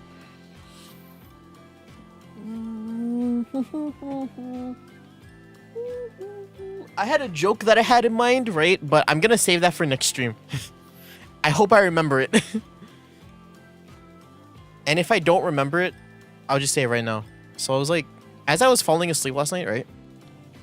I was just like, I was staring at my wall because I was like, damn, I can't go to sleep. You need to do your boot host stuff and go to sleep. Oh. I was looking at my wall and I was like, damn, I really can't fall asleep. So I just started like, I didn't want to look at my phone, right? So I just started like thinking about stuff. And then I'm like, I put my hands together and I was like, what is this feeling? I was like, you know when you fold your hands, right? Like you interlock your hands in school. Like they ask you to do that. I did that and I was like, what is this feeling? Why does this feel so weird? And I'm like, the first thing I thought of was like, damn, I must be so lonely. I'm like, dog, it's been so long since anybody has held my hands. That's the first thing I thought of. And then I was like, oh, maybe it's just been a while since I've been in school. I've never had to hold my hands. But I'm just like, this is a weird feeling. Why do people do this? Is this normal? Interlocking fingers? That's illegal, right? I'm like, and then I started thinking about, damn, how lonely do you gotta be to start holding your own hands? Gotta reach it. I can hug yourself. No. I don't need it. How lonely do you gotta be to start hugging yourself and holding your own hands? You know what I mean? You know how, I thought about that and I just started feeling so awkward. I'm just like, wow, this is stupid. I leave physical touches on the bottom of my love language list. I don't want to be touched ever. It's reserved for a very few special people. And when I mean few special people, I mean no one. No one gets to do that. All right, just fucking drop it.